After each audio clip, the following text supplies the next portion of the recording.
You looking cute. You looking wonderful. How you doing today? I hope you're having an absolutely wonderful day. We're going to be talking about the 1111 portal and what the heck you guys should be doing right now. Like, right freaking now. And hopefully you're doing this right now today. Because if you watch this later on, you can still use it on like other 1111 times. But it's going to be one of those powerful times during the year. And you're going to kick yourself in the butt later on if you don't do something with it. Kind of like Black Friday. If you already know that people are going to be buying a whole bunch of stuff on Black Friday, are you selling anything? Are you giving yourself the opportunity to take advantage of all the money that's flying around? Same thing when we talk about stuff like specific power times, like the 8-8 portal or the 11-11 portal. It's literally the same thing as understanding, hey, what's up? Welcome. It's literally the same thing as it's literally the same thing as making sure that you're ready for something like Black Friday or Cyber Monday. You already know that Black Friday and Cyber Monday. Caspian, what's up? Oh my gosh. Oh, one of my favorite commenters. Yeah. Welcome, Caspian. Welcome, everybody else. Drop your names down in chat. Where are you guys tuning in from? It's 11:11. It's a beautiful time. It's a beautiful day. What have you guys done so far? Here, it's 6:39, and we're Eastern Standard Time here. But because of daylight savings time ending, we got it dark over here. I need more water. I need to mommy to bring me some water. Okay, so let's talk 11:11, the 11:11 portal. I find it funny when I have conversations with people who are like very scientific, that I'm really close with, because I love having conversations with lots of people, and it's funny to hear people say like, oh, numerology and numbers, they don't mean anything. And it's funny because like I was thinking about it earlier today. I was like, why does it sound weird to like the average person when we talk about stuff like 11:11 portals, and it's like, oh, 11:11, 8-8, the portal time. And I was like, oh, it's because people aren't given the private education that lets them know why this is powerful and why this works. Because people already know that time affects us and numbers affect us according to like what kind of work and what things we should be doing. And that's like normal. That's normal for everybody. Like on your everyday, when we talk about like everyday, an everyday basis, the average person, like you, think about this for a moment. On a day-to-day basis, you make decisions based on what time it is, what time of the week, and what time of the day it is. If it is freaking 12 o'clock, it's midnight, 12 a.m., you're probably not going to go to the beach to get a tan. Why? The time doesn't align for it. If you go out to the beach, yeah, you're at the beach. Yeah, you may be coming with all your materials to the beach, but guess what? Nobody's going to be there, and neither is the sun. So even if you go and lay out on your little blanket for hours and hours and hours, are you going to get a tan? You're gonna get toasty. You're gonna get brown. You're gonna get that little the little farmer's tan. No, you're not. Because guess what? The moon doesn't do that. Astrology, the sun and the moon, they have an effect on the body. If you lay out there at midnight, guess what? You're not getting a tan. You're not gonna look any hotter like you went on a fun little vacation. Nope, ain't gonna happen. Ooh, that's a good question, Angela. How do I beat depression? This is actually a really good time for that because 11:11 happens to be a time of creation. The number 1 is the representation of the masculine. It's a penetrating energy. If you look at the actual symbol of the number 1, it's just a line. And if you look at it in its like other forms, it's 3 lines. It's the line here, and then the line at the bottom. It's 3 lines. Lines are the symbol for the masculine, because when we talk about the masculine is represented by lines. And that's why for men, the most important things are lines of distinction and boundaries, or crossing lines, where other men will not cross a certain line if you're around other ones. But it's good to set boundaries and distinctions and to move yourself in the direction of where you want to go. Because if you want to end up somewhere, you have to set a destination, which means that you have to put it in. You have to actually make a decision, which is cutting something off, which is part of the masculine energy. The masculine energy is for cutting off. It's for penetrating, for moving in. It's a forceful energy. So if you want to get over depression, today's the perfect day to sit down and to do a meditation. First thing to do in your meditation is to realize, before you go into it, depression is not a bad thing.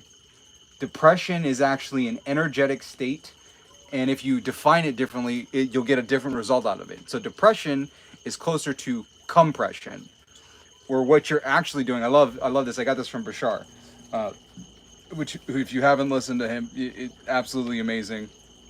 What Bashar talked about was the fact that depression was compression. When you no longer are able to find answers to your problem in the world around you, like there's something wrong in your world, like your job, your relationships, the money in your account, where you're living, something isn't right. And you know for a fact that you will not find the answers in the world outside of you. We go into a state of compression, where we know the only way that we could find our answers is if we go back into ourselves. So the state of compression is an invitation and an opportunity to reconnect with yourself, to be quiet, to be introspective, and to find out, I'm feeling pain right now. What is it that I don't enjoy? What am I trying to avoid? And spending time sitting in that, and in sitting in that pain, we can find a moment, find the time, and figure out, what is it we truly desire? What do we want to change in our lives? And if you define it as an opportunity to go back into yourself, to retreat into yourself, to find that answer of what is it that I desire and where do I want to go, you can use that energy and decide, okay, this is it. I figured it out. I want to do this now. I want this kind of relationship. And from there, you have the energy to come out of that compressed state and to go to where you want to go. And usually that entails doing something difficult, which might be starting, you're unhappy with your body. This might be starting a new workout routine where you're getting up earlier and you're going on runs. Maybe you start eating differently because you want to lose weight. If you want to start dating, or you want to find your specific person, now you're going out and you're working out. Oh gosh, they just locked me in. You're going out, you're being more social, you're making decisions, you want to make more money, now you're starting to do YouTube videos, and on top of doing YouTube videos, now you're posting on X, and now you're creating digital products. But you decided that you're going to change your life, and it came from that time where you went inside and figured out what it is that you actually truly want. I took my first steps today and went within and meditated for the first time in months. There you go. Perfect. So you already started the process. Congratulations, Angelo. It's Emma. Welcome, Emma. Actually, yeah, I can definitely do these for UK friendly times. What are UK friendly times? Because I do have some people that I've done stuff with in the UK. But what time is it right now in the UK? UK time right now. Oh geez, it's 11:46. Okay. Yeah, I'm gonna make sure to do them earlier for you, Emma. So you'll be able to tune in. I'll probably do another one later on this week, so it'll be earlier in the day.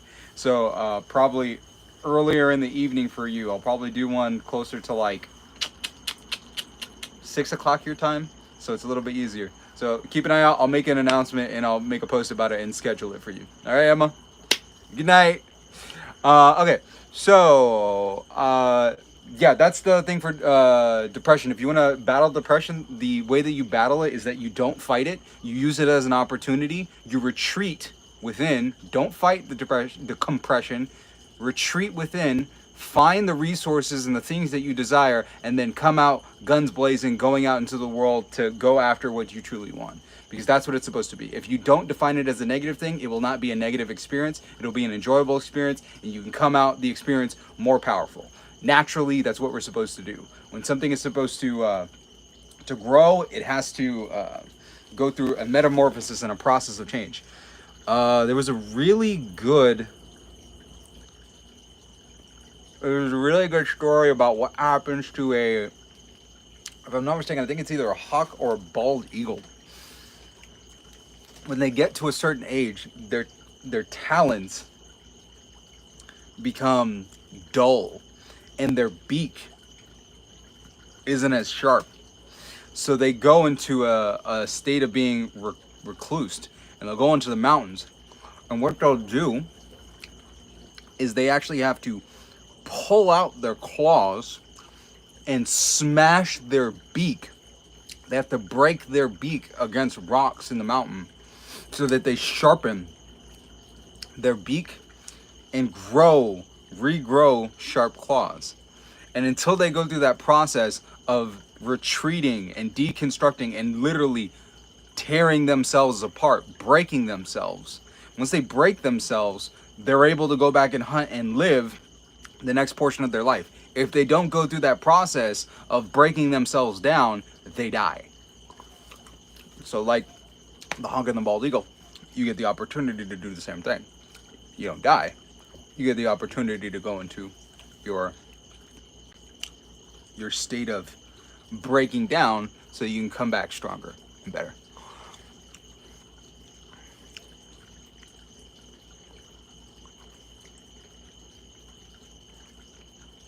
Okay, so Nikita and Oscar, thank you guys for your questions. So Nikita, how to get SP who haven't talked for a year and goes to B? Just do the state akin to sleep. It doesn't matter how long it's been between the point where you two have talked. It could have been a year, it could have been 2 years, it could have been 3 years. You could be completely on different sides of the planet. None of that matters. That's like saying, oh my gosh, we haven't talked in over a year. What happens if I call him? He's gonna pick up. Oh my gosh, I'm on the other side of the planet. I'm in a different country. What would happen if I call him? He's gonna pick up, because the technology is gonna work regardless of where you are and what's happening. Same thing when we talk about doing the state akin to sleep, doing your visualizations, not of getting the person back, but of being in the state where you're together, you're in your ideal relationship. When you do that and you assume the position of you and that person in relation to you, which could be, and this is like, I like that term a little bit better than all the other stuff that people talk about. You assume the position of you and the person in where they are in space in relation to you, because that's what a relationship is. A relationship is somebody who just so happens to be really close to you. Like, you're comfortable with that person being close to you and like close to your face and all around you and all over you, which is a weird way of saying it. But that's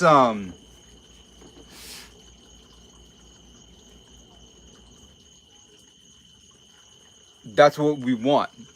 When you think about with your, and the eyes closed is actually a very important thing, because when you have your eyes closed, you can think about being in the position where the person is next to you, because a relationship is a position, a couple different positions, but it's a position where you imagine the person around you. Yeah, I read the comments, of course, Richard. I've been reading the comments right now. I'm answering a question from the comments.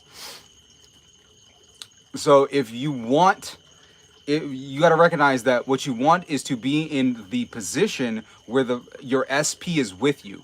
Your SP is sitting next to you on a couch. Your SP is laying next to you in bed. Your SP is in bed while you're watching me in the bathroom in the middle while you were, swiping through.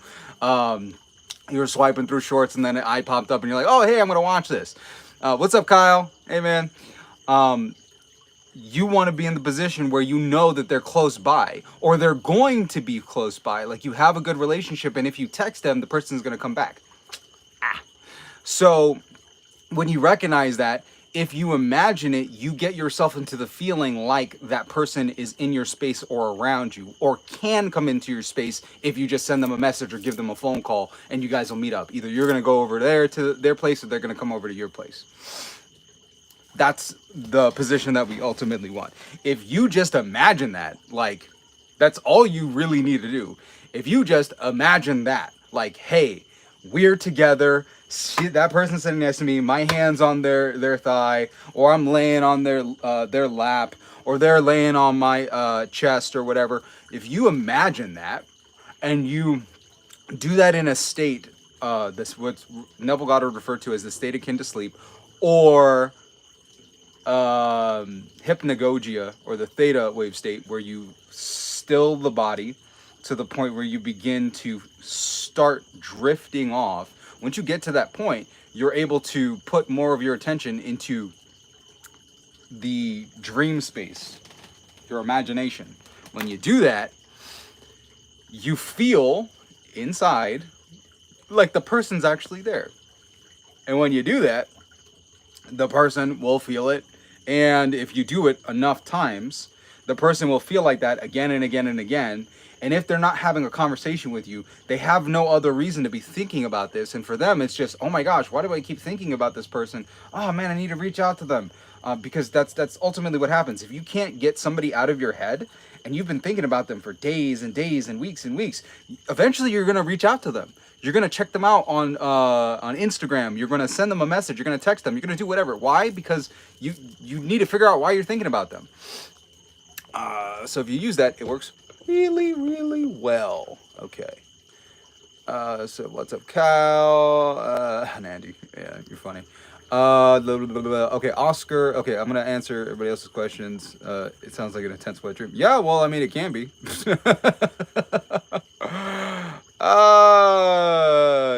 Okay.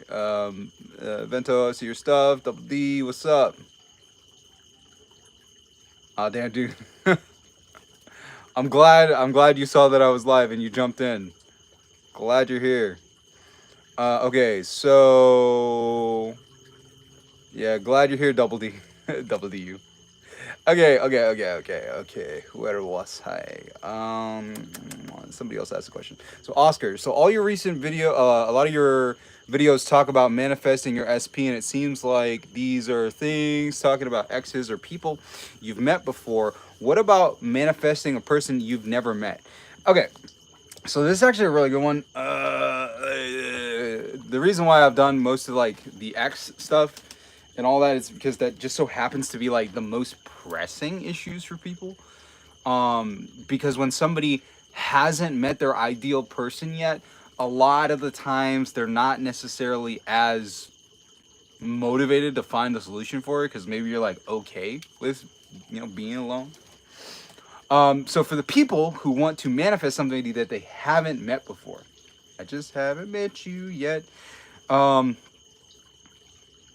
Actually, that song is a really good, there are two songs that are really good songs to listen to help you figure out what to do there. There's Mystery Lady by Masego.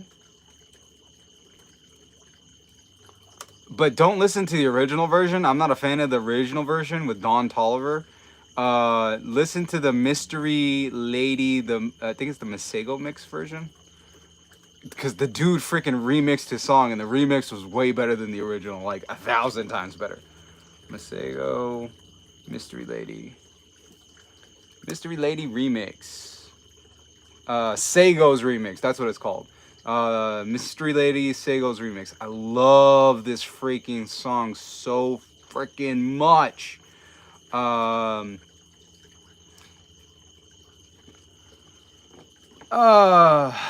So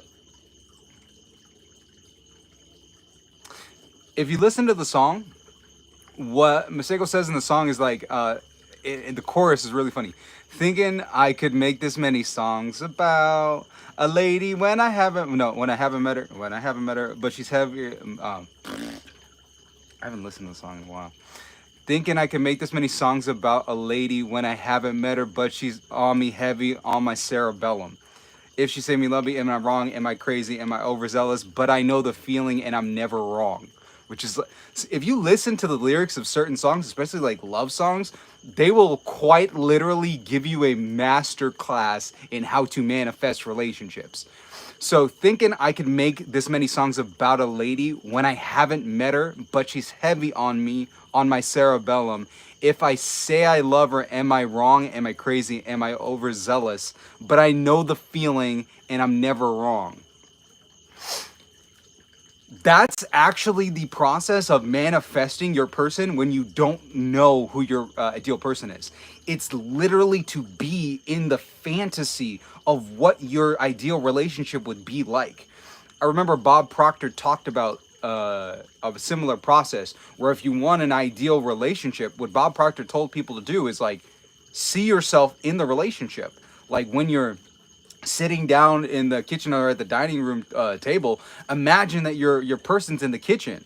How are you interacting? Like, imagine yourself in the relationship. When you're playing games or you're sitting on the couch, imagine they come up and sit next to you.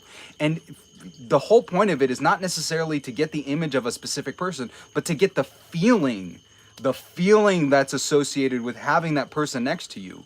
You may not necessarily have an image of a person. You could probably think of somebody, or maybe like, or start the process where you're just dreaming and imagining with like this vague character. You're not looking at the person's face, but when you do it, you just keep thinking about it. Like, think about the feeling for it. If you listen to love songs will like give you that feeling of being in love with somebody else. Especially if you listen to love songs where the singer is the sex of the person that you want to bring in, and you hear the words from them, because it's like, oh, this is how I want somebody to feel about me. This is how I want somebody to talk about me.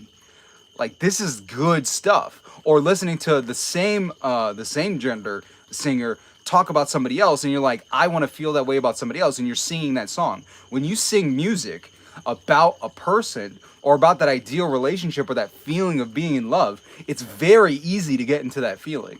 So if you want to manifest a person that you've never met, sing some songs about it.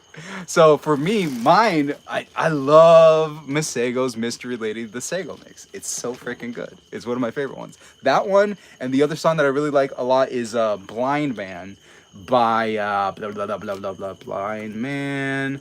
Blind Man song. Who's the singer for Blind Man? Blind Man, not Aerosmith's Blind Man. R and B. Dang it. You're so beautiful. Girl, a blind man could love you. Xavier. I think it's just Xavier. Is it just Xavier? Xavier Omar. Blind Man by Xavier Omar. Those are the songs for me. Masego's Mystery Lady and Xavier Omar's Blind Man are the songs that give me the feeling of the relationship that I like. It's like, ooh, you're so beautiful that a blind man can love you. Because, girl, you the way that you feel, your energy, how you talk and interact with people, that's not what he says in the song, but that's like how I feel personally. So when you do that, when you find the songs, like, take some time and, like, it may take a little bit, but, like, find songs, love songs, R&B songs, whatever it happens to be, that give you the feeling of being in the relationship. So if you want to manifest that person, listen to those songs, and you could close your eyes and visualize, this is how it feels. How am I interacting with this person? Are we going out to eat? You could do the basic items that people do. How are we spending our leisure time together? Are we going out on hikes together? Are we wrestling? Are we going to the beach? Are we just sitting around, snuggled up together reading books? Are we watching Netflix shows? Are we watching Disney Plus? Eating, because if you're in a long committed relationship, you're going to eat together. So eating, what are you eating? Where are you eating? And why are you eating? Maybe you're deciding that you're going to go on a little date. Maybe you're going on vacation and you guys are eating at a really nice restaurant for vacation in a very exotic location. Those are things that you can imagine. And if you have your songs give you the feeling, baby. You can just play them on repeat. And those are socially acceptable ways to manifest. Okay. Again, what's up, Kyle? La la la la la la. La la la la la.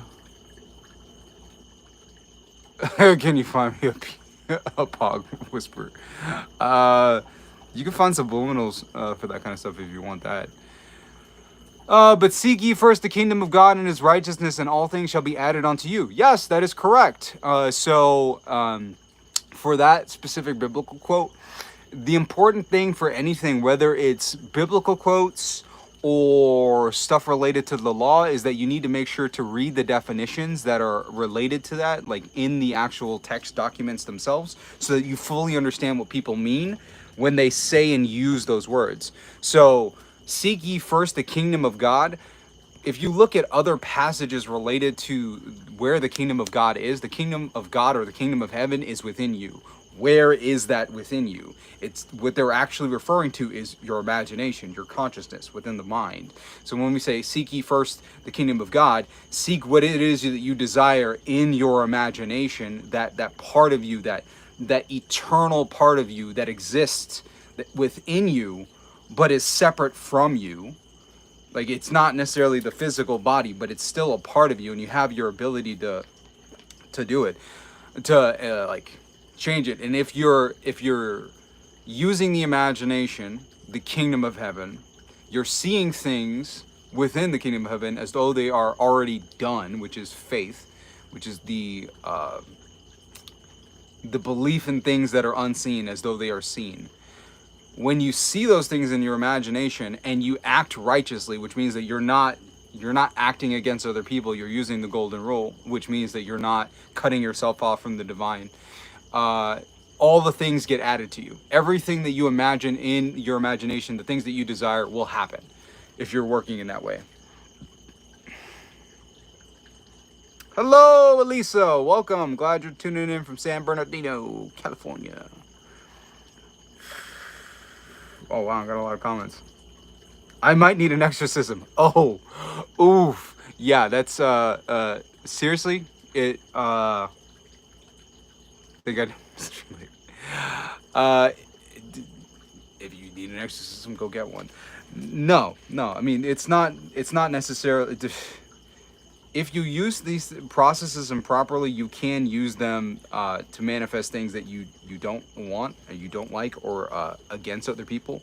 Usually when we're referring to stuff like witchcraft, that's when we're crossing over using just the imagination and the facilities within us, and then we start using like other powers and abilities where you're like contacting spirits and making contracts with spirits or other things on the other side. That's when we're starting to cross over into the space of witchcraft. If you're just using your imagination to imagine lovely, wonderful things for yourself and for other people, there is no problem or issue with that, especially when we talk morally.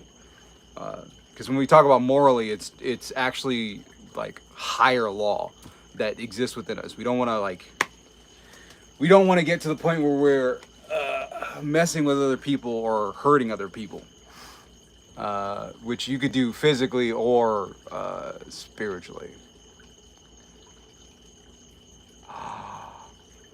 Oh, congratulations, Vento. Yes, that song is, yeah, the song is incredible. Congratulations on manifesting Vento Breeze. Use the info, and he manifested, or she manifested, a call from SP. That's so crazy that they remembered your SP, remembered your number, and called you from someone else's phone. That is wild. Congratulations. Oh, thank you. I'm glad that you liked the last video, Kyle. I want to manifest a Bugatti and live a top G lifestyle. You can. That's the interesting thing that I don't think a lot of people understand. If you truly desire something, and today's a really good day because today's 11/11. It's the day and time of the penetrating energy where you can say and speak what you desire into the world. Think of it like New Year's. For some strange reason, like, people are perfectly fine with assuming, like, oh, they lost their phone too. That's so wild that they lost their phone, remembered your number, and then called you. That's the power of using this stuff. Congratulations. All right, so it sounds weird until you start considering that people do this all the time, but they just do it at the wrong times. You're taught to do it at the wrong times. People believe that when you decide that you want to do something, it works, but most of the time we just happen to do that at New Year's. New Year's resolutions. Hey, I'm going to say this, I'm going to write it down, and this is what I'm going to do for the rest of the year. Everybody's perfectly fine with doing that for New Year's, but as soon as somebody says, hey, don't do it at New Year's, do it at this time. At 11:11. And it's like, I don't know, it sounds a little weird, it sounds a little different and all that stuff. Shave my beard. I do need to trim it down, but I've been keeping it long to evoke my sage image. Like I'm a old wise man. I'm not afraid to wear my age on my face. I've actually had this. This is not the longest I've actually worn my beard. The longest I've had my beard was like down to my chest. I was looking like Moses. I was rocking the Moses beard. And that was always fun because I got Moses quite a bit. Hey, Moses! Family and just random people on the street. Hey, yo, what's up, Moses? Oh, man. It also didn't help that at the time I was living... when I had that long beard, like I was living at my mom's house, and I would go walk barefoot because walking barefoot is very good for your body. That's a really good question, Caspian, about the third eye. I would be walking around barefoot through the neighborhood, and then it was funny because I ended up talking to the neighbors at one point, and they're like, yeah, we've seen you walking around. Is that a religious thing? And I'm like, no, it's a health thing. Like it's better for your body and to ground you. They're like, oh yeah, no, we thought it was a religious thing. And I was like, oh, you probably thought it was religious because I had the beard and all that stuff. I'm like, no, no, that's not the case. You know what's really funny, YouTube Emotion? I actually do. If you, I'm gonna have to post one of the videos. I did have a really freaking nice Brooks Brothers camel hair, a camel hair long cardigan. It was super long, so technically, yes, I did have a Moses coat. Not at the time when I had the Moses beard, though. But I missed that thing. That thing was freaking gorgeous. I loved it. I need to get it again. I need to find it. I don't know where I put it. Blue Lotus. Alright. Okay. Red Bar Radio. What's up, Red Bar Radio? Alright, so, where were we? They lost their phone. Okay. Is he still in a wheelchair? Oh my gosh, what did I miss in the comments? Is that X-Men?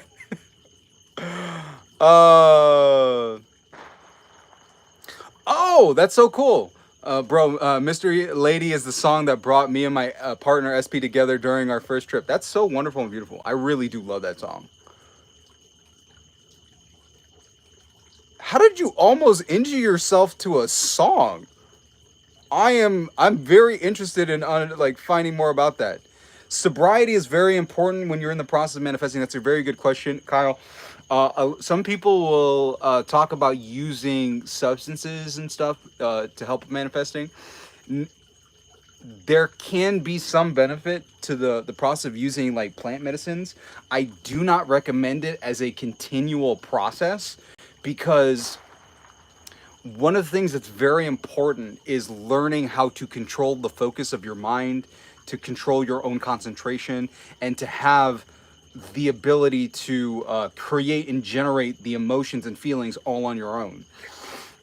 And if you're using like plant medicines or other things like that, you may be able to get into different states, but the only way that you believe, most of the time, that you can get to those states is by using that substance, which is not good. It's not a good relationship with the substance, and it's not a good relationship with you trying to manifest. So what I suggest for people to do is, like, if you do that stuff, understand that by taking the medicine, whatever that happens to be, the whole point of it is a permission slip, and think of it like training wheels to get your body used to that feeling and that state.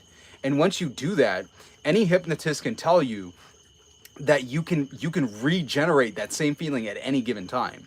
With enough focus and enough relaxation and guidance, you can guide yourself into that same state again.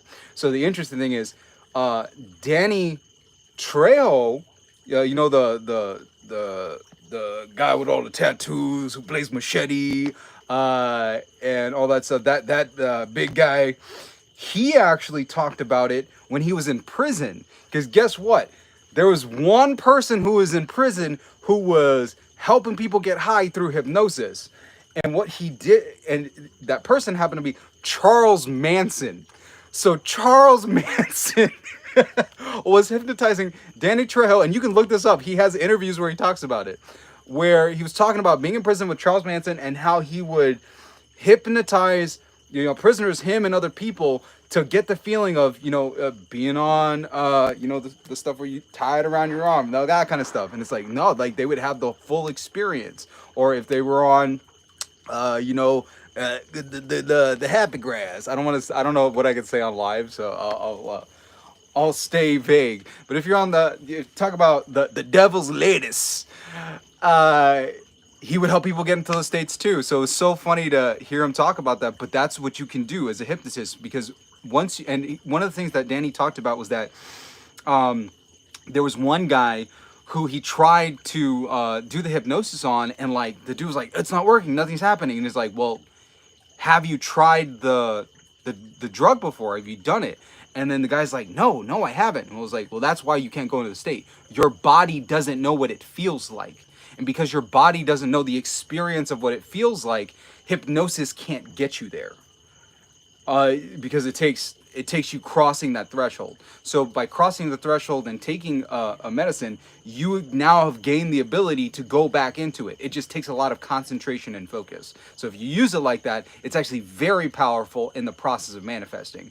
But you don't need the thing continually to do that. You just need to use it as a tool instead of as a crutch. Because you don't want to be like, how would you feel about like a healthy person who is walking around on crutches? You'd be like, what the heck is wrong with you? Like, your legs are perfectly fine. Why are you using a crutch?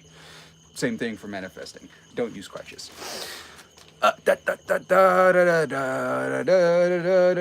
So Richard Nixon, you mentioned a really good thing where you mentioned like, hey, I kind of want to manifest a Bugatti in a top G lifestyle. I will make a distinction. You can have a Bugatti, because guess what? Bugattis have to be bought. All of them.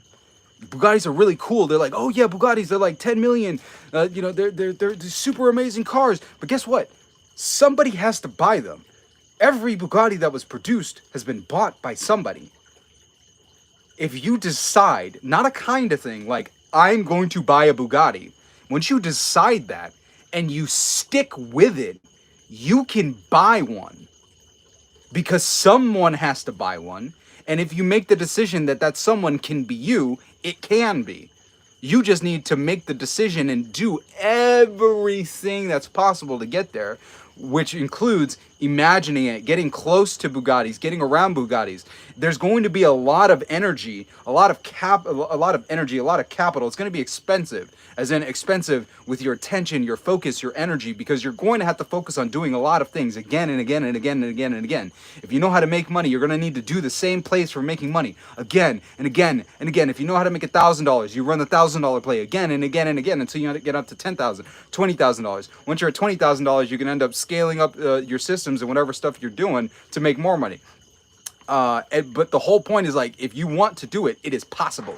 You just need to know it's possible and then make the decision that that's what you're going to do, so you can manifest it. That's a big one there. And today's the perfect day to do it with the 1111 portal. Yeah, so the meaning of today's live is that today is November 11th, which is the 1111 day. The 1111 day. Thank you for your question, Steve Master. Today is the 1111 day of the year. The 1111 day is a powerful transit time, and it's funny because when we look at clocks and we look at dates on the calendar change how we act. They change how we interact, and they change the world around us. If you tried it, like, for instance, we all know this. If you try, can you imagine trying to go to the airport on December 26th? It's probably going to be crowded and crazy. Why? Because everybody is doing a certain activity. Why? Because the day before, everyone else was to gather together to do a certain activity. December 25th, Christmas. Everybody's together for Christmas. They're with their families. A lot of people end up traveling the next day. So they're traveling back home. So going to the airport, if you go to the airport during that time, during that date, you're going to have a different experience than if you go on, let's say, the 22nd or the 29th. You're going to have a different experience each time. And it just so happens to be because of the date. So we understand this for like physical things, like being in different places. Like for rush hour, you're probably not going to go drive during rush hour unless you're willing to sit in traffic because everybody else is driving at that time. So people orient themselves differently according to the time of day and also the day of the week and the day of the month and the day of the year. All these things like weigh in on people's decisions. The same thing happens to be the case when we talk about different activities as an individual.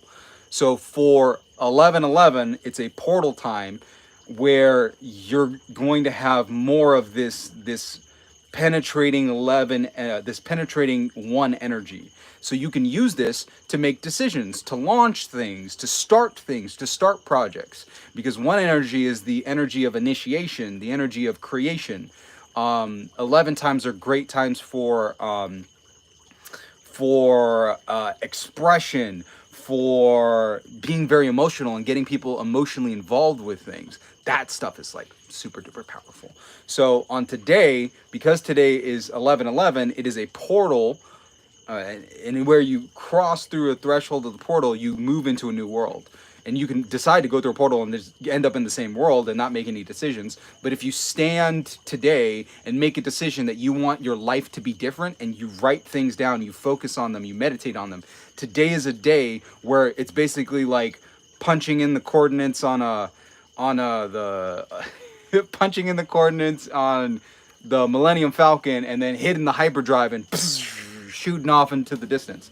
That's what portals or different time portals do, depending on what the energy of the portal is. Today's portal energy is about starting things, new things, creation.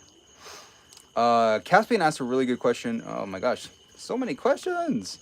I move back and forth between, so somebody else, Trin, you asked if I'm based in Miami. I'm actually in Florida. I move back and forth between South Florida and Miami and Central Florida. So I'm back and forth between the two.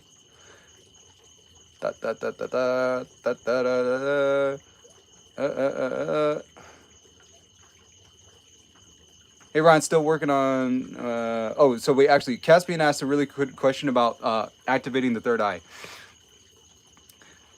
I want you to take a moment and I'll give you it's much easier to use examples than it is to just like talk about it. So hold your hand out. And I want you to look at your hand.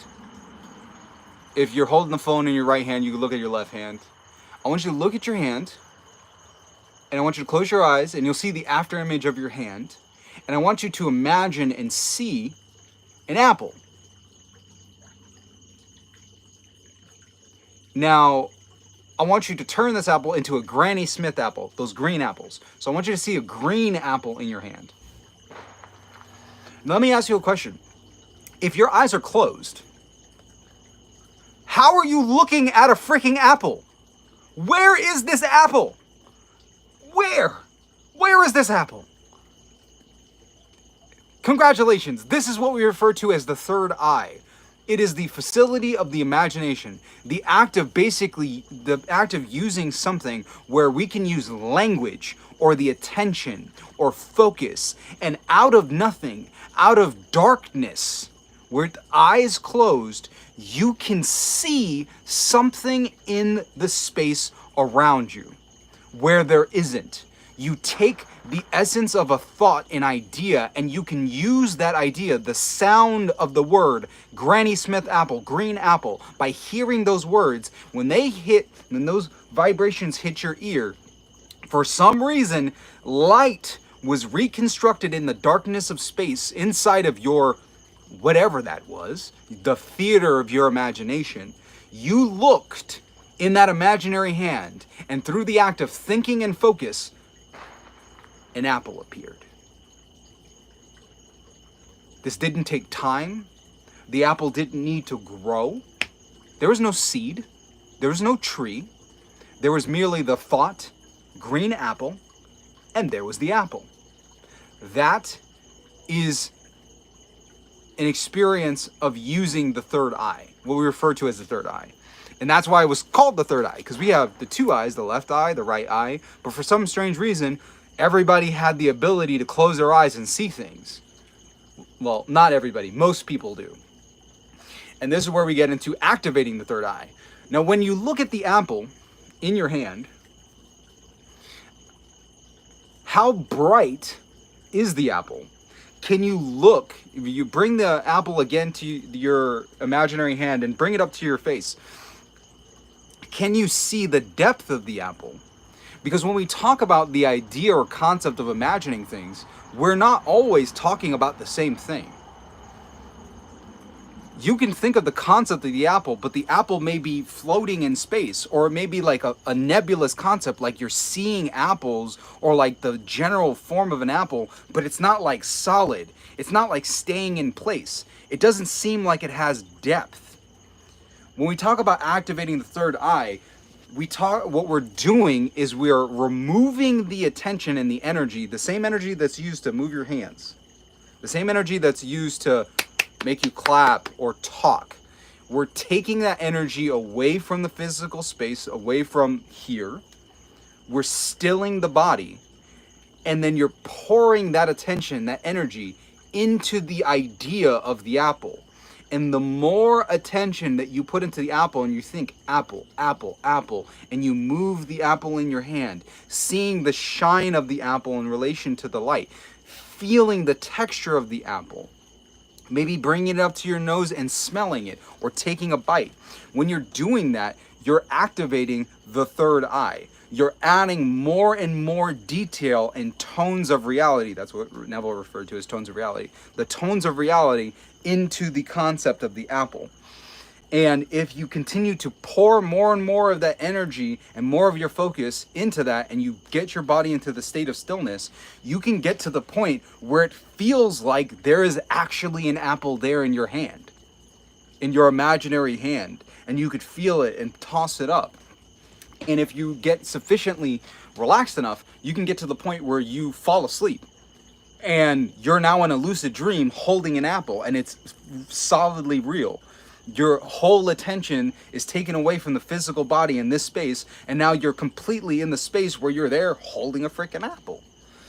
Now, when it comes to getting to that point where you're really solidifying and focusing and concentrating, that requires things that a lot of people haven't spent time working on, which is meditating to build focus and neutrality so you can actually leave the body alone. Sometimes people have not detoxed the body, or the body is currently like mineral or vitamin deficient. You need to make sure that your body has zinc, and zinc for focus. Where if you're not practicing No Nut November, you're probably experiencing a zinc deficiency. There's zinc, and there's a whole bunch of other essential vitamins and minerals that the body needs to maintain focus and proper brain function.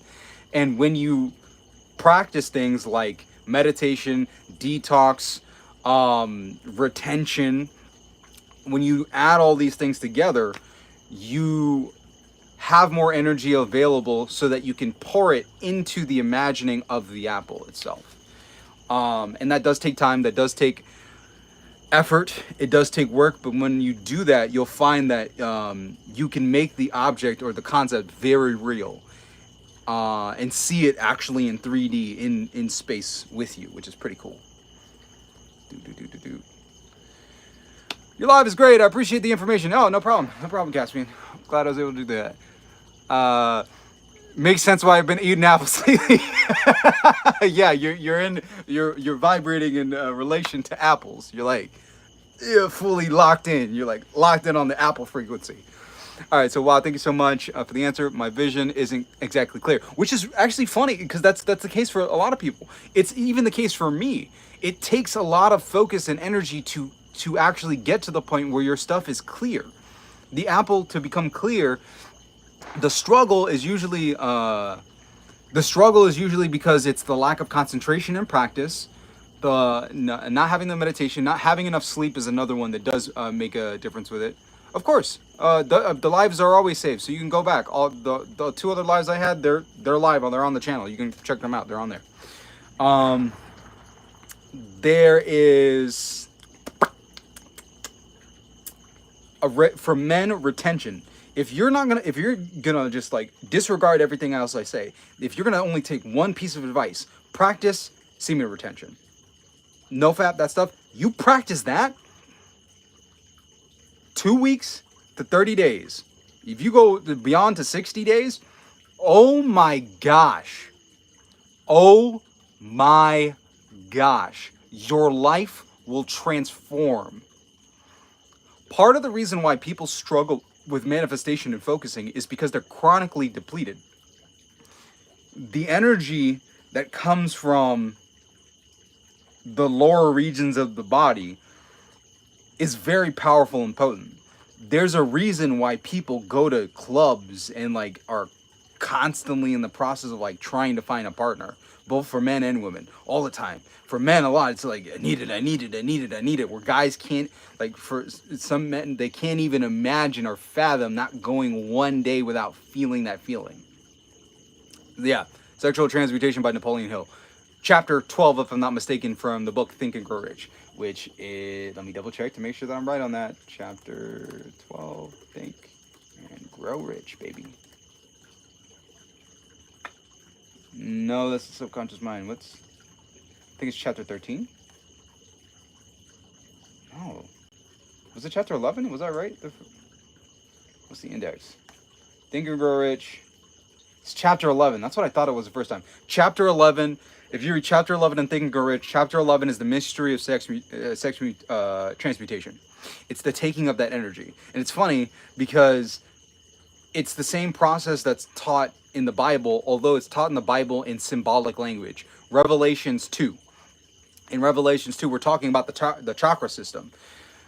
Revelations 2 referred to the right hand of the Father, the book, and the book which was sealed with 7 seals on the back. What they're referring to is the fact that when you use this energy and you store it in the body, you hold it and start moving it up. You move that energy up the spine, up the chakras, up the spinal column, into the brain, to the right side of the brain. It moves to the right side of the brain, which activates our creative side, which, funnily enough, is related to creativity, imagination, and visualization, the right side of the brain. So by the act of closing down that circuit, because that's what you're doing, because you're basically like, if you're not practicing transmutation, or you're not practicing retention and closing that energy and using it, you're basically like one of those water jugs, those water jugs that they have at like football games and baseball games that they dunk the Gatorade on people. It's like having one of those, but you pull the plug out and it's just all of the electrolytes are just on the grass, because it's what plants crave. All of it is just coming out. And if you're in a constant state where you're just not plugged, anything that you put into there is just going to come right out the other end. So, where's my water? Yeah, you're basically pairing where's my water, because energy, one of the first things to learn about this that helps with everything is that energy is neither created nor destroyed. It's not. It's just transmuted and moved into a different form. And when you're constantly just releasing it, you're constantly letting it out. So the energy is neither created nor destroyed. So it's in the body, but you're just letting it go. When you hold on to the energy, your body feels different. Your voice changes by just stopping doing that. If you stop doing that, your voice changes. And it's funny because if you listen to people, and I'm gonna expose some people here. If you listen to a YouTuber or a TikToker and they're a guy, and you listen to their voice over a period of time, you'll notice when they're retaining and when they've released. And you'll notice the men who are constantly releasing. There was a guy, I was watching videos on business credit. I run my business. Business is going really well. Actually, the last month we did over 10K. This month so far, we've already crossed $8,436. $36, like around there. Yeah. So it's been a fabulous month. Part of the reason that's happened is because I've been more conscious about what I do with my energy and what I do with my time and attention. Right now, it's 11:11. The time right now is 7:32. Most people are eating dinner, sitting around, watching stuff. But for me, I'm sitting down and I'm talking to you guys on live. I'm creating content. I'm having a conversation with you. Right now, we have 34 people that are currently watching this live. You guys are asking questions. What I am actually physically doing, if we're talking about like on a spiritual or energetic level, is I am taking the energy of my body and I'm pushing it out towards you guys, and it's being recorded. And because it's being recorded, you guys can come back and watch it again and again and again and again and again and again and again. The act of creating content is a conscious decision to take my energy and to pour it to solve a problem in an area. I have thought enough, researched enough, experienced enough stuff, or had conversations with clients long enough to have something of value, and then I take my energy and I take my time and I make it into an interesting story and conversation that people want to consume, and then I package it up and then put it on YouTube. Because I did that again and again and again, people book sessions, and then I have bigger one-to-one engagements, and people booked some one-to-one engagements, and some people booked the bigger ones where I help them work on bigger issues and bigger problems.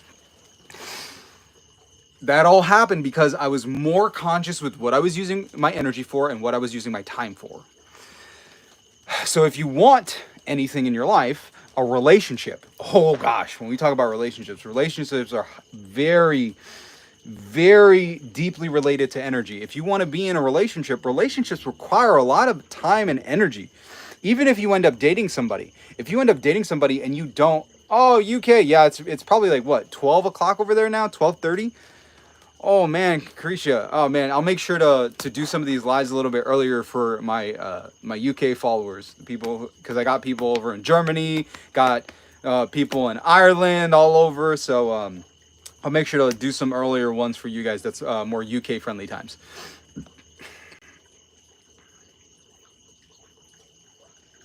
If you desire to have a relationship, that requires energy. And that requires you to take energy away from things and put them into others, which means that you're probably going to take away energy from things that you may enjoy. If you like playing video games, you have to take energy away from video games. Oh, no! No, I forgot. It's already 12. Ah! Well, at least I'm glad that you're here. So you'll still be able to get some beneficial stuff from being here. Oh, man. But I'm glad you're here, and you guys will still be able to use this stuff. If you spend any time thinking about your energy, you can still use it. You can still use it to create different things. Tomorrow is actually a 4-day in numerology, so it's a day of like work and consistent stuff. Either way, I want to get back on topic for this. So retention. When you retain, you have more energy available, just like having money in your bank account. If you have money in your bank account, you have to be very intelligent about where you invest that money. And certain people make decisions that are better, that have better returns, because they're using their money and their energy to help other people. We're always manifesting. What we're doing when we talk about manifesting is that you're taking your time, you're taking your energy and your attention, and you're putting it on the things that you want to continue seeing in your life. If I want you guys to be here and I want to maintain a relationship with you, I got to show up. I have to put my energy into you. I have to create videos that are useful. I have to do it on a consistent enough basis. Because if I don't, and I withdraw my energy and I do other things, over time, you guys are just not going to show up. But if I do this consistently, and you guys will show up and more people will come because I'm putting out energy, I'm putting out stuff that helps people, and then more people are going to end up showing up. So if you want to maintain or have a good relationship, you have to put your energy into the relationship. If you haven't met the person yet, you need to put the energy into yourself and into the imagined state of the type of relationship that you want. Because if you want somebody, let's say, who's fit, they're probably going to be active. And if you're a person who wants somebody who's going to be fit, that means that you probably are going to have to be active yourself. And if you're not living an active lifestyle and you haven't put your energy into taking your monetary energy and getting a gym membership, or put your energy into going into the gym and working out and doing it consistently enough, why would somebody who's active want to be with you? Why? There was a I was watching a clip of the Whatever podcast, and it made me remember a quote of something I had written before. Is because there's this one lady, she was slightly bigger, no problem with that, but the guest was talking to her, and he was like, so wait, let me get this right. So you're overweight. So this guy who's making $5 million a year, you're telling me that he's going to go after somebody who's overweight, a single mother, and this and that, and he went through all this stuff. It ran through this, like, oh yeah, this man who's fit, is making $5 million a year, and he's going to go after you. And then the people were like, oh wow. She's like, well, yeah, I know I'm overweight. And she's like, no, that's not the point. That's not what he was talking about. That's not what he meant. But for her, she was only focusing on that. And everybody was like, no, it's saying like, it sounds unrealistic. It sounds like it's not fun. What they really meant is that it doesn't seem like a desirable thing for a man who's in that position. For a man who's making $5 million a year, who's looking good, very healthy, very fit, why would you be a prize? Because if you have a dream, like you have a dream person, you shouldn't be that person's nightmare. And it doesn't matter what you look like. It doesn't matter what situation you're in. If you understand your value and what you can give and provide for that person, which aligns with what I said in the video about becoming magnetic and attracting somebody, is that you need to understand what's your dream and what's the benefit of being with you. It doesn't matter how you look. You can be overweight. People are perfectly fine with being with overweight people, and people are fine with being with very skinny people. And some women are fine with being with short men. But the reason why they're with that man is because that guy provides them with something. There's part of the dream that is fulfilled, the fantasy of that woman that's fulfilled by being with that man. And the same thing happens for, bigger women or skinny women, like little skinny short women, or super tall women. There's some fantasy, there's something that guy gets by being with that woman. And there's something that woman gets by being with that man. So if you desire to have your ideal partner and you've articulated what that ideal partner is, like, I want this kind of woman, I want this kind of man, you need to look back at yourself and ask yourself and answer the question, why would this person want to be with me? And then begin to feel good about those qualities. Why? Because I love cooking. I am like the best dang cook on the planet. A big girl, if you're a big girl and you're like, I am the best dang cook on the planet, so he's going to be eating good. And whenever we go to Thanksgiving with the family, you better believe he's going to be stacking those plates super high, and we're going to be taking tons of leftovers because my family knows how to eat. He's going to feel super comfortable. Other thing is like, hey, my family is super fun, and we have tons of fun connecting together and being around each other.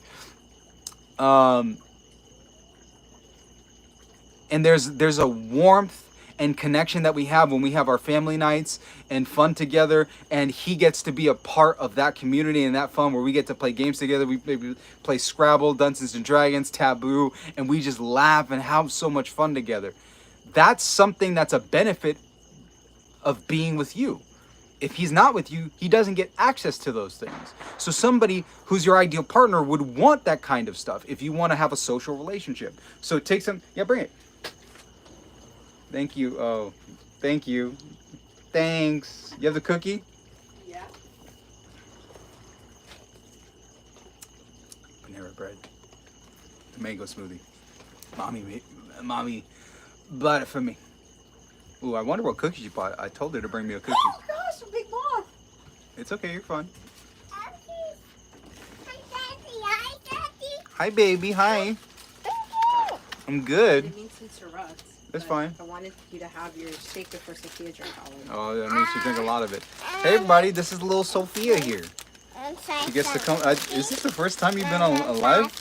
Oh, you're live? Yeah, I'm on live right now. Oh my god. Yeah, I'm not recording a video. This is live. I thought you were recording. Yeah, well, I am. It's live. Hey, yeah, she's adorable. You want to try some cookie? Mommy got Daddy. Is it the kitchen sink or the chocolate chip? Kitchen sink. Ooh, it's the kitchen sink. I love the kitchen sink cookie. Can you have a piece? Okay. Completely lost my train of thought there. Thank you. Sorry You're about fine. that. No, you're fine. You're fine. What if it's like an ex? Like she loves the way I hug her. Wait. Ah, yes, the Ida and Bengala channels. Yes. So the funny thing is, say hi, Sophia. Say hi to everybody. Hi, everybody. Hi, everybody. How you doing? You're so cute. Mama said. Mm-hmm. Here you go. Here's one cookie. Did you just get one cookie? Yeah. Why? When you said a cookie, I took it literally. No, I meant a cookie for me. Oh. You could have gotten whatever you I thought wanted. it was a cookie for everybody. No. Well, I'm glad we're having a little cookie time together. What is the bell? This is actually so funny. What did I say? One of the ideal things for relationships Hi, is everybody. eating and enjoying stuff together. Now we're all eating a cookie. We love eating yummy treats together and eating wonderful food. What if it's like an ex, like she loves the way I hug her? Can you ask the question again? Because I want like a little bit more context to understand what specifically you're asking. Wait, come on, Nene. Everybody's saying hi. All right, bye, ladies. Bye. Peace and peace. Oh, to Steve, yeah. So, thank you for that, Steve. So, energy transfer. Yes. So, how you interact with them and how you express your love and your affection is an energy transfer, which is why in normal relationships, women love being around men. Because for men, I was having a conversation with a client about this.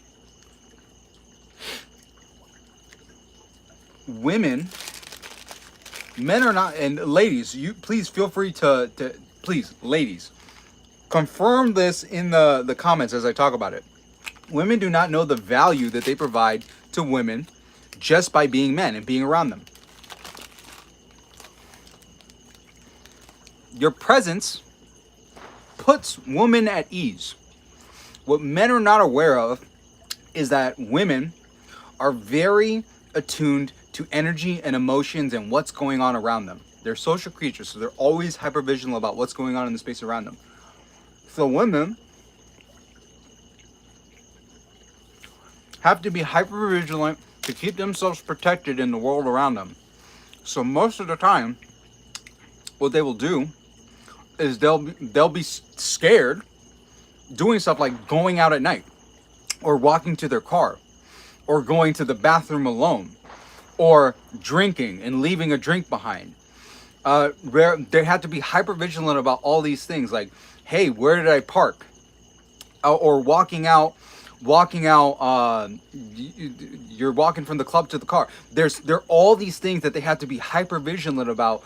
Even if they decide that they want to go out to the grocery store, they have to be hyper vigilant, because if they're going out alone, some people may come around them and try to talk to them and all this stuff. So they're like, their energy, they have to have this barrier up to keep them protected, because it's like, oh, somebody's gonna come talk to me, and like, I don't want to be bothered, but people are gonna come up and have conversations with me. by virtue of being a man and being with that woman, by being around her, you've now created a force field, like a protection. Your presence, just by being there, most of the time will deter other men from coming around and talking to her. So if she's around a guy that she's comfortable with, she feels extra comfortable because she knows by being around this man, whether it's her boyfriend, her husband, a brother, or just a friend that's a guy, they feel more comfortable because now they can actually just relax and not have guys just hounding and coming up to her all the time. Now she has a protection where it's just like, hey, this person will go away. Or if somebody is creeping her out, and you've probably seen the lives and stuff like that where people are like IRL streaming and all this stuff, and they're walking by, and then this girl's like, hey, how you doing, hey buddy, hey friend, oh thank you so much, let's go baby. And then they look at the guy and they're like, hey yeah, what, you need anything? And the guy's like, oh my gosh, and then they walk away. Yeah, because you as a man, your aura, your energy, your presence protects them from other people. And look at the comments, guys. Look at what the ladies are saying down there in the comments. Yes, it's very true. And we pick up on the slightest shift in energy. They're confirming that is what happens. Men are totally oblivious to this. Totally oblivious to this most of the time. That's why girls are sometimes okay with that's one of the benefits of having a male friend. Is just to be in public and to not be harassed. To be left alone. That sense of protection is soothing. Yes, men do not know that. Men don't know that. They're not aware of it. Men are there's so many men that are completely oblivious to that because we don't live in that world. We don't have an experience like that. That's why guys are like, oh, why don't you just go to the car? Oh, why do women always go to the bathroom together? Why? Because we don't freaking know. We don't freaking know what's going on in your head with that. We don't know. We didn't think of that. So that's one thing that just by virtue of being a man, you give value with your presence there. Then there's also the emotions, like how they emotionally feel. And this is why women will be around men that they're attracted to, that they like. Because there are very few men, not a lot, there are very few men that know how to, and I don't mean that it could be sexually, but I don't mean sexually, turn them on. Like they know how to flip the switches of their emotions. Life is so boring and so plain for a majority of people, especially like a majority of women, because they just go home, go to work, and it's boring, and then they scroll through TikTok and all this stuff because they're just trying to feel something. When they meet a man, when they meet a man or someone who knows how to make them feel an emotion, to make them feel happy, to make them feel giddy, to make them laugh, you're turning on their emotions. You're making them feel something. You make them feel, and these are like powerful emotions. If you know how to turn on the emotions and the feelings of magnetism, ladies, please, in the comments, do you remember a time where you guys locked eyes and there was just something there? There was something different. Like when you locked eyes and looked at each other, there was this tension, this attractive energy that started pulling the two of you together. Like you just felt it. When your eyes met, you felt it surge through your entire body. You felt your face flush and get hot, and you may have felt the butterflies in your stomach, and then suddenly you just felt that pull where every time you looked away, your head was just pulled back to look at this man again. Ooh. And when your eyes met, fireworks. And you're like, please come over here and talk to me. And you're just looking at him in his eyes, and you're like, boy, you get a little closer. I have another sip of this drink. We might be having a party. Ladies, please let us know if you've had that experience in the chat down there.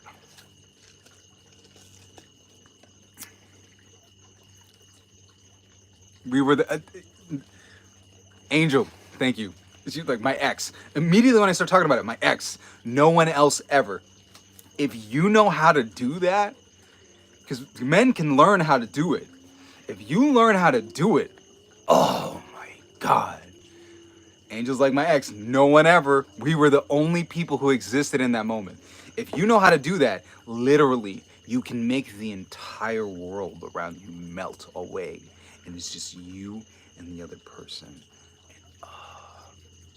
The energy is just surging through the body, and you just wait for that moment where you guys are getting closer and closer and closer, and then you might rub your leg against him or brush your hand. Ha ha ha! He laughed, and it's like, oh, you made you laugh. So, needless to say, that hand is going out and grazing his chest or shoving him or something like that. Yeah, yeah. Love it. Oh my gosh! If you learn how to do that as a guy, please. Oh. How can you do that energetic? See, notice Angel, 9-hour first date. I'm not making this up. This is not random stuff. I'm saying this from experience. I'm saying this from understanding and learning it and teaching it to people. It is powerful stuff. Jespert Pigar. So I decided to give her space for her piece. Did I mess up in doing so? No, you didn't. And this, ladies, again in the chat, you can let us know. Women actually need space. They need distance away from you, because for women, when they really, really, really, really like a guy, part of the fun of liking a guy is thinking about him, is imagining life with him. Like imagining what it would be like to be together, imagining what it would be like to have him meet family, imagine what it would be like talking with her girlfriends about him and they're like, oh, he looks good and all this stuff. Like imagining so much stuff, going into a deep hypnotic state where they're just thinking about 2 years from now and they're just loving that experience. If they have the ability to think into the future and see themselves with you and feel that same emotion and feel that emotion become stronger and stronger, that's part of what attraction is when you're talking about a combination between you and another woman. So they need space to have that experience of fantasizing. It has to happen. See, honestly, Trin, honestly, the best is just the imagination and fantasizing, because they want to do that. You give women want to fantasize. Number one, you use the experience as a way to tease out what things will be like together. And that's why women like really like that magnetic feeling, that magnetism. And if you just do like a kiss, and it's an electric, powerful, passionate kiss, and you do nothing else, oh my gosh, you are locked in at that point, because you've now given her the opportunity to imagine, oh my gosh, that kiss was so amazing, it was so electric, it was so passionate. I wonder what it would be like. I wonder. Oh, if you get somebody wondering about you, you're in there. You're in there. Okay.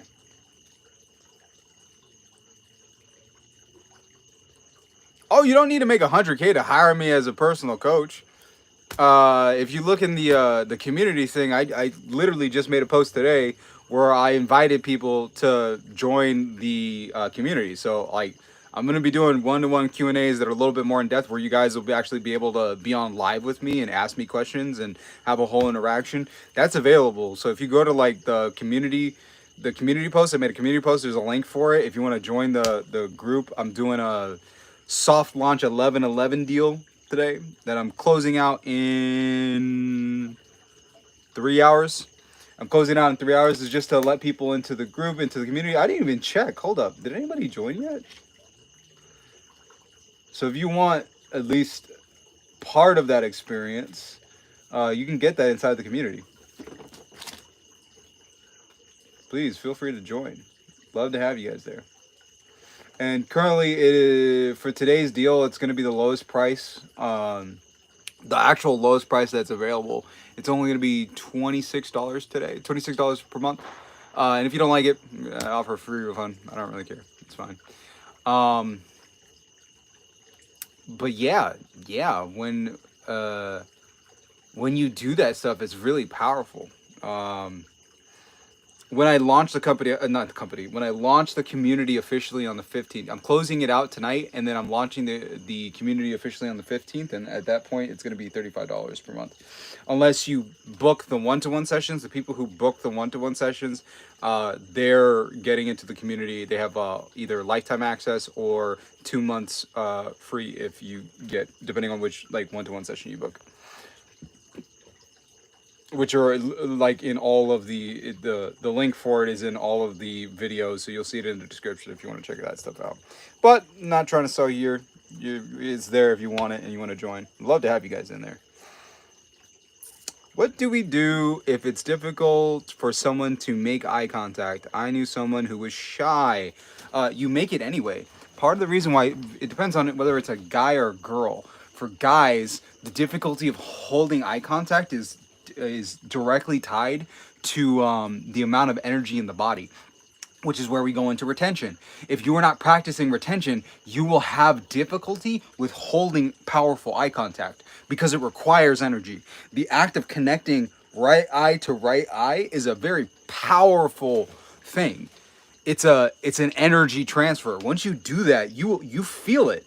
Like if a person has energy in their body and they look at you and they push energy through their eye when they look at you and they have emotion, intense emotion, you'll feel that. If somebody stares you down when they're angry, you'll feel that. If they stare you down and they're like, I want a little piece of that, you'll feel it. But if you don't practice retention, you're not going to have that energy available. So it'll feel like the person's like sucking stuff out of you. And it's like, there's nothing there. So the person will like feel uncomfortable and they'll avoid eye contact. And people don't have any conscious or like words associated with it. It's just like a feeling, like it's uncomfortable, and then they move away. But if you're somebody who's practicing retention, you're cultivating energy, you're doing meditations, you can look at people with power. Because when I practice my meditations and I have that energy, I can have a powerful conversation on live. I can go for hours because I have that energy available and I could push it into any of these topics or conversations. Oh, Angel, I would have gotten married to him on the second day and I got scared, but my God, that's the power of using this stuff. Manifesting back. 4 months of no contact after an argument and then decided to reconcile. She told me she was dating someone else already. I detached. Was I wrong? No. What you did was not wrong. I gotta do a video on that because there's a lot of people have to deal with like a third person, a third party, and that's a manifestation of like some sort of fear or uncertainty.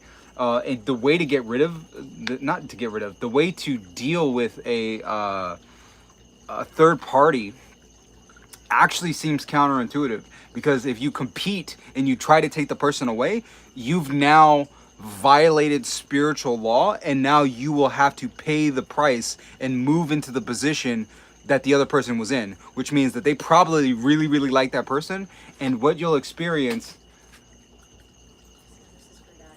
Oh, this is for Daddy? Thank you so much. Thank you so much. I appreciate it. You got a little sticker on your head?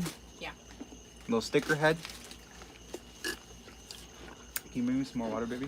Mm-hmm. Thank you. Achoo. Thank you so much. I appreciate you bringing me extra shake. This definitely makes up for the bit of the shake that you drank of mine. But you're cute, so you get away with it. I love you. All right. Hi, everybody. Hi, everybody's. You saying hi, everybody's? Hi, everybody. Say, how you doing? I'm good. Say, you guys look beautiful and wonderful. I know, wonderful. Oh, I'm wonderful. I am wonderful. You are wonderful, baby. We make sure to do affirmations with her, so she has a whole suite of affirmations that she will just randomly say during the day, which is beautiful.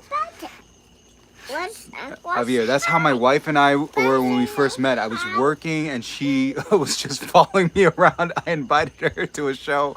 I was playing the next day, and then at my house she asked if I was a wizard.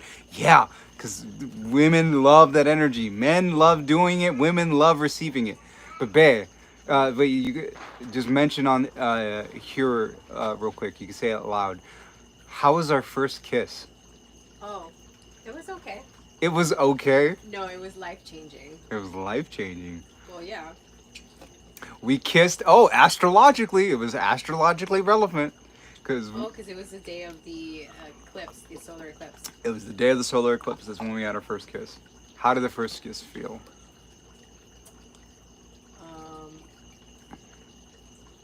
Hot. Hot. That's it. Gooey.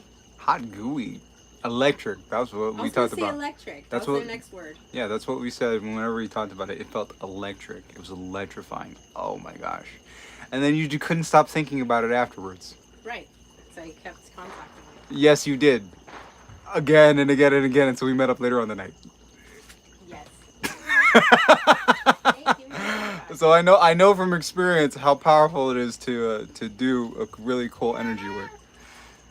People mostly do this unconsciously, and if it usually happens just because there's a lot of energy, there's a lot of attraction, there's a lot of stuff going on, and then the person just kisses with that energy in the body, which makes it so exciting, that nervous energy. And if you don't and this is the thing that sucks, if you don't understand what you're doing later on in the relationship, they'll ask like, and this is funny, people are like, where did the spark go? No, it's because you didn't learn how to manage your energy and use your energy, so you don't know how to make that energetic exchange. You don't know how to look at somebody with passion and energy. You don't know how to build up the energy in that body to give that passionate electric kiss. Now that I think about it, you're basically, if you're a really good like seductive lover, you're basically a Pokemon. Because you know how to do electric shock kiss. Oh man. It's a weird coincidence. She knows me from elementary, and we met after the first chat. We got our first kiss on the first date. That's so cute.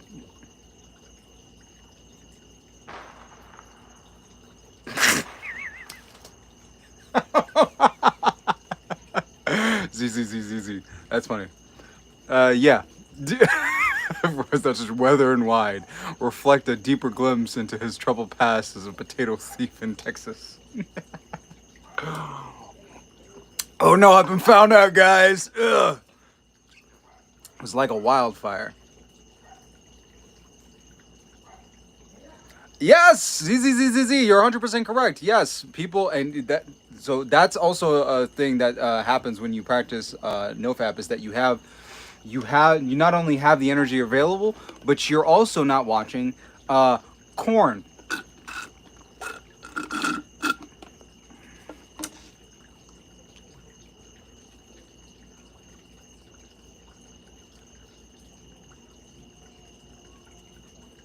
I think that's a piece of cookie that my daughter dropped in there, or it seemed like corn. So as I said corn, this thing came out of the smoothie that seemed like corn.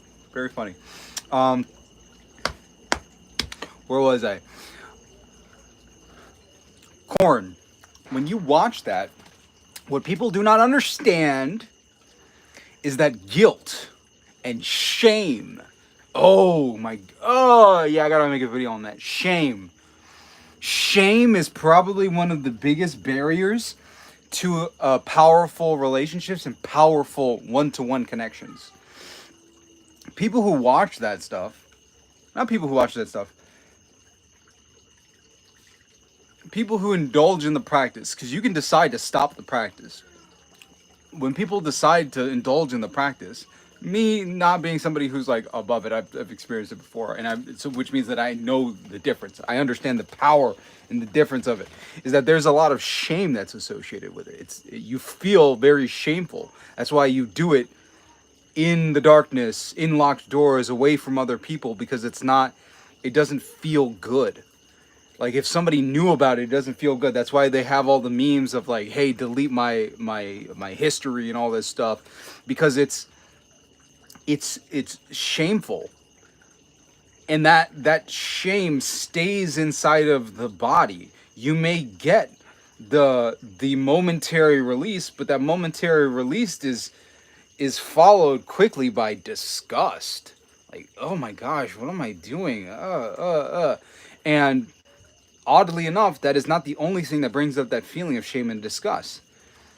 A non-committed relationship and having like intimate connection with somebody where you do that and you don't feel as though they're like this is your forever person can also evoke those feelings of shame and discomfort. And this is not something that people have conscious words for. It just feels uncomfortable. And doing it kind of feels unfulfilling because you're not willing to fully be vulnerable and release all things and just be fully connected to another human being. And you're settling for this experience that's not fully what you truly want and what you truly desire, which is kind of sad. And then we feel shameful. Oh my gosh, when you go from partner to partner to partner to partner, that's why people don't talk about their body counts. Because if you talk about your body count, the reason why people are like, oh, lie about it is because to be honest, regardless of what society says, it feels shameful to the individual, to the person. It feels uncomfortable. And then the reason why it feels uncomfortable is because it's also uncomfortable to the person that you're talking to, especially if the person really likes you and wants to love you and wants to be with you. Nobody talks about the effect that has on that person, like how much that hurts them, how that thing might play in their head again and again, because a lot of people don't have consciousness cleansing processes or forgiveness exercises. So once you get that and you go through that experience, it hurts. And then for some people, it'll just play in their head again and again and again, these feelings of disgust, resentment, and anger. Just imagining all this stuff. It's like, oh, how could you do that to me? How could you make me feel like that? I thought you loved me. Nobody wants to talk about that because it's uncomfortable.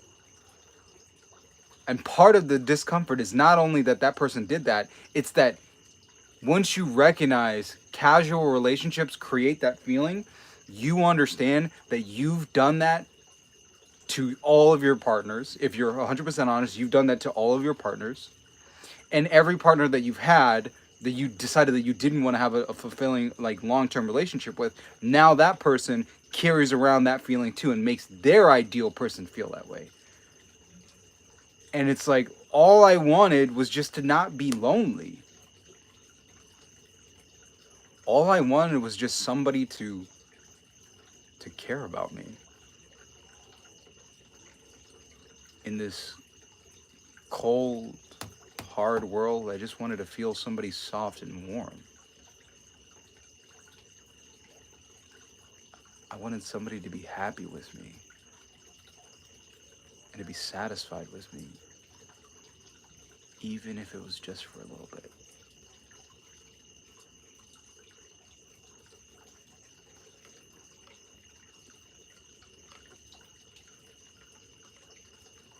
That's what we want. Yeah, this live is getting deep.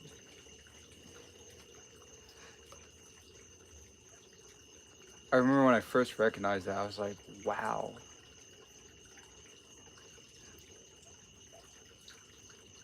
I recognized that at a plant medicine ceremony.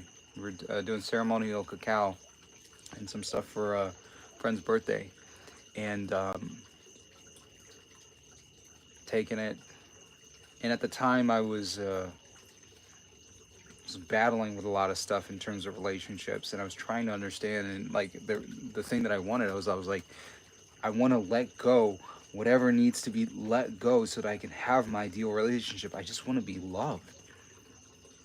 I just want to be happy. What do I need to let go to be loved and to be happy? I want that ideal relationship. I want that ideal love. I want to feel worthy of that love. So that was the intention that I went into the ceremony with. And we drank the cacao. It was late at night. We laid outside on mats among this treed area in this really nice building. This treed outdoor area. We're laying out under the stars. And as we lay back and close our eyes and melt away, close my eyes. And in my imagination, it's not like I fully, completely disassociated with the body. No, I was physically still in the body, but like I could imagine things that were different.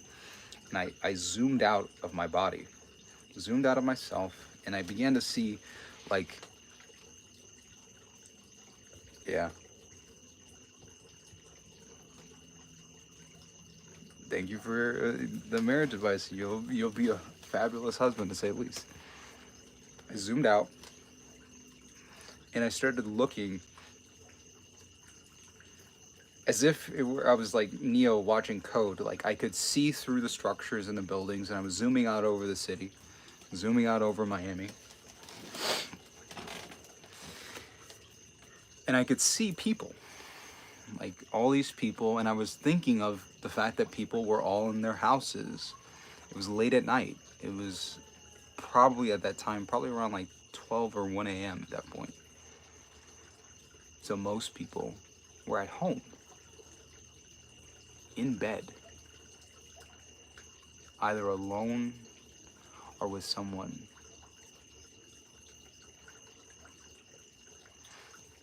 And I could see all these people, of course, just for some reason, it was like when you see characters in a character select screen, it's like I could see through all these things, and these people were just laying either alone or with other people. And the concepts and the words that were coming up were like the fact that everybody is just looking for someone to be relaxed and loved by, somebody to lay with, to have somebody to lay beside them. Someone who actually wants to lay beside them and wake up next to them.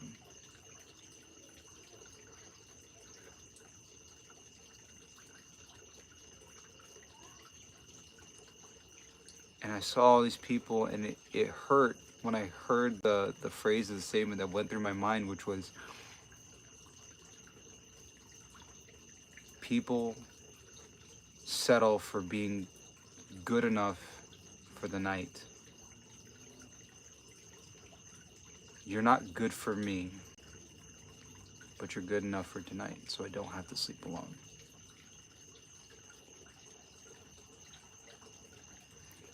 And it was strange seeing all these people just coming together, sleeping, or people leaving after the act, and the pain that would be associated with that. Because whenever people come together like that, and to biblically know another person, to show someone to be the most vulnerable and intimate with a person that you could possibly be, and to have that person experience you, to experience that, and then have that person walk away and leave, that's devastating. And I remember laying there thinking about that, and I was like, oh my gosh, what does that do to people's hearts? What does that do to people's psyches to have multiple people experience you to the fullest in a way that no one else has? Because very few people have seen you. Because when people wear clothes, you're presenting yourself. But just to see you, very few people have seen the fullness of you, have touched and seen and tasted the full experience of you. And to think that you may be something special, but to have somebody experience the fullness of you and to have them go, no, you're not what I was looking for.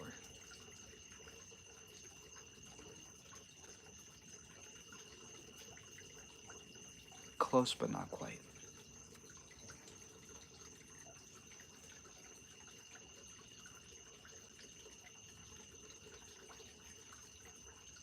Having so many different people say that you're not good enough.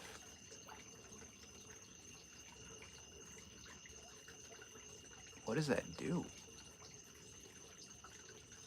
What does that do to you? what does that do to the other person? And over time, just having that micro heartbreak after micro heartbreak, people just, they start to believe that they're not good enough. At a certain point, they think that they're not good enough for their ideal relationship, their ideal person. Because it's like, why would they want to be with me? Because whatever point you're at, all the people that you've had intimate relationships with decided not to be with you. That, when I heard that in my mind, I was like, oh my God.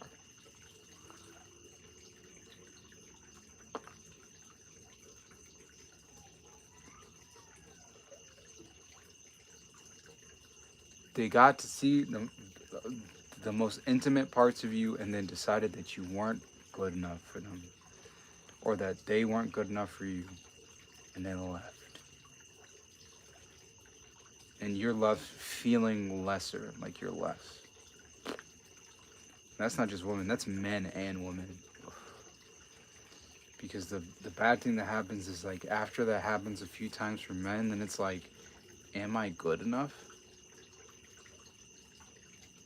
Because for men, the desire for men is to have the full natural experience of being, like, intimate.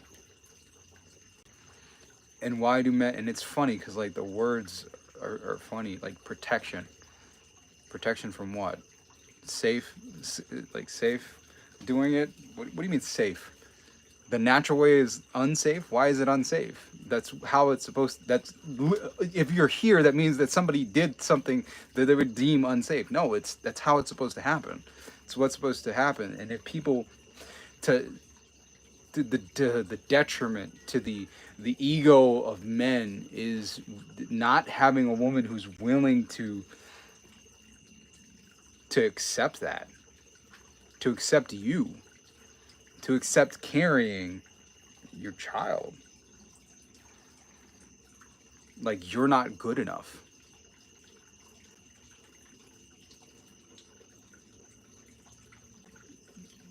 And it's like, well, no, it's not good. It's not. No, that's what it means. That's what it means. Take a moment and think about it. Like, why would people not want to have kids? Well, I'm too young, which means usually that's a reflection of, like, I don't see myself having children with you, which is one. It could be, we don't have the finances to do it, which means that you as a man, you're not making enough to provide and make them feel protected. I don't feel safe having kids right now. There's all the things that are associated with it. It's usually something around, like, hey, I don't feel comfortable or safe enough going through that experience with you.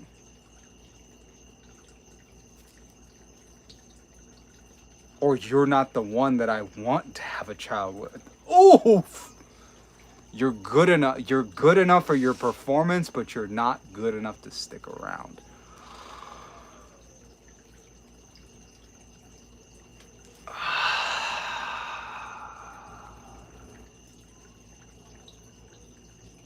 You're not good enough to provide and to be a father and to be a husband. That's, without saying that, that's what women are saying. And I don't think men or women are, like, fully conscious of, like, the effect that has on either. And for guys, that's massive blow to the ego every single time that happens. And then for men, part of what came up in the meditation and the experience was, like, figuring out why was I like this? Why was I seeking this? Why had I gone so far in my life where I was like, I wanted to be with all these women. I wanted all these women. And as I dug deep and was, like, introspective, I was like,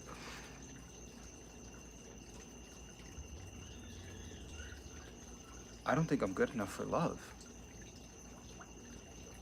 Why do I want all these women? It's because I dug deep. I'm like, why?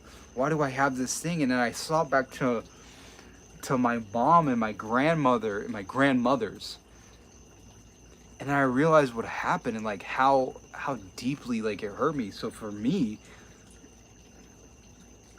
the actions of other people weigh on us. That's why you have, like, generational curses and stuff like that, because I'd always known, and, like, for all of the men in my my family, it's like they all had these experiences where they had multiple families.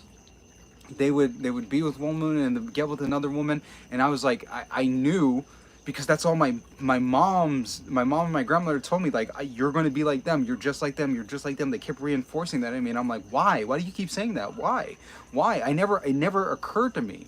They used to call me a vagabond, which is a vagabond, and I never understood that, what they meant as a kid, because they just kept repeating it again and again and again, and I didn't even understand or comprehend the word until I was like in my 20s, and I was like, wait a minute, are you calling me a vagabond?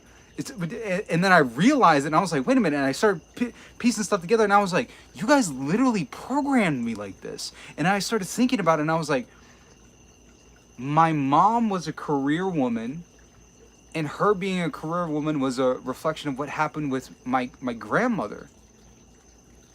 And I went through the whole relationship dynamics of my grandmother and my mother and my other grandmother and my father, and how both of those relationships weighed on me and my self-worth. For my mom, crazy stuff, because I need to write this down as a story. My grandmother lived in Haiti. Our family has been like Haitian government for years. My grandmother came here to the States as a political refugee because her husband was assassinated. My grandmother's husband was assassinated. We were involved in the Haitian government. He was just straight up killed. So that's a crazy story for a whole nother day. But she already had like 7 kids. So she had to bring all those kids over here and raise them. And she had lost her man, the person who had been taking care of her and her children and everything for decades, and he was gone. So for her solution to that problem was, don't depend on a man. You can't depend on a man, because I put all my attention on you guys, and I did everything that was right, and then he was gone. He died and left me, and I had to struggle. You should never be in that position. So my grandmother made sure that all of her daughters got careers where they could take care of themselves and they didn't need to depend on a man, which masculinized all those women, and they were not willing to give away that power. They were not willing to be taken care of by a man. So most of them, majority of them, like 95% of them, all had failed marriages and failed relationships because they were unwilling to let that go. They were unwilling, and they would be in positions of power in their relationships where they were in salaried positions. A lot of them went into nursing and medicine, so a lot of them were making really good money. But for all of those women, they would always end up with men that they deemed to be lesser than them. But all of these men, and it's funny, all of them had the potential to be great, to do things that were greater. But for all those women, they didn't feel comfortable enough to let those men move into that position, or to elevate them to that position. They wanted to keep them down, because if that man, they didn't believe in their own worth as a woman. They didn't believe that this man would be there for her, because they would, that was the belief that they had. They would put that man down, because if he ended up getting money and being more successful, why would he want to be with me? So they kept themselves in a position of power to keep him around until something happened, and then there was a resentment built up, and then they ended up splitting. And that's part of what happened with my parents. My father was an entrepreneur. My father wanted to be an entrepreneur.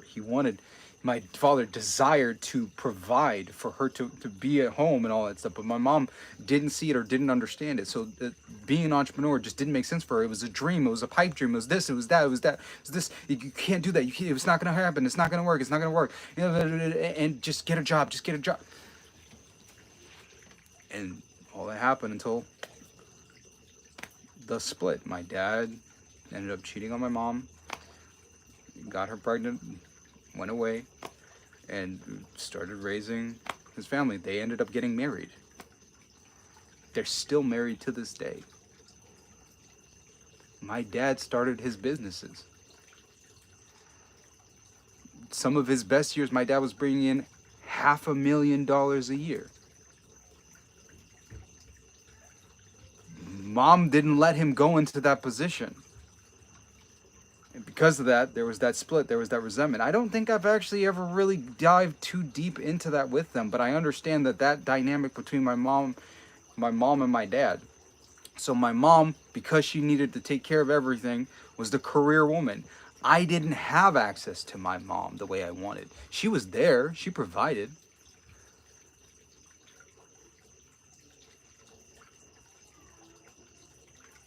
I'm glad you've been manifesting like crazy, Carla. She provided, but my mom didn't give me the time and attention that I wanted as a child. My grandmother too, that whole experience there. My grandmother, because my mom didn't come from the same marriage. My grandmother was actually the side chick. My mom is actually the baby of a childhood friend that was the love of her life, and I always remind my grandmother of my grandfather, and my grandmother loved my grandfather, but my grandmother didn't believe that she was worthy of love. So every time my grandfather would offer to marry her, she was like, nope, nope, nope, nope. Because she had already had so many kids, already gone through so much stuff, so she was unwilling to put anybody else in that position and unwilling to believe that someone could love her and take care of her. She didn't believe that she was worthy of love.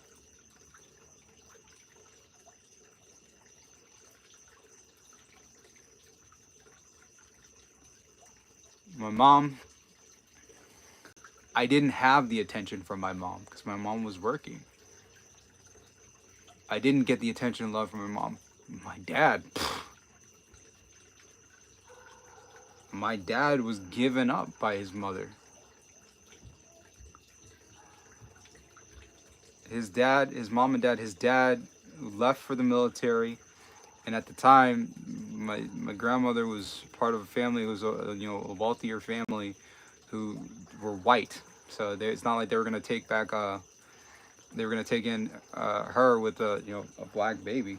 So she was gonna give my dad up for adoption, and then my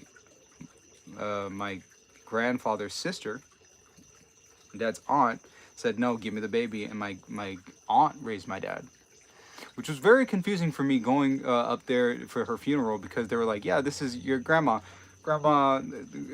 Isabel, but she's your aunt. So people were like, aunt, grandma. I was like, I'm so confused. I'm like, how is she my grandma and my aunt?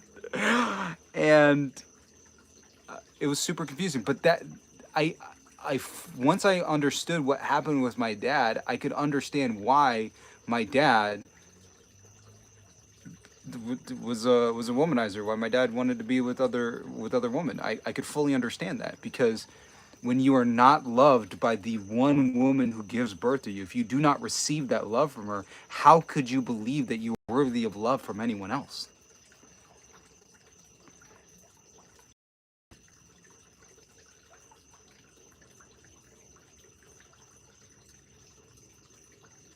Yeah, I understood what you meant, Carla. Don't worry, you're good.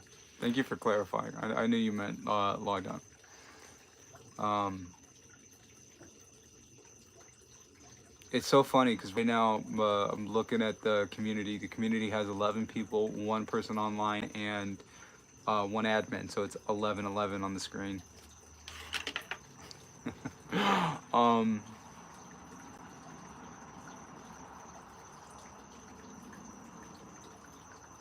I can understand that, and that affected me. So having those two experiences from those parents, my parents experiencing that, and that's why they inherited that, and then I inherited that from them. I realized in that moment, at that during that ceremony, I was like, that's why I constantly am desiring to be with all these women, is because like I was obsessed with making them feel good, making them happy, because doing that is the one thing that I think I'm really good at. It's the one thing that makes me feel like I'm worth something, and it's the one time where I'm like, somebody's actually satisfied with me. I'm good enough. At least for that.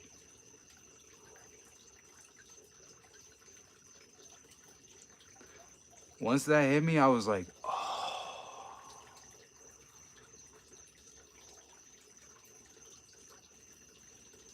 I can't keep doing that. Because in doing that, to try and satisfy that need, that pain,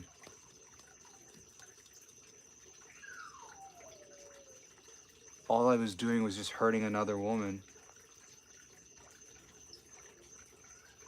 In the desire to just feel good enough to have somebody who was just happy with me for that moment, I realized, I was like, oh my gosh, what am I doing to her? Letting her, like, if I'm not willing, if my desire is just to make her happy, and my desire isn't to be in a committed relationship with her and to have a child with her, if that's not my desire, then why am I doing this to her? Because if I do this and then I decide to go away because she's not the person that I truly want to be with, then what I'm doing is I'm just hurting her. I'm leaving her to believe like there's something wrong with her. And I was like, oh my gosh, how many people have I done this to? Oh my, and then it dawned on me and I saw all the people around. I'm like, how many people are doing this to each other? Oh my gosh.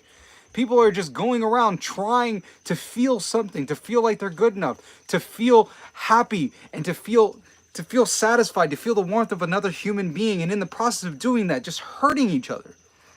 Again and again and again and again. When I realized that, I was like, oh my God. That is what religious people were trying to save us from. That's why they were like, no, don't have sex until marriage. That's why they were doing those laws and all those things. I was like, oh my gosh. They were trying to protect us from that. What? Why didn't anybody ever explain it to me like that? It was to protect people's hearts. It was to protect them from that whole experience of how things would unfold in their lives, where they would end up feeling like they were no longer worthy of being in love and being in love with somebody, because they would feel ashamed, like they're not worthy of being with the true, like, to think of, like, take a moment, think about your ideal person and how wonderful and amazing they are, your husband or your wife. How lovely and how wonderful they are, how kind, how generous they are, how amazing they look, how wonderful. And to think about that and to be like, if I've done this to all these people and I don't believe that I'm good enough, why would this person want to be with me? Because if they're with me, I know if I'm true with them, and if I'm vulnerable, and if I tell them what I've done, if I'm truly honest with them, will they actually want to be with me?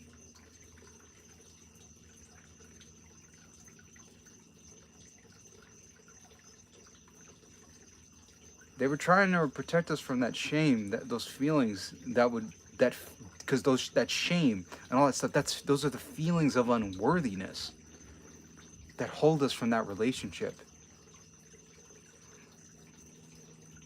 Because we know if we end up in that relationship, we'll hurt that person. And we do not want to hurt that person, because if we hurt the person that we truly love, that we truly want to be with, by being fully honest, we know that they will leave. Oh, that's the fear, that they'll leave.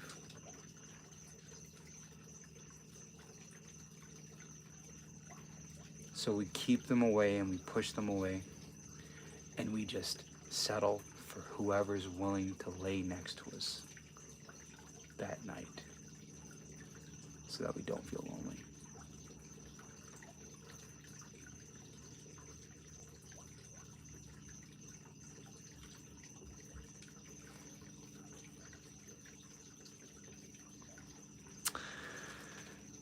Yeah.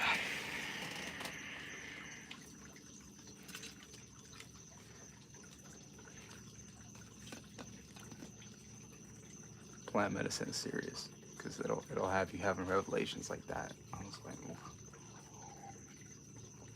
And I knew once I heard that and I understood it, I was like, once I tell people this, it's gonna hit hard.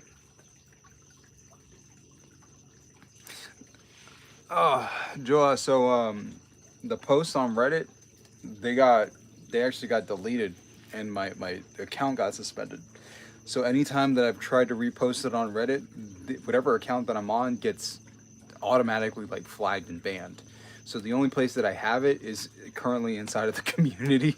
So if you want any of the posts in there, they're in the community. I'm gonna make new posts on the Reddit, because anytime that I try to repost it, immediately that account's gonna get flagged. That thing is gonna get banned. So I can't repost the stuff on Reddit. So it's posted right now on the Reality Architects blog, and I'll probably end up putting it in the newsletter. I'm gonna move my newsletter to Beehive so that you guys can have access to it.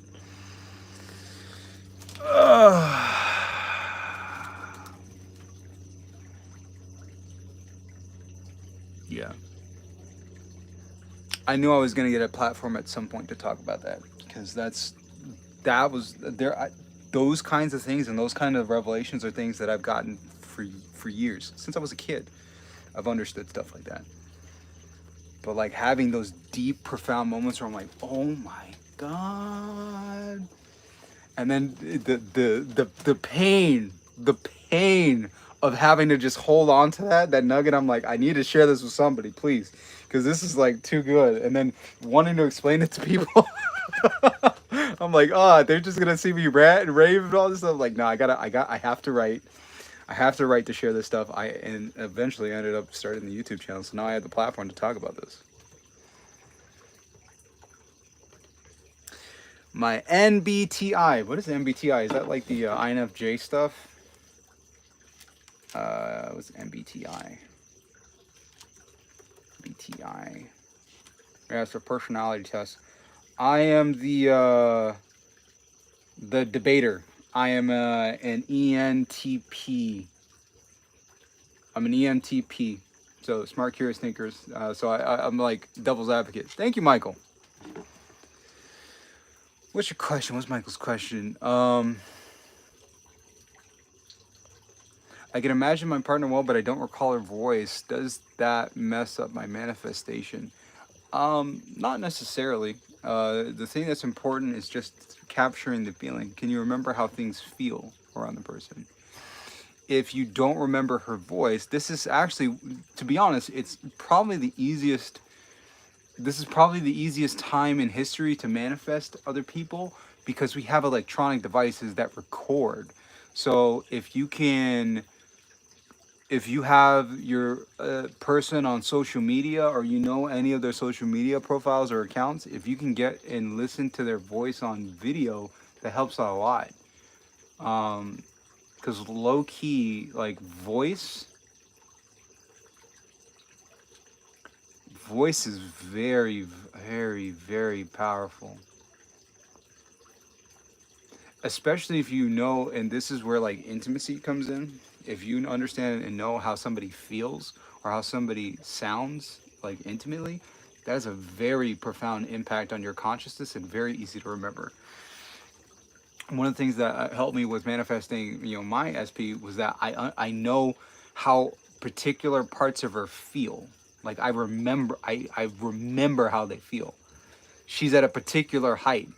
And I know one thing that she really likes that I do is like when we hug, and she's like, nobody's ever hugged me like that. It's where I hugged her and I like cradled her head. So I know the feeling of me cradling and holding her whole head so that she feels held and completely surrounded and cared for. So I know that feeling. So that was one of the things that I used to manifest her. And there's also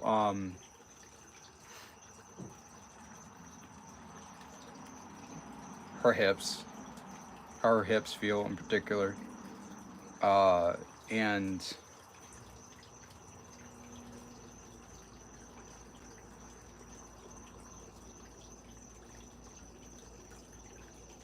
her hand on my face.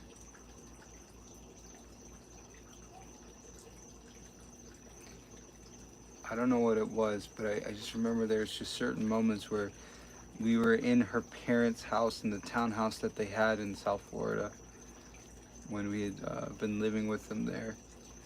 And we were in the bathroom, and she was helping me with my beard. I didn't have as long as a beard, but she was helping me doing like a beard treatment, cleaning my beard. And I just remember her taking her hand and holding, cradling my face, and I just melted. Because in that moment, I was somebody who was good enough to be taken care of. And I felt cared for. I'm getting teary-eyed just remembering it.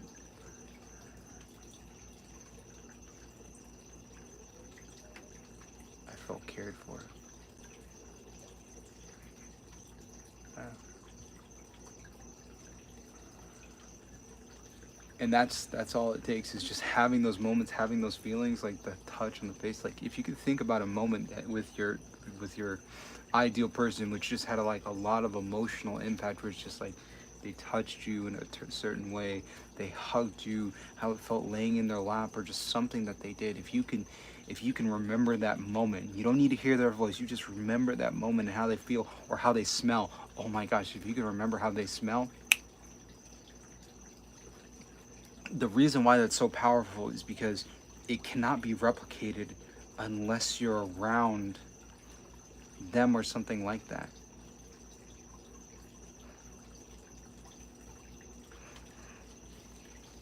I was scrolling through YouTube shorts, and one of the shorts that came up was a woman who worked at a prison, and how she had a prisoner who was supposed to come in for I think she was working as a nurse, and the prisoner was coming into the room, and then he saw her and he like stopped.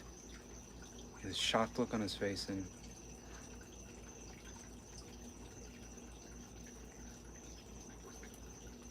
he smiled. He apologized, and she was like, what was it? And he was like, I'm so sorry.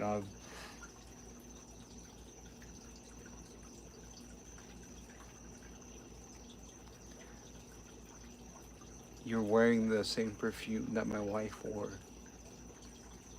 And I didn't think I was ever going to smell that again. That's how profound senses are, and how they're linked to our memories.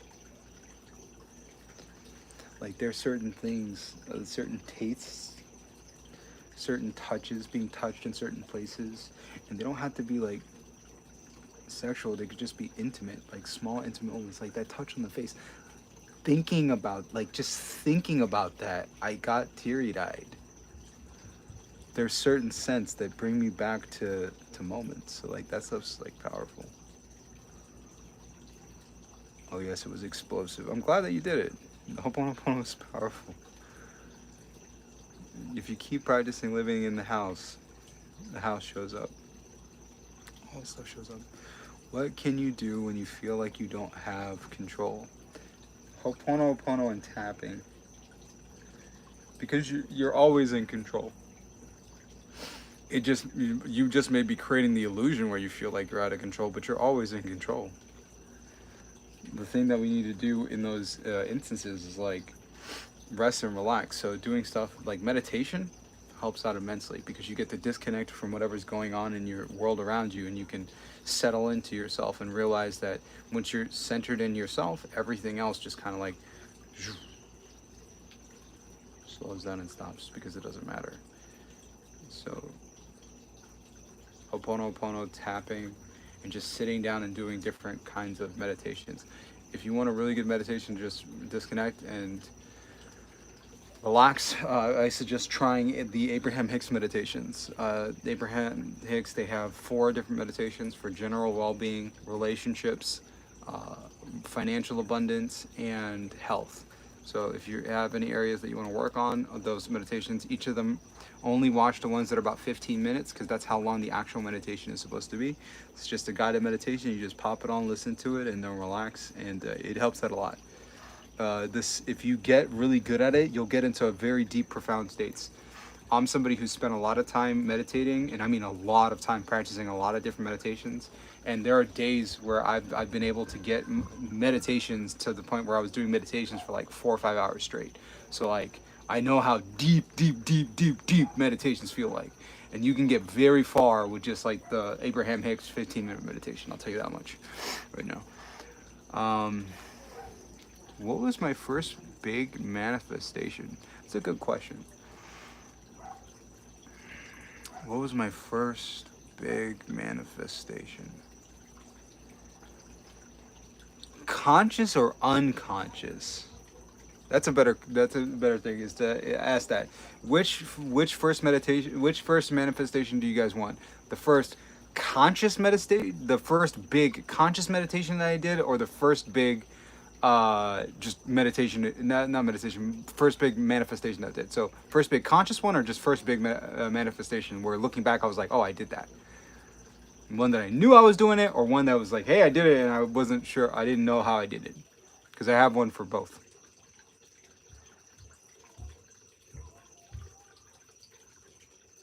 Can you make a video on your tapping, Helen? Yeah, I mean, I can. Conscious, okay. The first big conscious meditation happened to me in high school during my senior year. In high school during my senior year, a lot of stuff had happened.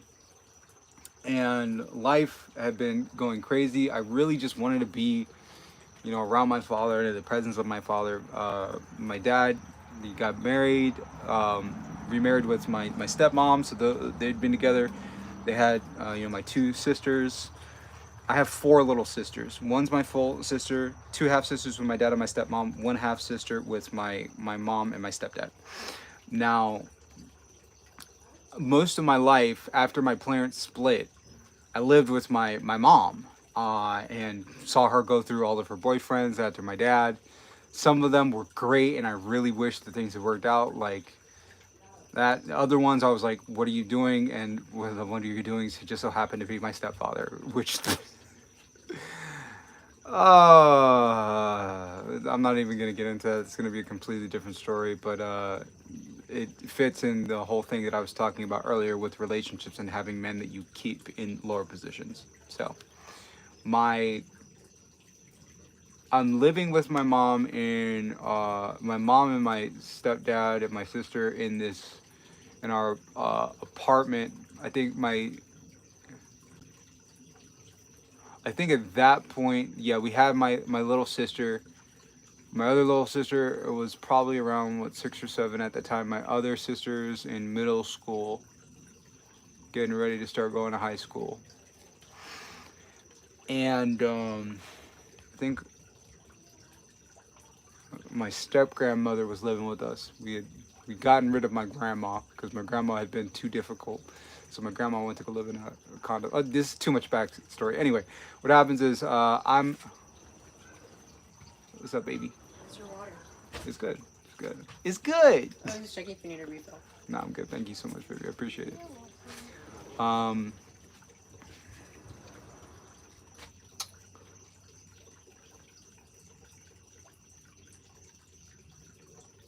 I did in the neighborhood I lived in. I was with friends.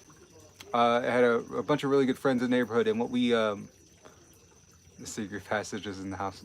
She's so good through the secret passages in the house. Yeah. I had a couple of friends that I played around with in the neighborhood, and we did martial arts and stuff like that. And one of our friends was leaving. The neighborhood, he was leaving, he was going away, and as a gift, he gifted me and a buddy his swords. It's not like they were like sharp, and they were dull practice swords and all that stuff, but we had swords. Now, mind you, optics for this whole situation is part of the reason why all this stuff went down. Me and my buddy, we get the swords from our friend, and we're gonna go on a walk. You're welcome. You're welcome. Thank you so much, Teresa, for coming. And so me and my buddy, we go for a walk through the neighborhood. Now, we don't do the smart thing, which is take the swords home. We're going to go visit our friend. We're going to go check him out. We're going to walk around the neighborhood and go visit a friend. What we didn't know was this other friend had moved out. So no friend there. So we're going, and we are walking in a hallway in the apartment complex. and we go to knock on a door to see if somebody's there. No. And then the stuff that ends up unfolding later is crazier because we actually found out what was happening inside of the place that we had knocked. Because when we knocked, little did we know, behind that door was not a friend, but a cop, off-duty cop, who lived at that place.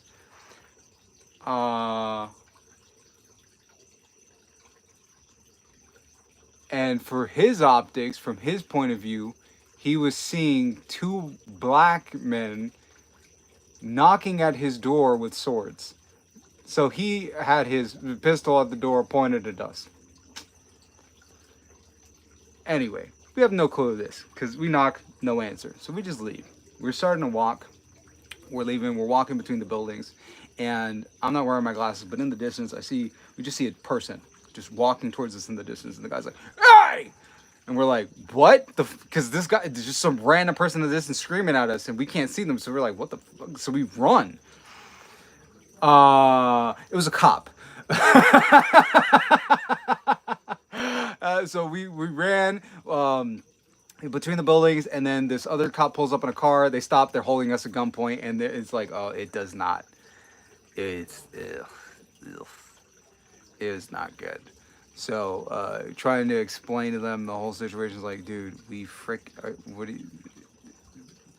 And the cop who was off duty was telling us, yeah, the gun pointed at you. I'm like, dude, we were just knocking. I know it looks bad, but like we weren't actually doing anything, dude. I apologize, sorry. Anyway, they ended up booking us. That happens. Never got charged or anything like that because it's not like we broke any friggin' laws. We just walking around with our swords. We ended up. Did we get the swords back? I don't remember if we got the swords back. I don't think we did. But yeah, that happened. Now, after the arrest had happened, which freaking sucked, my dad asked me if I wanted to come live with him because my mom was like fed up. She's like, "Oh man, you're awful, you're terrible," and I'm like, "It's not like this stuff happens all the time. I'm sorry, I apologize, but like, what are you talking about, Mom? Like, come on, please." Anyway, so I go to live with my dad. Now, while I'm living with my dad, I got an iPhone and I ended up plugging it into his computer to charge it. And what I didn't know was that my phone synced to his computer. And when I synced it, I started looking through like my music and all that stuff. And I noticed that I had like audiobooks on my phone. I was like, audiobooks? Why I got audiobooks? I didn't download it. And I remembered, oh wait, no, I connected to my dad's computer. And in the audiobooks, my dad's always been in self-help, building businesses and all that stuff. So one of the books happened to be Jack Canfield's Success Principles. Fabulous book. And in Jack Canfield's Success Principles, it basically outlines the self-help version of like the Law of Attraction and how you use it to generate and do your goals and all that stuff.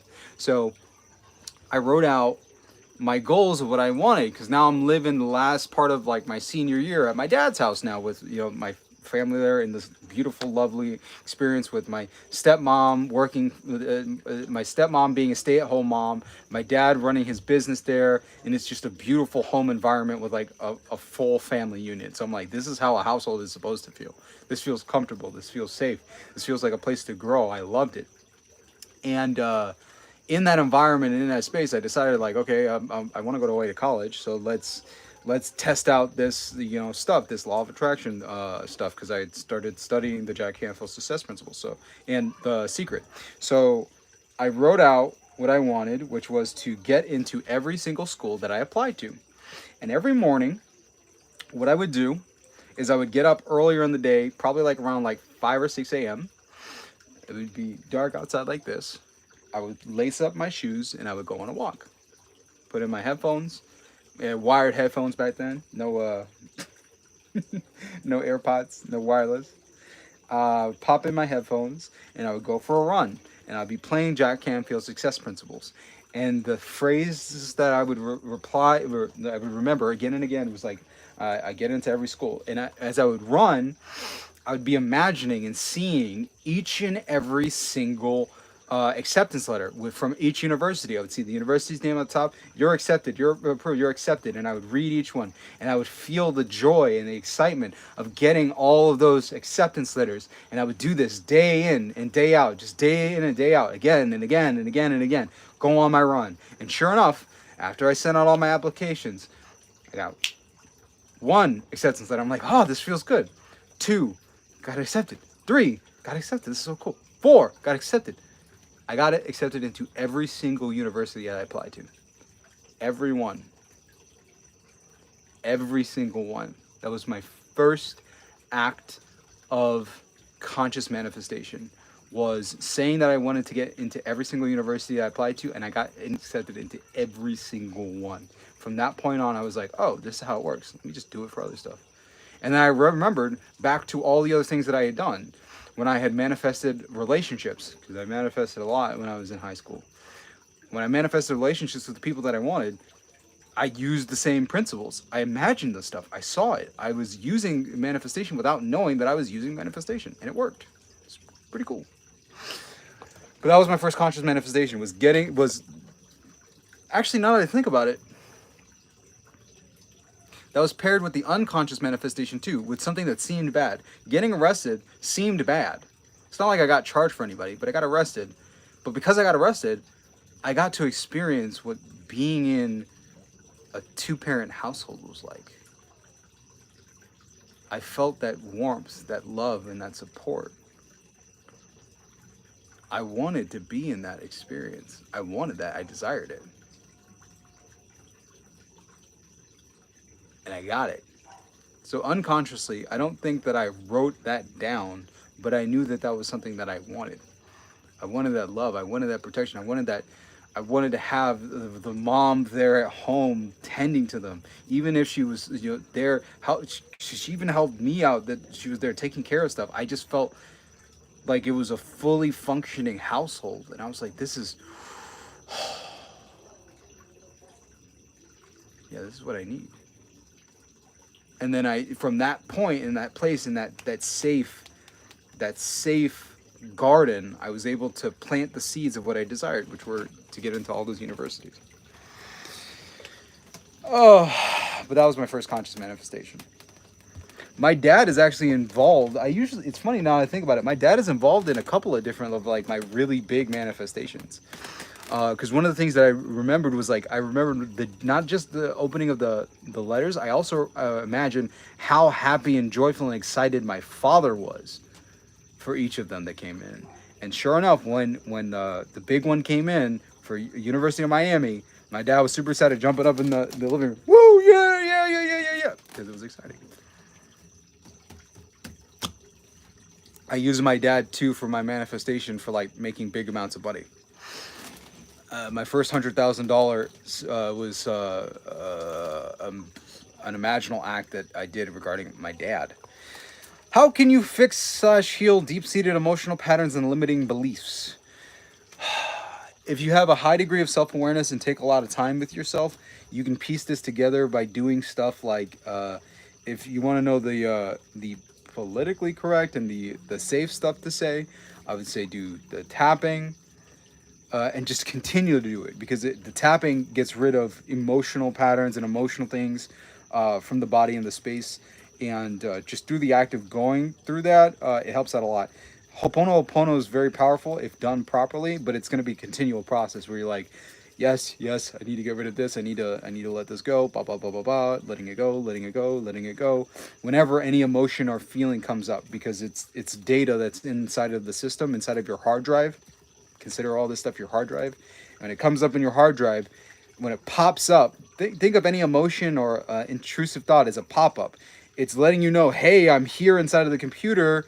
Hey, this tab is still open. And it's your opportunity to either to engage with the app or to close it out. Ho'oponopono is your ability to control alt delete and then end the process for that, to cut it off and then delete the program. And you'll see something that's similar, but that's just you closing out other tabs of other things that may be similar to that. Every time you do a tap or Ho'oponopono, you're getting rid of something. If something similar comes up, it's something new that needs to be purged and let go, because this stuff happens in layers. That's one thing that helps out a lot are those two practices. If you want something a little bit more structured, there is the gateway experience, which I do recommend for all of my clients to go through to help them with getting better at visualization and just releasing stuff. There's one process once you get through the gateway experience. It is, if I'm not mistaken, it's wave one, because they're just phases or segments of the gateway experience. Each one's called a wave. In the gateway experience, wave one, track, I want to say track 5 or 4. I will be able to tell you in a moment. It is wave one, track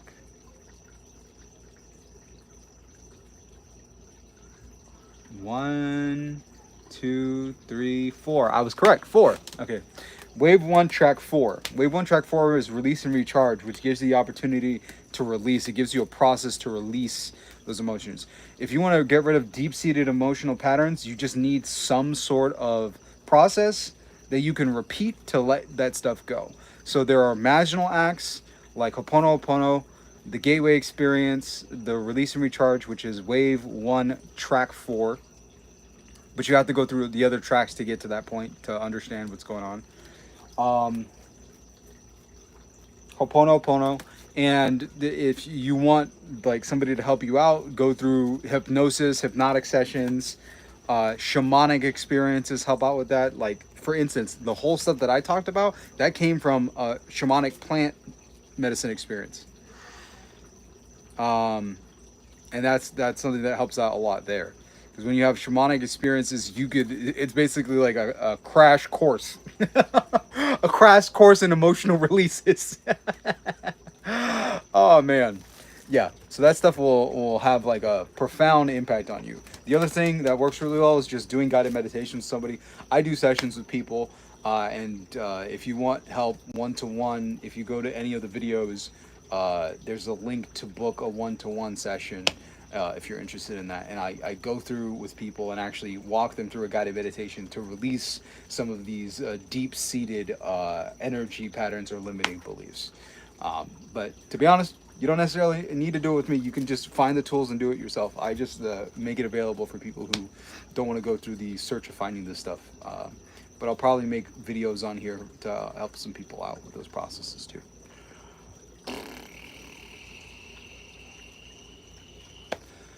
Hey, I like your message. Do I take donations? I've noticed that a lot of people just donate for using Super Chat, which I don't know how to do that. How do you do donations in Super Chat?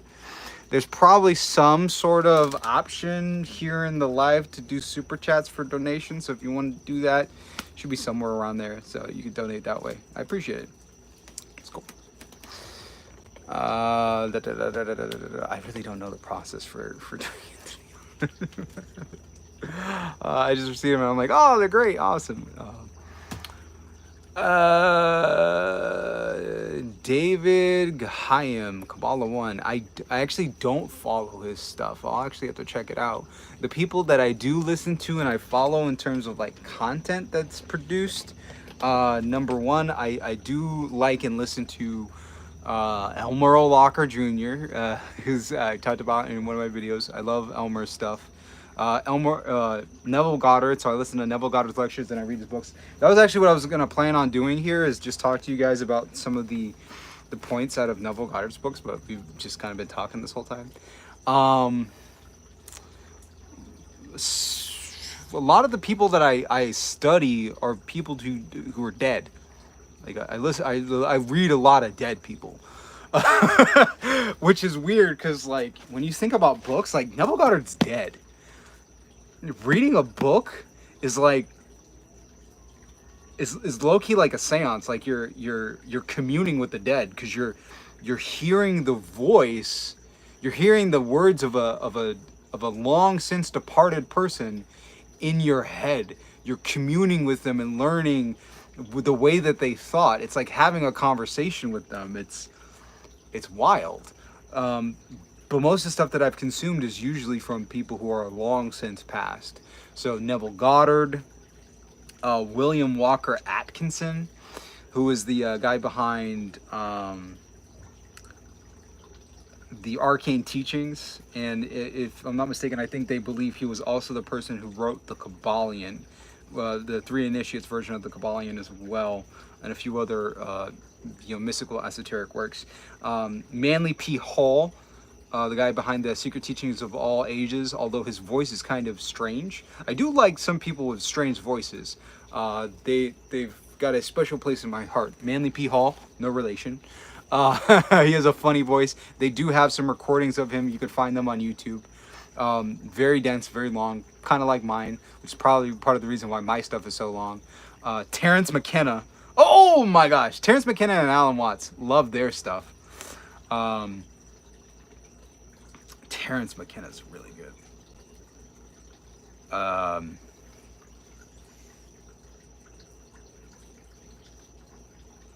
Florence Scovel Shinn is an old metaphysician. Joseph Murphy, who was actually the second student under Abdullah. Abdullah taught Neville Goddard and Joseph Murphy, which is very interesting. So I like both of their works. Both works are very great.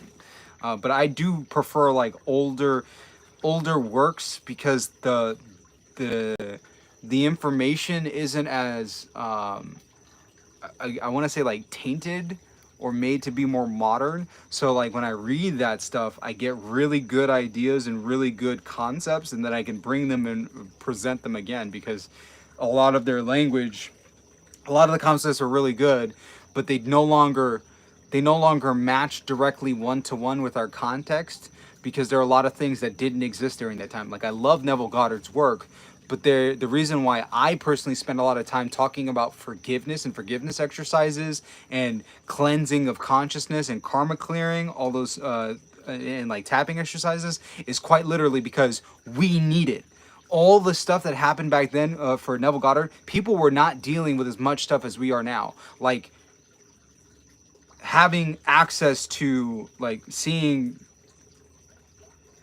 people intimately, it's never been like this before. Like our brains have seen more nude people than kings. Like we've seen more people on an average basis than kings in intimate positions like that. The social media and just like the effect that it has on your consciousness, the amount of relationships that people have had, like none of these things were norms back then. Like none of it.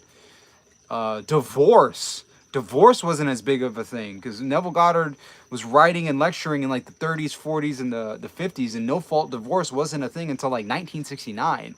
So like divorce, and then the ramifications of divorce with people being raised in single parent families and like having split families, like these things have had deep effects on people's psyches and their emotional like well-being and their spirits.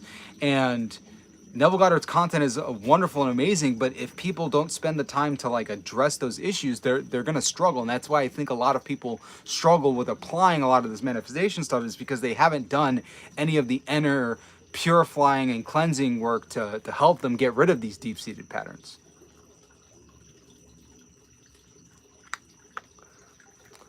Joa, what's your best advice for somebody who's trying to manifest something for a while and didn't see any movement in their 3D?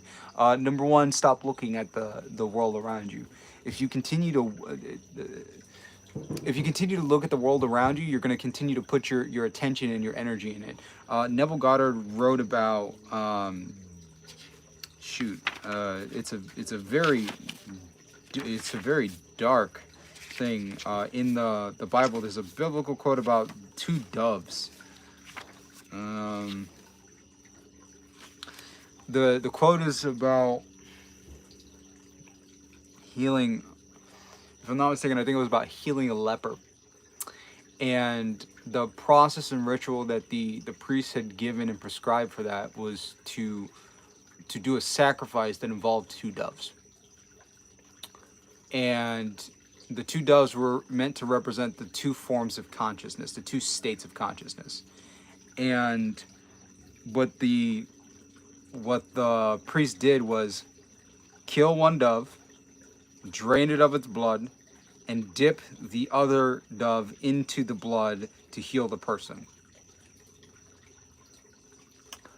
Seems very dark with when we talk about like those kinds of rituals, but what it was it was actually a symbolic explanation of what is supposed to go on in consciousness to create the ideal state. You're currently in the state, and this is why we have the two doves. There are two states: the old state, the diseased state, the state that you do not want to be in, and the ideal state, the cleansed and the clean state, which is what you desire. You cannot have both be alive. You can't have two states alive at once. You can only have one. Like if you're imagining, if you're deeply imagining, you're in the deep imagination. If you're in the experience, then you're in the experience. If you want the experience to disappear and to leave, you have to kill it. It needs to die. So in the act of spilling the blood is supposed to be the lifeblood, the attention. Your attention is drained away from the awareness of your present situation, which people will refer to as a 3D. Whatever unlovely situation, you remove your attention, remove the blood from it, and then dip the ideal situation in the blood, in the lifeblood, the attention. You dip the ideal state in the attention, and it is cleansed by the attention. By giving your attention to only the lovely state, you're able to go free and to be freed from the old state. It needs to die. So when we talk about manifesting, part of the process is letting the old state die, which means you remove your attention from it. Stop paying attention to that. You can pay attention to anything. How long have you been watching me on this video? Have you thought about all the things from before? Have you thought about what you ate? Have you thought about reading? Have you thought about the shows that you want to watch? Have you thought about any work that you need to do? There's so many things that could be occupying your attention. And if you fully give yourself to other things in your attention and the thing that you desire, and you take your attention away from something that you don't like, it disappears. It doesn't exist. Because you cannot think of everything everywhere all at once. You only have to think about one thing at a time. I was told that the gateway tapes got astral entities and embedded in the frequency. No, they don't have. So, good question, Bento. The gateway experience is associated with astral travel because you are taught the process of being in your causal or the imaginary or the light body, which is when you close your eyes and you imagine your hand holding in your, let's say you have your hands together, but you're imagining your hand holding an apple. That imaginary hand is what would be your astral hand or your causal hand. It's a form of your body that's built out of your conscious attention or your focus, which is a light body. It doesn't have the same properties of a physical body. So when you're doing the gateway experience, you're moving your focus and your attention and your conscious energy into that body and those systems. And you have the ability where if you want, you can go explore beyond the confines of the physical body and where you are. When you do that, you can meet and come into contact with other non-physical entities. That can happen. It's not that it's embedded in there. It's that you're given the opportunity to go out into the world. And if you want to have conversations with them, you can. Because, surprise, surprise, life doesn't end in the body. You live on. There are people, there are things all over the place, all around you at all times. Like, it's not a surprise. Like, when we talk about, like, non-physical entities, they're real, for sure, 100%. Whether you are, no matter what your religious belief is, most religions recognize that there are things that exist, that there is consciousness that exists in the frequency bands above and below physical matter, and above and below the spectrum of visible light. Like, that's one thing that people talk about. People give them different names and different explanations and how to interact with them, but they exist. And I know that from my own experience. I've experienced stuff, so I can say I believe them only because I've been confronted by that stuff. So for most people, it's like, it doesn't really exist. It's like, no. If you talk to some people, they'll tell you, no, that stuff is real. When we talk about that, when people are like, yeah, ancestors and like entities, they're real. Just know that. And once you understand that, then you will become very religious. You will become very, very religious once you get to that. What if you have positive childhood, but you were hurt in relationships, so your belief changed later in life? You probably have not spent too much time inside of your childhood. Yes, childhoods can be positive, but most of us have experienced some form of energy pattern, and it may not have been like explicitly traumatic, but it wasn't healthy. There, even if your parents had a two-parent household and were there and all that stuff, they may have not given you the attention and love that you wanted. So whatever happened later on in your relationships is usually a reflection of what happened there. Now, it may not necessarily be your mom and your dad. It may have been something that happened between you and your siblings, or it may have been you and other people in your family. And it doesn't necessarily need to be very traumatic kind of experiences, because for anything that is heavily emotional, kids take that stuff on. So if you really think about it, and this has been something that I've noticed with my clients, if you really, really go into it and think about it, you'll find something. You'll find the mirror, the original, something close to the original experience, which is being mirrored in any of your beliefs that happen later on in life. Oh, glad you got the book. No contact. Thoughts on this? No contact doesn't matter as long as that you imagination. If you imagine that you're not talking to them, the no contact will continue to persist. If you imagine having a relationship and talking back and forth with the person, they're gonna start talking to you. It's gonna happen.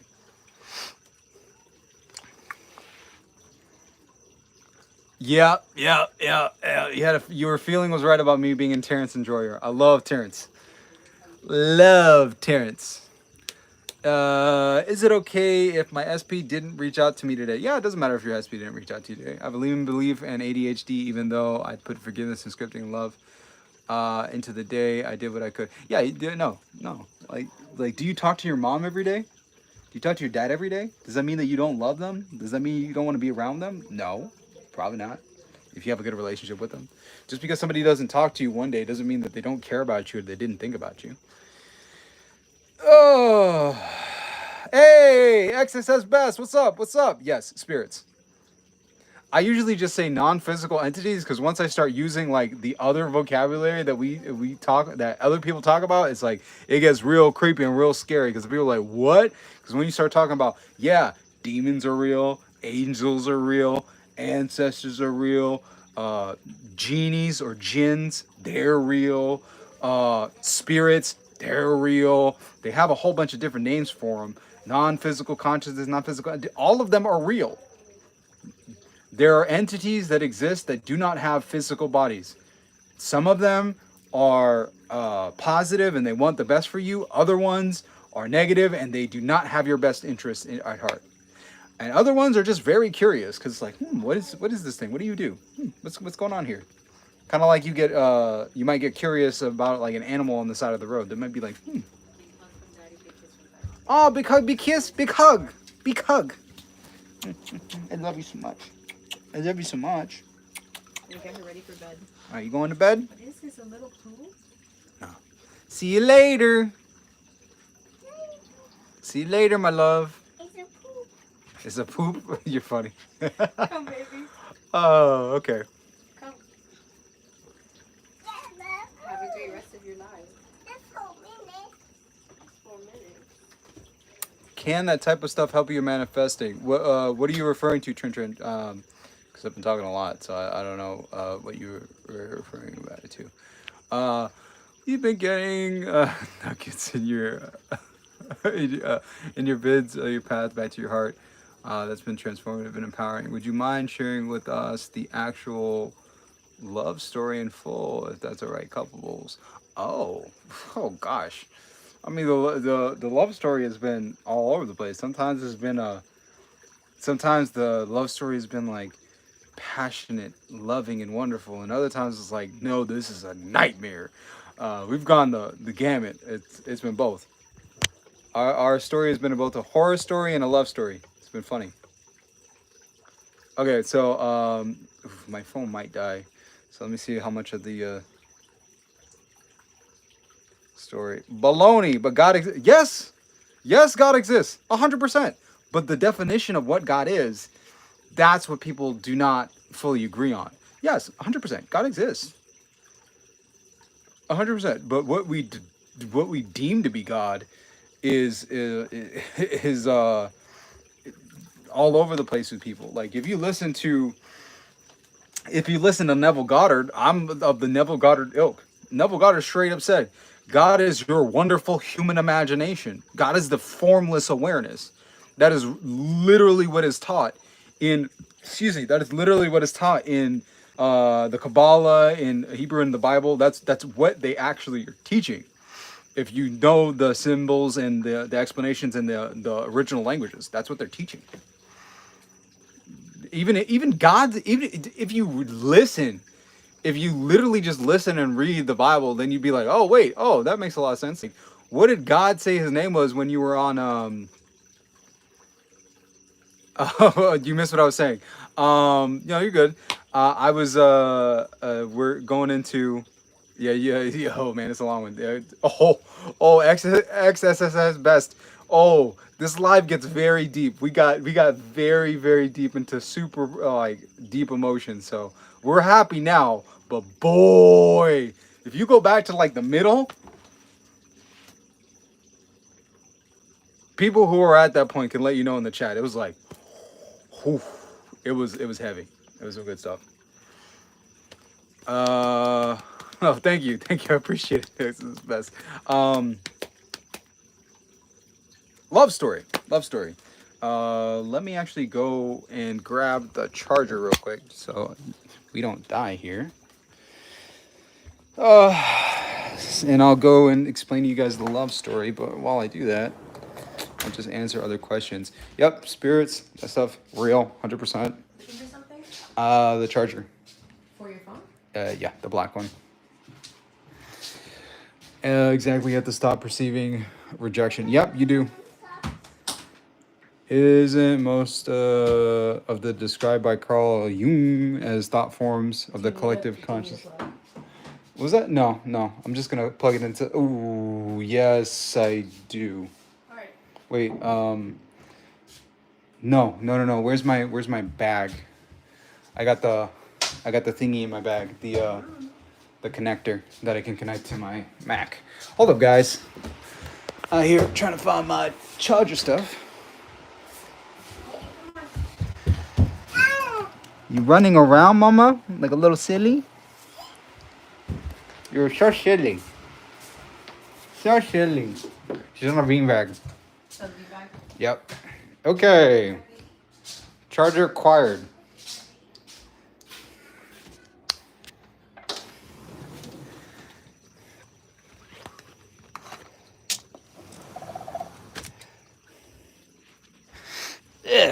Here we go. Plug in. We're good to go. Charging. Trust. There we go. Okay. Alrighty. We can keep going. Yeah, that was a roller coaster. What part was the roller coaster? Don't. Do you believe NoFap helps attract women? Anybody who is in the earlier part, can you answer that question down in the chat? Because we went through that, please.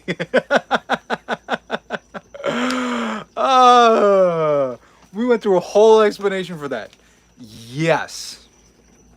What you did. So let me rephrase what you said, and then you can answer it in the chat. Joshua or Joshu.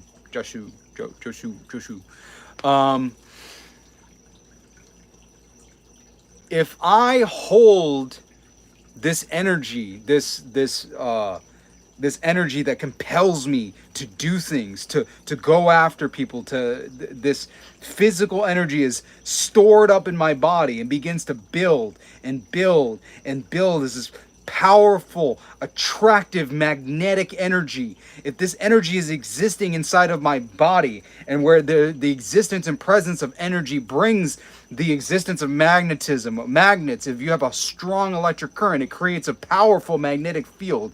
If I hold on to this powerful, potent energy that can literally change and create life itself, and change both my identity and the person that I place it into for the rest of our lives, casting us together and bringing into life something that looks exactly like us. If I hold on to this vital, super powerful, amazing energy, will ladies show up?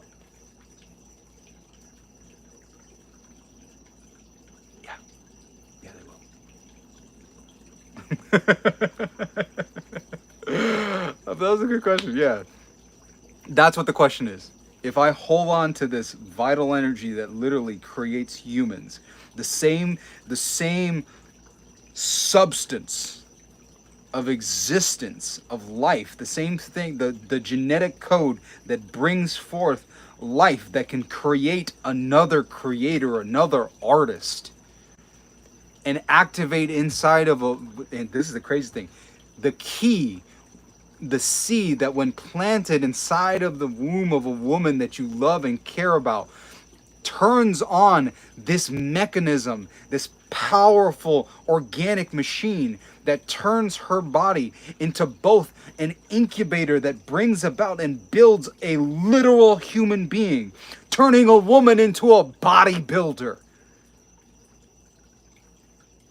The thing that can literally create life and cause her body to start creating nourishment that can keep this human alive and allow them to grow, and to cause all of her hormones and mental chemicals to shift in her mind and her brain, so that she feels this deep sense of love and connection with this new human being, to protect them, to care for them, and to nurture them, and to move into this new state of being where she has crossed the threshold, where this, and this is probably like the coolest thing about birth, where the thing that has caused you the most pain that you've ever experienced in your life has suddenly cause you to love it more than anything else. That same seed, if you hold it in your body, of course you're going to attract women, because you're not spilling the seed. You have the potency, you have that energy inside the body. Women are very intuitive, they're very in tune, and they're very sensitive to energies and shifts in energy. If you're holding on to that energy, women may not say it, but they will feel it. They will feel it. Like when there is a man that is in that masculine energy, who shows up in that power with command, tells her, sit down, who has the ability to command other men around them, to have passion when they speak, bass in their voice.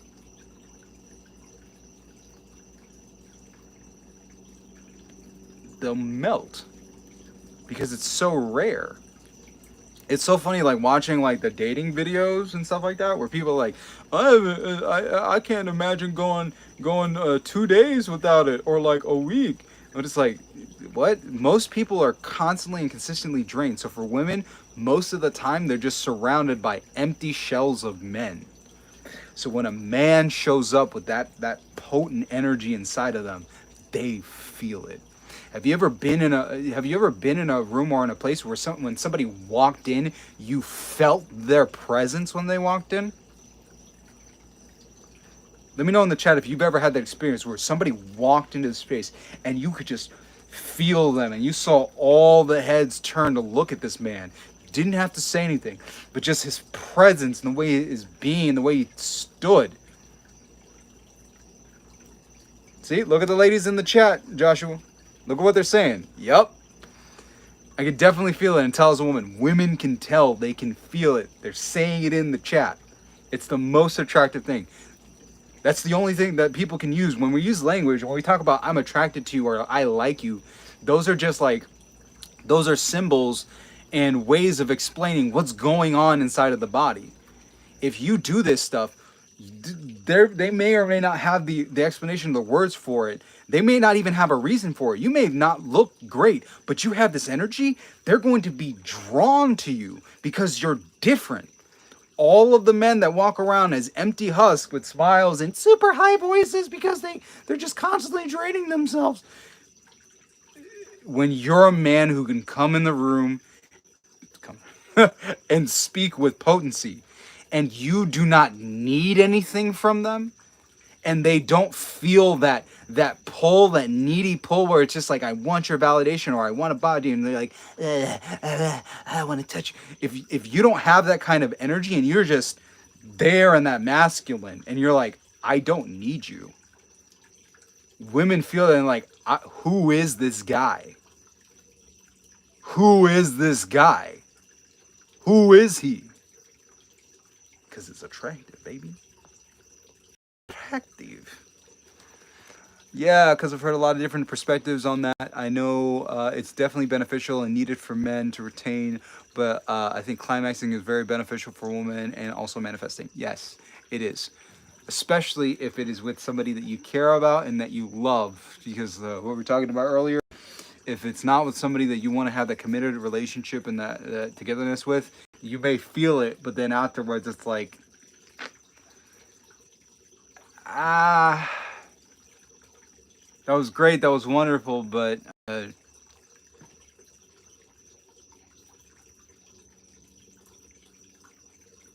yeah. What the powerful thing for women, they could do it as many times as they want.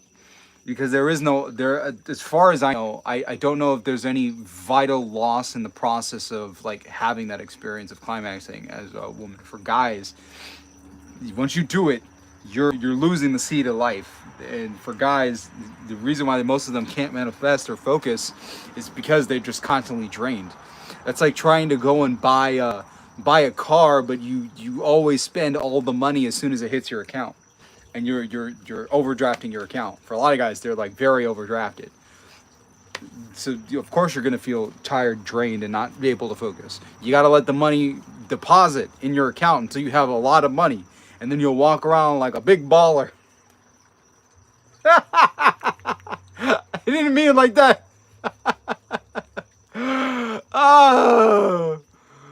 Oh man. Ooh. So interesting thing about the post peanut clarity. When you're a post peanut, what is actually happening is the descent of your consciousness and your energy. Because oh, this is actually a really good one. This is a really good point because this actually also has to do with money too.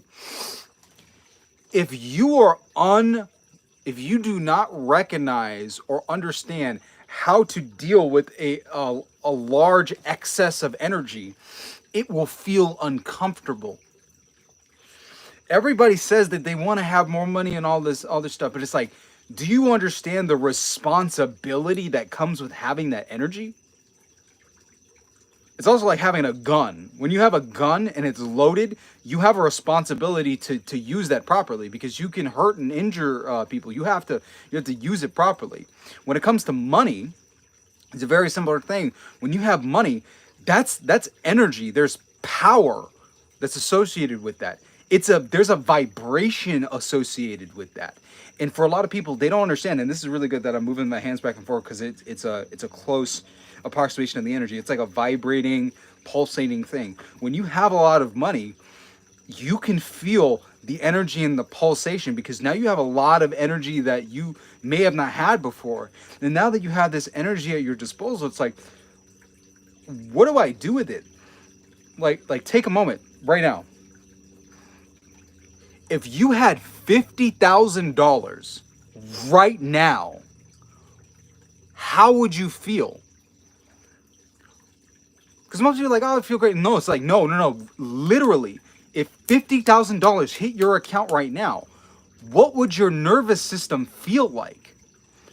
Part of the reason why people don't make a lot of money, or if they receive a lot of money, like with the lottery and stuff, the reason why they lose it is because there's a sense of discomfort that comes with that kind of energy. Because that energy changes things. It not only changes you, it changes your nervous system, so your nervous system has to be ready for that kind of stuff. But it changes how other people react to you. And a lot of people are not ready for that shift. And by moving it out of the physical energy, yes, if you do not understand it, Ryan Hall's the famous, yes, yeah. There are a couple of different Ryan Halls. I'm Ryan I. Hall. There is Ryan Hall, the BJJ champion. There's Ryan Hall, the marathon runner, the one who pooped on himself in the middle of a marathon, which is a thing. He was also in a Nike commercial as well. There's Ryan Hall, y'all, on YouTube, who is a weather guy who has like 1 million subscribers. A weather guy on YouTube. And then there's Ryan Hall, the guy in the NFL. And there's a DJ in New York called Ryan Hall as well. So there's a lot of Ryan Halls. I'm Brian I. Hall, so that's why I'm Ryan Hall Talks. I'll probably put my like full name to differentiate. That was one of the things, so that's funny. Oh, energy. When you have an excess amount of energy, not only does your nervous system change, you have to feel that. And for a lot of people, if you're not used to having that kind of energy, it's going to feel uncomfortable. You may feel nervous. You might have a nervous breakdown because suddenly you have all this energy and you could literally do anything. And the world around you changes. One of the things that I was not prepared for when I had over $100,000 show up in my account, because I was trading GameStop. I was trading options during GameStop, giving you guys like a sense of like what happened with my account. I literally, my first payments, my first buys for GameStop were like $11 and $15. GameStop went all the way up to like $350 a share. I was trading options and I had a whole bunch of shares. It was crazy. It was wild. I had moments where my account was going up from like $88,000 all the way to $35,000 and back up and down again. Oh man, oof. The feelings, the emotions. Oh my God. Heart down from my gut down to my throat, all over. It was everywhere. The one thing that I was not prepared for in the experience when my account had stabilized like over $100,000 was like how differently I viewed the world and people around me, because now I didn't need to work. I could literally just stop working for the year. I didn't need to do anything. I didn't have a family at the time. I didn't have an apartment. The car that I had at the time was completely paid off. So it's not like I had big expenses, but I had all of this energy and I'm like, I could do anything. Like I could buy a house. I could go on a trip. Like right now, I could just get a flight and fly first class somewhere in the world. What do I want to do? I'm like, who would I want to bring with me? Who would want to go with me on a trip like that? I'm like, but wait, people have to work. They can't just get up and leave. They can't go to Italy if I want to go to Italy now. And I'm like, oh, this is what people have to deal with. And like, looking at clients is very different, because it's like when you have money and you don't need to work with somebody and you don't like them, you don't tolerate a lot of stuff like you used to when you needed the money from them. When you have money, it's like you don't tolerate anything. You're like, I don't need you at all.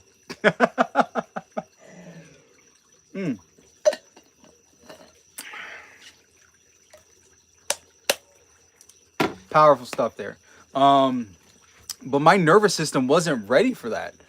My nervous system wasn't ready for like, because if I talked about it with anybody, it would feel uncomfortable, because I'm like, I suddenly have more money than some of these people make an entire year. That's in my bank account. Like, people treat you different when you're at that state.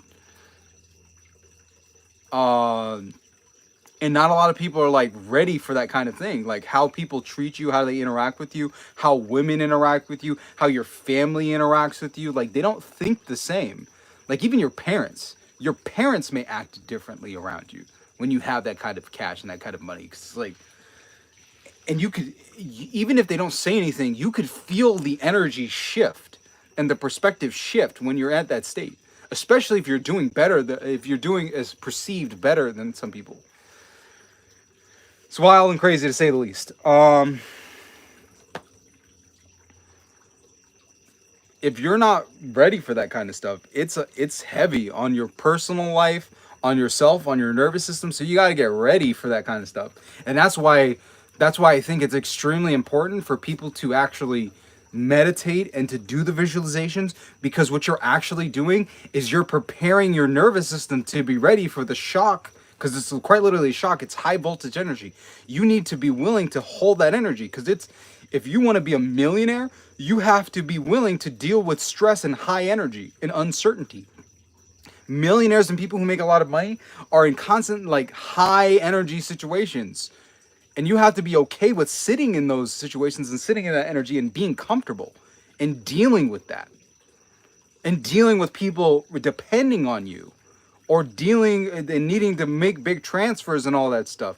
Like the fear that comes along with like wire transfers for big things like purchasing big properties and stuff like that. There's a lot of fear and stuff associated with that. So yeah, you got to get your, if you want to be rich, you got to get your nervous system ready. You got to practice energetically, because the feeling is money. When you talk about money, you have to like move energy in your body. The more energy you have in your body, the more money you can have around you. That's part of the reason why it's much easier to make millions of dollars once you have a bigger group of people. That's why people have companies, because you've spread the energetic load and the need to give among other people. One of the things that people struggle with, especially like small business owners or as business owners as they grow, is the energy required for scaling up. If you're scaling up a business, it takes a lot of energy from you, to especially if you're charging for clients and you need to put a lot of work into your clients. It takes a lot. Like for me and my one-to-ones, I give a lot of energy to my clients. We're doing full energy work. I am pouring this energy out into them. I will spend hours working on these things, working through this stuff and channeling this stuff so that they feel the shift and they feel the change. And if I do that session after session after session, I gotta lay down, because like I can feel it. I feel the energy that's flowed through me. Like I will, even if I don't physically move and I'll sit here, I will be sweating. I will be sweating like I was doing like a wild and crazy workout, because I'm channeling so much and putting so much attention and mental energy into what we're doing, and emotional energy to push them through this process, to help them with the transformation. And that requires a lot, and that's part of the reason why I for like my longer term things, I charge high ticket, because it takes a lot of energy for me to push somebody through that transformation, and that transformation is big. So I charge enough so that there's no resentment between me and the client, where I'm like, I feel more than happy to give you this service. And I not only obligated, I am thankful for you helping take care of me and my family. And I will give as much of my energy as I possibly can to help you in this process of transformation. And that's the type of relationship that goes on between me and clients. And that's the relationship with anybody who's doing some sort of business, is that they're building that. They're thinking of you, building systems and processes for you to help you in the process of transformation, or giving you ultimately what you want. Whether you're a comedian, a musician, or anything else like that, they're pouring their very life energy out for you.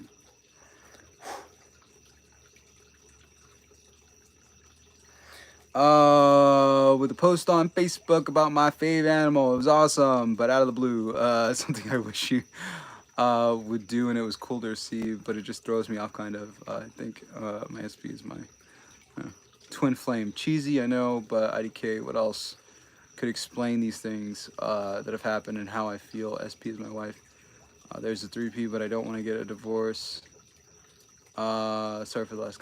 No. You're good. You're good.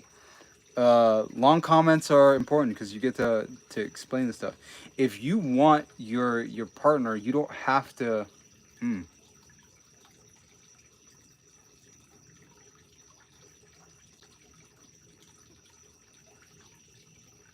Does your wife have a 3P, or do you have a 3P? Adro Peso, is it your wife or you? Yeah, you gotta have a stomach for that. So like when we talk about people who are wealthy or people who are doing work like this, like you gotta enjoy it. That's part of the reason why I love doing it, is because the work that works for me is work that relates to the mouth. I'm a life path 3. I'm a Capricorn. I'm a water rooster. And I'm a manifesting generator. So all those together, like if I do language related work, I can pour more of my energy into it, because naturally the place where energy flows out of me most naturally is the mouth or the hand with language. Naturally, language just feels right. Storytelling, it's like,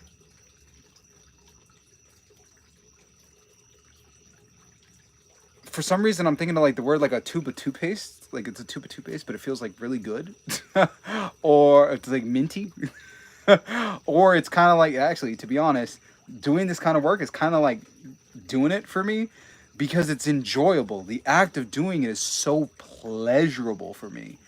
The act of speaking and not only talking, but finding ways to make very esoteric or vague concepts concrete by taking them from the world up there and bringing them down to earth and explaining it like, oh, it's kind of like an apple. Take a bite. I like that. It feels good.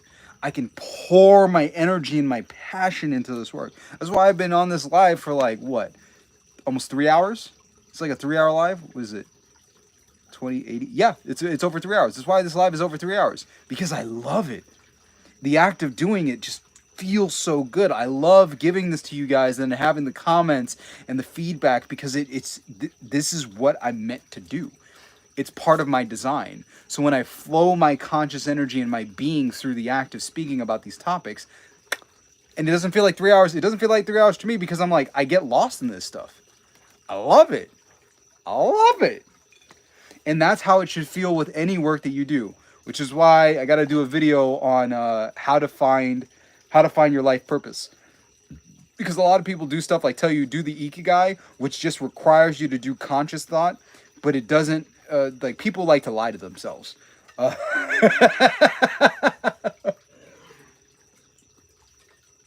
People like to lie to themselves, and one of the things that helps out is just like understanding like how you're, not you, but your body. Like when we talk about stuff like numerology, when we talk about stuff like Chinese astrology or astrology and manifesting being like your human design, I look at that like the make and model of your body, like your car. This is your vehicle. This is your mortal coil, your vehicle. And when we're talking about your mortal coil and your vehicle, your mortal coil is where you are. You're not the body, but you're the energy, the life, the consciousness that moves in this, the breath. And when you understand the make and model of your car, your vehicle, you understand how to maintain it. You understand what it's designed for. Some cars are like minivans. Minivans are designed to carry lots of people in them, to make it comfortable for families to go to soccer games, for moms to ferry their kids around. Corvettes are designed to draw attention and to drive fast. Lamborghinis, they're not designed for families. They're designed for couples or a guy who wants to bring women around or other men. But it's like it's designed for something in specific. It was designed with a purpose in mind. And if you take a vehicle and put in the wrong scenario, it's going to be bad. It's going to be really bad. If you take a Lamborghini and not the Sorento, I think it's the Serato. There's one Lamborghini that is an off-road Lamborghini. But if you take any other Lamborghini, like the Gallardo, you take the Huracan, or you take the Aventador, and you drive it off-road, you're going to destroy the vehicle. You're going to look like an idiot. Why? Because that's not what the vehicle was designed for. You're using it improperly.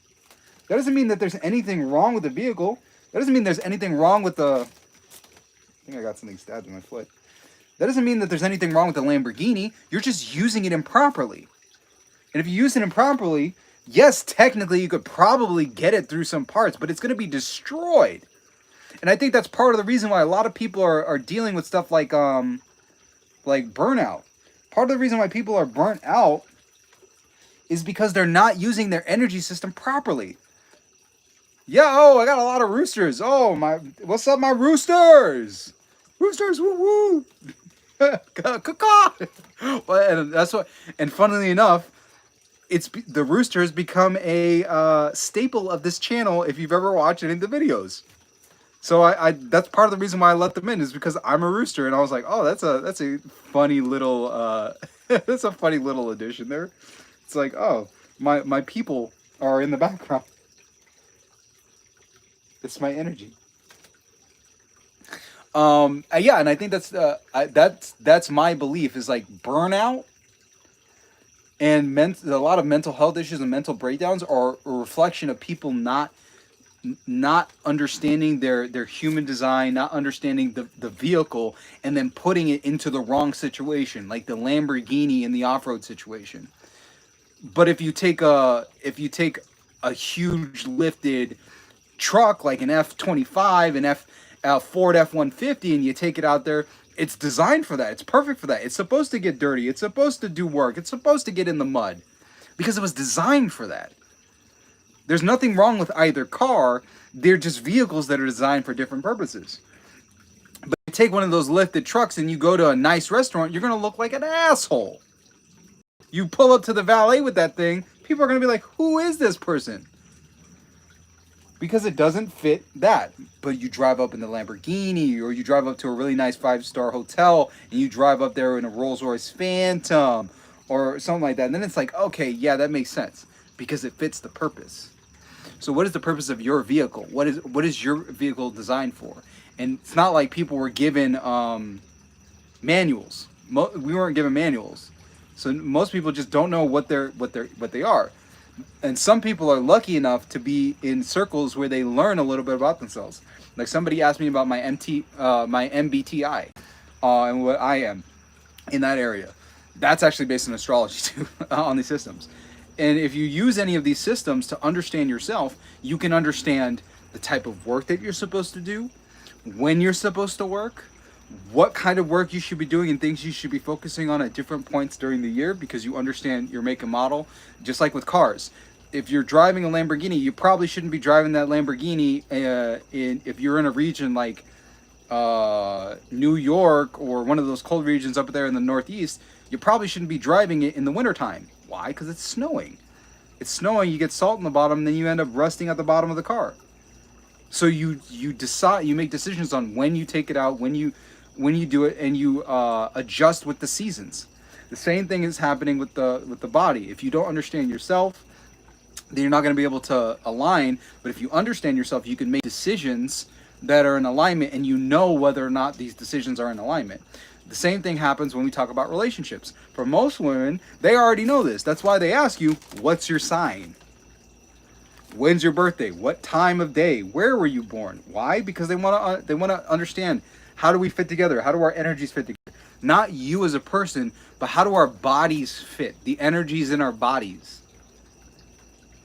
Because if there isn't a matchup, even if you love each other, even if you have good chemistry and even if you have good physical intimacy, if you're mismatching these other areas, it's going to cause friction. They're going to be problems. And sometimes you may want a relationship like that. Those relationships can be very powerful and very healing, but also very detrimental. Like me, I know that astrologically, me and my SP, we have clashes in our charts. Tons of them. Tons of them. In Chinese astrology, she's actually my enemy sign. She's my enemy sign. So before I knew that, I didn't know that. That's why we clashed in certain areas. And the beautiful thing is, if I did not have that clashing relationship, we wouldn't be having this conversation right now. There would be no Ryan Hall Talks channel. it would not exist. The channel exists because of what happened in our relationship, the friction and the problems, which caused me to be introspective and to go through that and to change a lot of stuff about myself. I had to. I'm not a. She's a rabbit. I'm a. It's funny that you mentioned dog and a rabbit. I thought I was a dog. Dog and rabbit are actually a very good pair. I thought I was a dog, and that's because of, like, you know, the little placemats at the Chinese restaurants. I just saw the year I was born, 1994, on the Chinese placemat, and I was like, oh, I thought I was a dog. Nope, because I didn't look at when the Chinese New Year begins. I'm actually a water rooster, so that explained, like, the friction there, and I was like, oh. And once I understood that, I was like, oh, our relationship is a karmic one. So the friction is there designed for me to change and shed and remold myself. And by having those experiences and the stuff that I learned, I can share those teachings with other people. And that's why the channel exists. The unhinged method only exists because me and my SP have a karmic relationship. And that requires extra attention. It requires extra energy, and to be very compassionate, understanding, and to notice what's happening with my energy and then reel it in and act accordingly to make sure that she's taken care of. Because as a rooster, I'm very blunt and to the point, and sometimes that could hurt her. So I had to be mindful of those things. Yeah, you gotta do it. Once you find it out, you're gonna understand a lot more about your relationships and stuff, and that'll also help you with selections for your ideal mate and your ideal person. Because you may end up with around somebody, and it's like, oh, this person seems great, and then you realize by looking at the chart, she's like, oh. And it's not a problem if you guys are like, there's a mismatch. Just understand that this is a relationship that's supposed to teach you something, and they may not be the person who's the most life-giving relationship for you.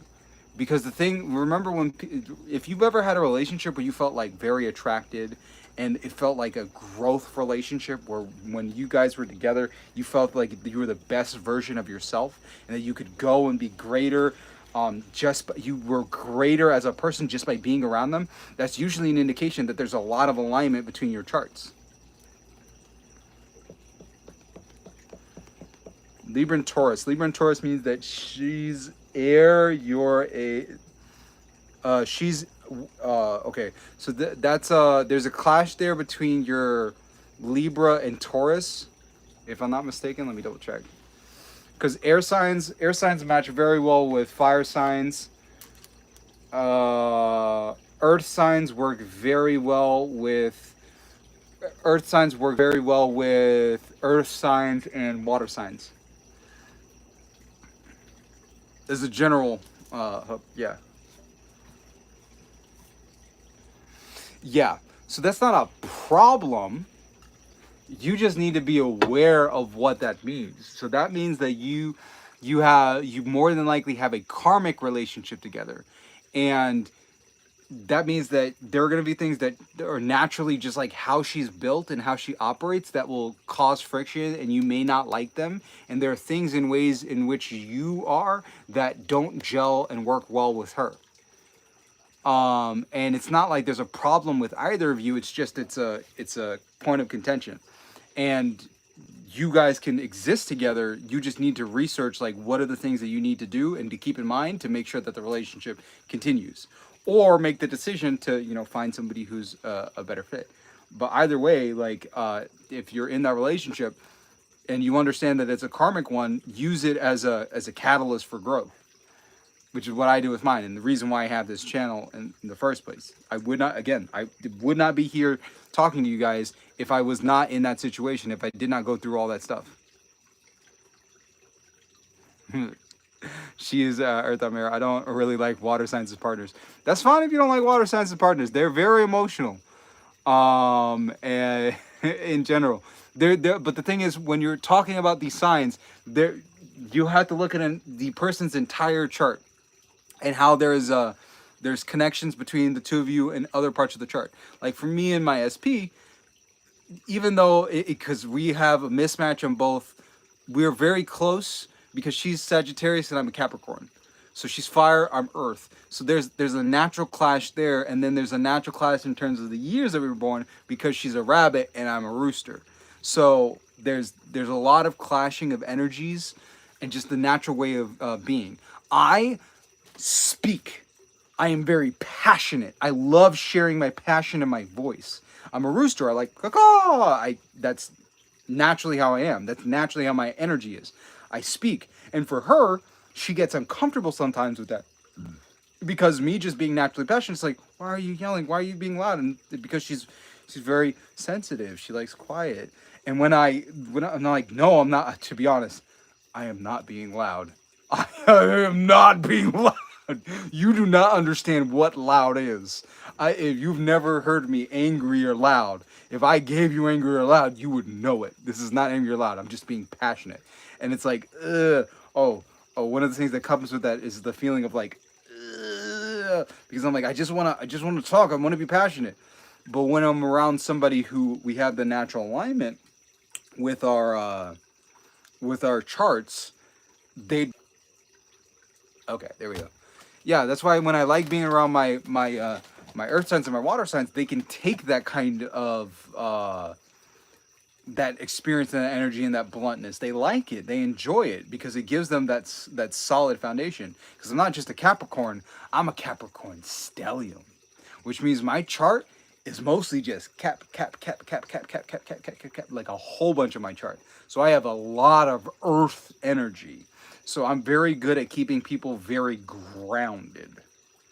But because I'm very earth energy, I do work really well, and I do like having water energy around me.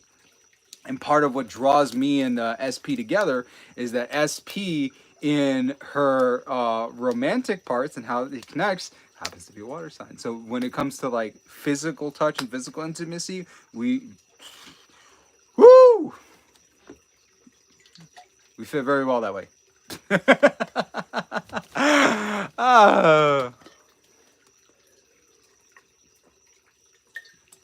Yeah, Sages are great. Every sign is great. Every sign is great because every person needs to exist, complement, and to create friction. Because if there was no friction, there would be no life. If there was no darkness, light would have no meaning. We wouldn't enjoy the crispness and the refreshing feeling of water if we've never experienced thirst and parched dry lips. Contrast, it is the flavor and spice of life.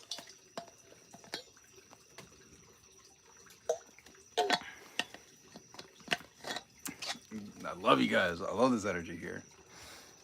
What other questions do you guys have? Because this is really good.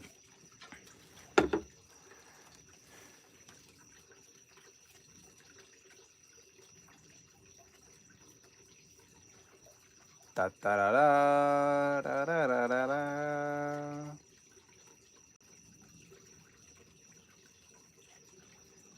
Da da da da.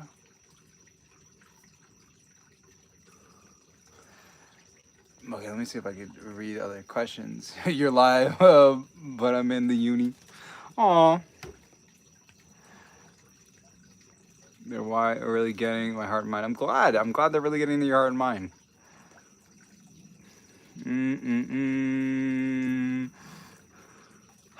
Monkey and dragon. I wonder what the connection between monkey and dragon is. Monkey and dragon compatibility.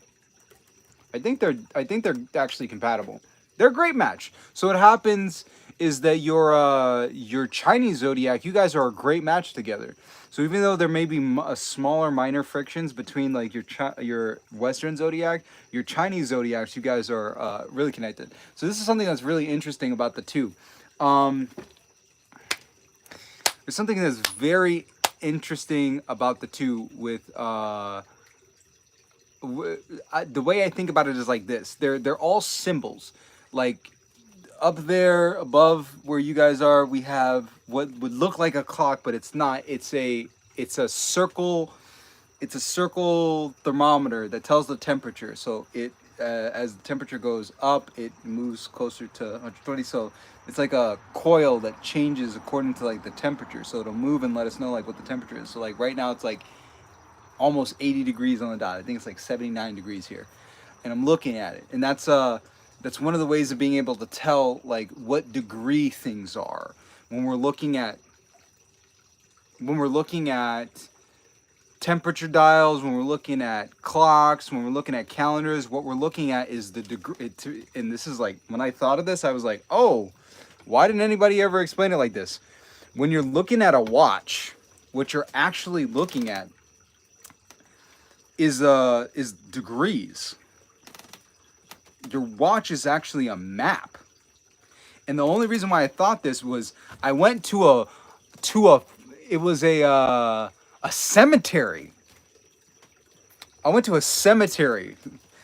Super interesting. So in Miami, why was I there? I think I went down to Miami for an event, or it was dinner. Like I was going to this place called Kush, which has amazing burgers, and I stopped nearby, and parked near this apartment building. And I just went on a walk, just around the neighborhood in the place, and what I found was there was a field and a wall, a gate, and I walked through like a hole in the gate. And when I walked through the hole in the gate, I realized that I walked into a cemetery. So there's a cemetery. I'm like, what? This is the middle of a cemetery? There's a cemetery in the middle of like this area of Miami? I didn't even know that. So I'm walking through the cemetery, just looking around, and I'm like, this is a very interesting space and place to be in, because this is where bodies are laid to rest. So I'm like, I'm being confronted with mortality right now. Okay, this is interesting. So thinking about life, because I'm looking at all these people and then realizing, yeah, they made impacts on people. They had whole careers, whole families, and I'm just looking at all this stuff. And as I'm walking through, I get to this open sort of gazebo area where they have it, like, I guess buildings or doors inside of it. It's not like a mausoleum or anything, because it's the bathrooms. They got the 2 bathrooms there, but then there's also an office there. And they have gates on the doors, so on either sides, but it's open in the middle, kind of like an open air gazebo like this. So imagine if that was a wall with a door over there, and on the other side there's a wall with a door. So it's square walls and little buildings on either side, but in the middle there's just like an open flat area. And on the open flat area there's just a bench. And in front of the bench, on the ground, when I go to sit down, I notice that there's a slab on the floor. And it doesn't have a person's name on the slab. It says Miami Time Capsule. And this was the thing that made me shift my perspective. When I looked at that Miami Time Capsule, let me see if I see.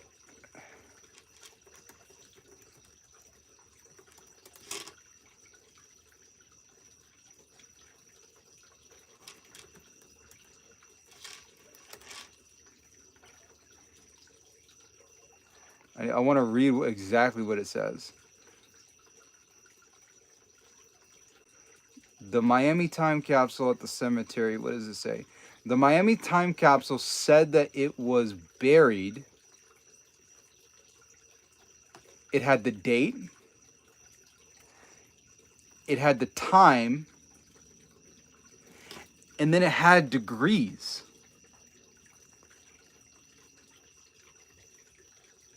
Oh, I'm sorry. It had the capsule location. And it read, City of Miami Time Capsule, buried on July 28th, 2004, to be opened on July 28th, 2096, on Miami's 200th birthday. And then this is what it said afterwards that really like shifted my brain about time and location. Capsule location, 25 degrees, 47 minutes, 600 seconds north. 80 degrees, 11 minutes, 600 seconds west, sponsored by, and then the Omni Community Redevelopment Agency. And I looked at that and I stared at it and I was like, the location was measured in degrees, minutes, and seconds. And I was like, you can measure location by time, like minutes and seconds. And then it dawned on me, what? Wait a minute. Clocks are, and now it's then as I sat there just sitting there looking at the trees waving, looking at that, I realized clocks are actually marking from your current location where the sun is. The hour hand is where the sun is in the sky, and you have the minute, which is a slighter degree, and the second, which is a slighter degree. Just like 25 degrees, 47 minutes, and 600 seconds. What it's measuring, the degrees would be the hour. Where is the sun in relation to you in degrees, minutes, and seconds? By these minute formulas. And I was like, what? And then I'm sitting there, and in my mind, I could see the passage of time, and I'm watching the passage of time as I'm watching, like, imagining a time lapse of the sun moving across the sky, and the hand of the clock mimicking it as it moves around and around, because it's actually mimicking and watching where is the sun supposed to be in relation to your point. Is it away from you at the other end at 12 o'clock a.m. or is it at noon where it's directly in front of you? Because at 12 a.m. the sun would technically be in the opposite direction away from you. So it's like, whoa, my brain was like, because I had never thought about time like that. I had never thought about watches like that. Watches are maps. Time is figuring out where you are on Earth, and it's following where you are on Earth in relation to the sun. It's a map. It's mapping out the rotation of the Earth. I was like, yo!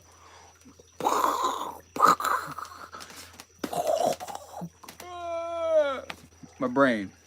It was crazy. Night X is best, man. Yeah. My brain exploded when I learned that. I was like, huh. So from that point on, I never thought of time as different as a thing, because like that's why when people said stuff like time doesn't exist, it made a lot more sense to me, because time is only a measurement of change. Time itself doesn't exist. It's literally just a measurement of change. Where the position, like a physical position, where is the sun in its physical position? It's a measurement. The time of day is just a measurement of the physical position of of where you are in relation to the celestial bodies above. Hey, welcome! Glad you found the channel. Man, you got a deep dive today. If you were part of any of this. So here's the interesting thing. Yet change is not linear. Change, the experience of change, because when you talk about it not in relation to like an absolute, change is relative. Because depending on where you are, or how fast you're moving and what you're doing, the perception of time is different. Like, we've been on this session for like almost probably getting close to 4 hours now. My perception of time in this session, and anybody who's spent most of the time during the session with me, and all of us here on this live, the passage of time for us is very different for other people. Like, if you put your I remember the Albert Einstein quote is that time moves very slow when you put your hand on a stove, and very fast when you're sitting with a pretty girl. Depending on your energy in your body, how much energy is going on in the experience and how it's being perceived by the body, changes your perception of time. The more energy and the more pleasurable something is, the faster your perception of time goes, or the lack thereof, because the change is just you being fully engrossed in this the experience. Time moves by much faster when you're fully engrossed in the experience itself. perceptually, a lot less time has happened. Like if you play a video game and you're really into a video game, hours can pass, and then you look up and you're like, whoa, what happened? Or you're watching a really good TV show and you've binged it. There's tons of times I've binged shows and I've been like, I looked up and I'm like, wait, it's daytime already? Whoa, what happened? Or getting lost in a good book. Or just spending time with somebody that you love.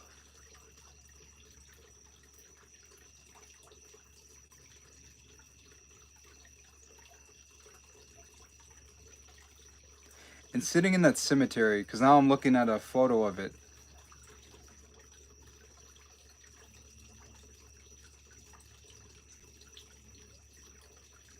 When you have a lot of money, like you have a lot of cash available,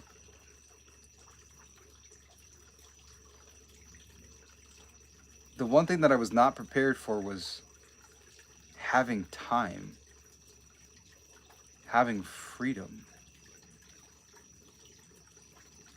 What people don't tell you about having a large amount of money is like what happens to your mind and your consciousness and your perception of time in the world once you don't need to rent yourself out.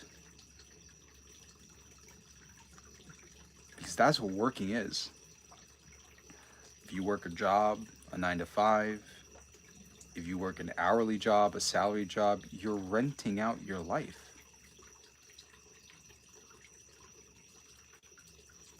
It was one of the reasons why I decided to start my own business back in 2019.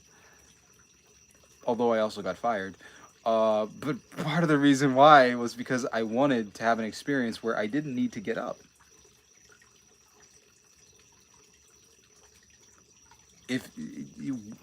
Working does not have to equal your life.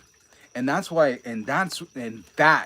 that is actually, and this is why when we talk about like limiting beliefs that people don't understand, that these are the reasons why people are able to move up into the higher levels, because their perception, their awareness is at a completely different level. When I was at that level, when I had that amount of money in my bank account, suddenly things shifted and changed. I no longer needed to rent out my time. I had the energy where I literally had enough energy to liberate myself and to have freedom. Freedom to not have to be somewhere at a specific time. Freedom to not have to listen to anybody and to take orders. I did not have to take orders from a higher power, from an authority, from a boss to tell me what to do. Even clients. I didn't have to have clients at that point because I had traded and the money was there. So I'm like, I don't need you to survive. I don't need you to live. Bzz, bzz, go. And that's a powerful position to be in. And this is what ended up shifting and changing. Part of the reason why people find it difficult to imagine having nice things like a big house or these cars like a Lamborghini or a Rolls Royce is because it is expensive. When you think of the thing, if your work, the way you earn money is tied to going somewhere and putting in time and energy and effort, and by doing that you get an hourly wage or you get a salary, and your year salary, what you're looking at is not the price tag. What's happening in your mind is that you're equating it with your life, like how much of your life, how much time, energy, and attention has to be put in to having something like that. So if you're making like $60,000 or $80,000 a year, suddenly when you look at a Lamborghini, what you're looking at is not a car. What you're looking at is like 2 or 3 years worth of your life that somebody's driving. That's why it feels expensive. Because when you look at the price tag, you're not thinking, about driving the car. You're thinking about, oh my gosh, that's 3 years of my life. That's all this stuff that I have to put into it. It's like, whoa.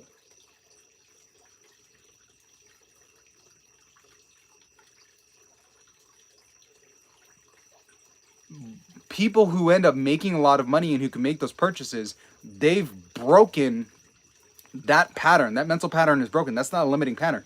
You can make money, and money doesn't need to be tied to your labor or your time. if you do stuff, if you move into the area where you're a capitalist, where you're working with capital, or you create assets, like you move into the level of communication where you're creating language constructs, like you're making books. And I'll answer your question, Katalas,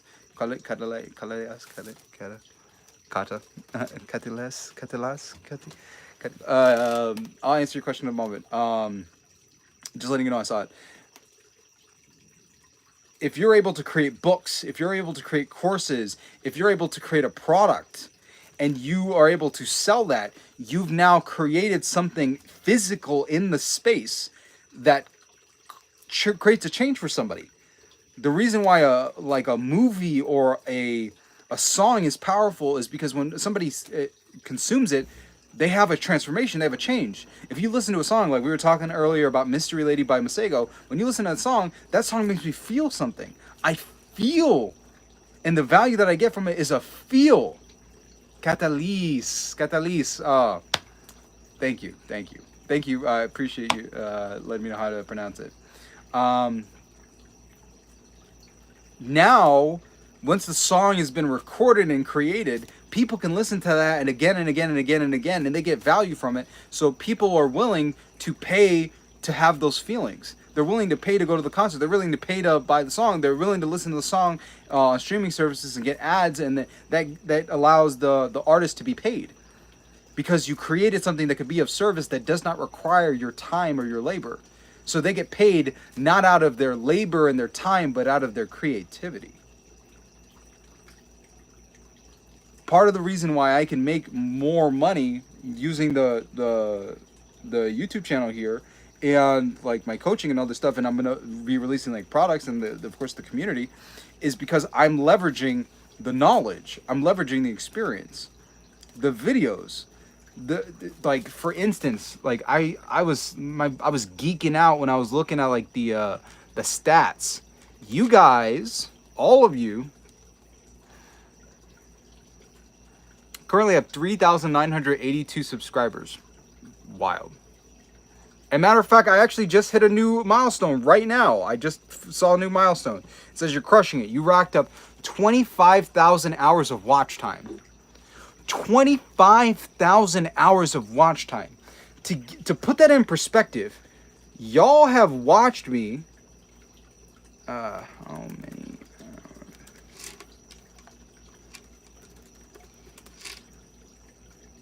Okay, about 8, 7,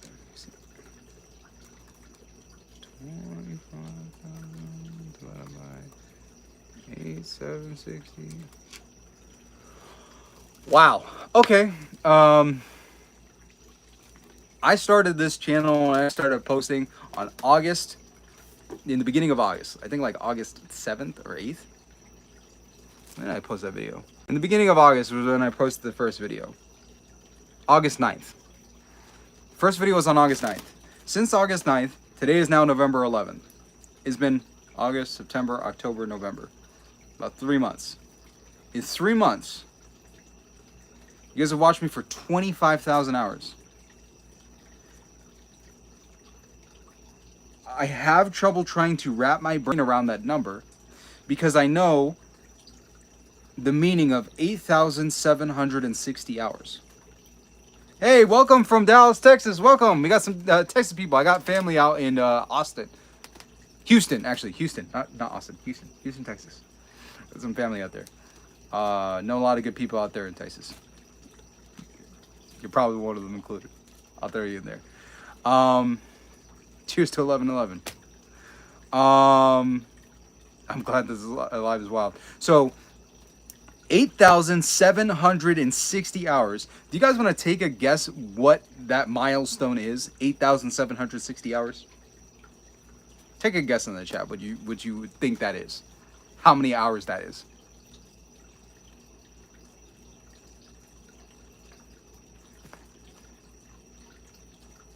I was super gassed up when I saw that, when I hit that milestone. Right now we're at 25,000 watch hours. 8,760 watch hours. It's not a metric that you're going to see on, welcome from Ryan. It's not a metric that you're going to see an achievement for on the YouTube dashboard. You're not going to get a play button for it. But yes, you're correct. That's a year. 8,760 hours is the number of hours in a year. 25,000 watch hours. That means since August 9th, people, you guys have watched me for 2.8 years. 2.8 years over the course of 3 months. 3 months. If we were to, like, my voice, when I look, has showed up on people's phones for 2.8 years worth of time.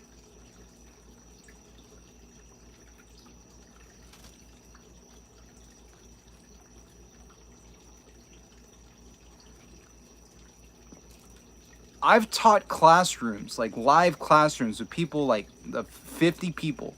A classroom of 50 people is huge. It's big. There's so many people in there.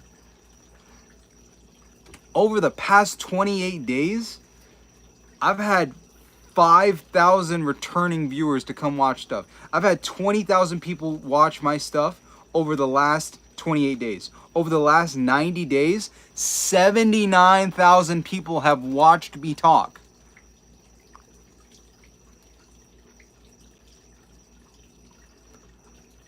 I don't know what to say about that. That's wild to me. 70.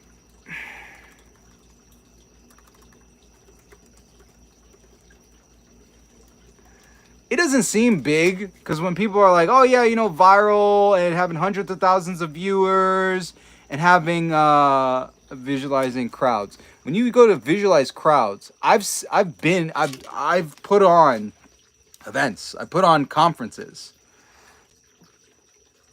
I know how big crowds look. So when I see numbers like on my videos, I am so thankful for every single one of you watching because I know that 16 people, 30 people, that's a huge classroom worth of people.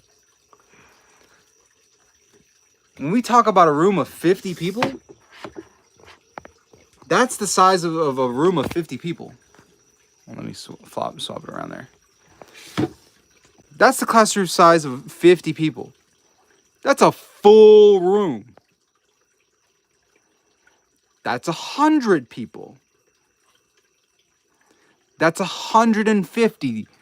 That's the average podcast listeners. 150 people. That's a full lecture hall. 250 people. That's one part of a stadium. 500 people is a huge hall worth of people. 1,000 people is like a conference center of huge theater filled with people. 3,000 people is a 3-tiered theater, like an opera. 10,000 people is an entire stadium. 20,000 is the O2 Arena in London. 30,000 is the Waldo Stadium, where you see people, heads as far as the eye can see. 50,000 is the size of the Aloha Stadium. 75,000 is the Notre Dame Stadium with all of those people. All of those heads are people with lives, with dogs, apartments, and mortgages. That's 100,000. It's a lot of people. 180. You go to 75 here. Do you see how many people that is?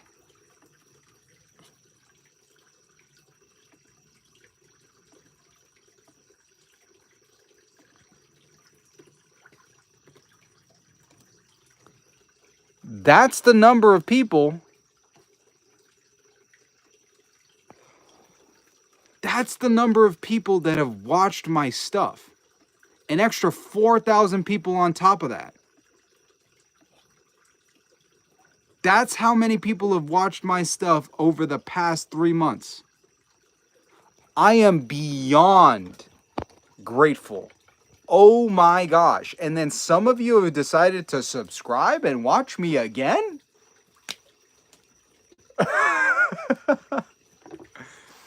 I'm about to cross 4,000 people. 4,000 subscribers. 3,000 is the size of that opera.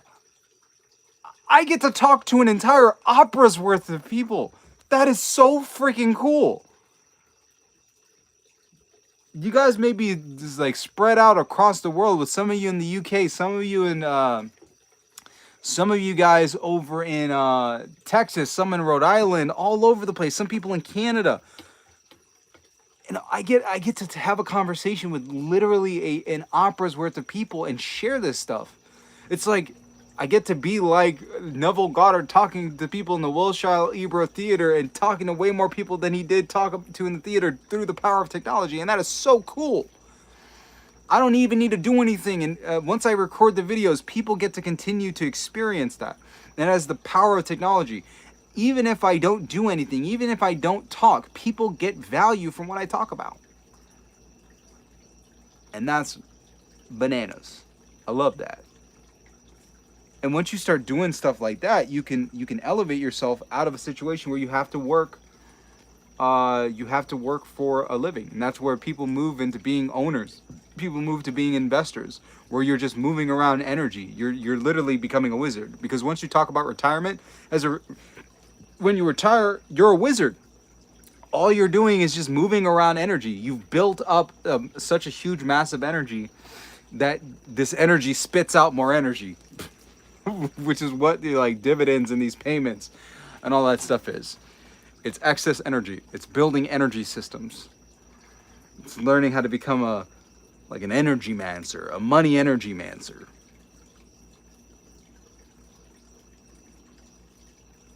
Oh yeah, what's wild is what you shared your brain and shared back to us from the awesome creative dude. Thank you. I appreciate that. Thank you, Catalyst. Thank you so much. I'm glad I give you guys hope. I appreciate this, and I'm gonna be even more grateful as the numbers increase. But right now, I am deeply humbled at the fact that I get the opportunity to share this, guys, with you guys, every single one of you. Any person who's watching this afterwards, and all 25 of you in here right now, I appreciate every single one of you. Elle, Helen, Catalyst,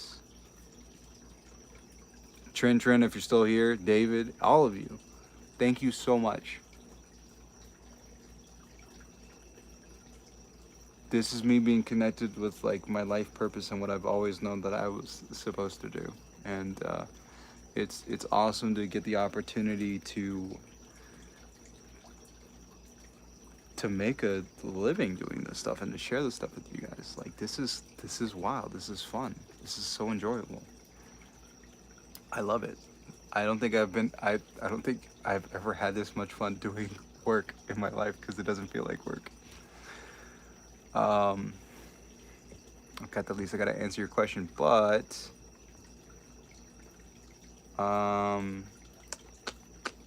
oops, didn't mean to do that.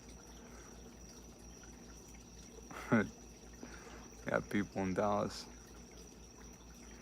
Who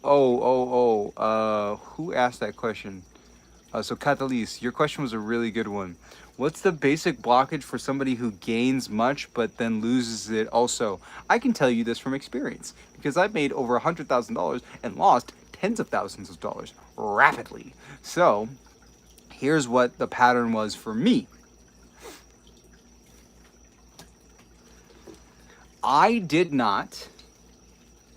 The energy conversation that I was having was just like me, because I don't think I've ever talked about it or really like fully explained it. I might have written parts of it, but what I was doing there while talking was like I was thinking through, and that's what happens with writing, is like I'm thinking through the process and parsing the information and the explanation, and this is like the raw version of it. And when I make it into a video later on, it's just more polished. It's me refining the thoughts and the ideas. But that was just, you guys are watching some of like the raw unfolding of ideas, and I'm like, that's actually really interesting. I'm gonna probably make a video on that. So that's actually what I'm gonna do right now, is try to explain it, because I went through the experience. So right now I'm just like remembering and trying to piece it together.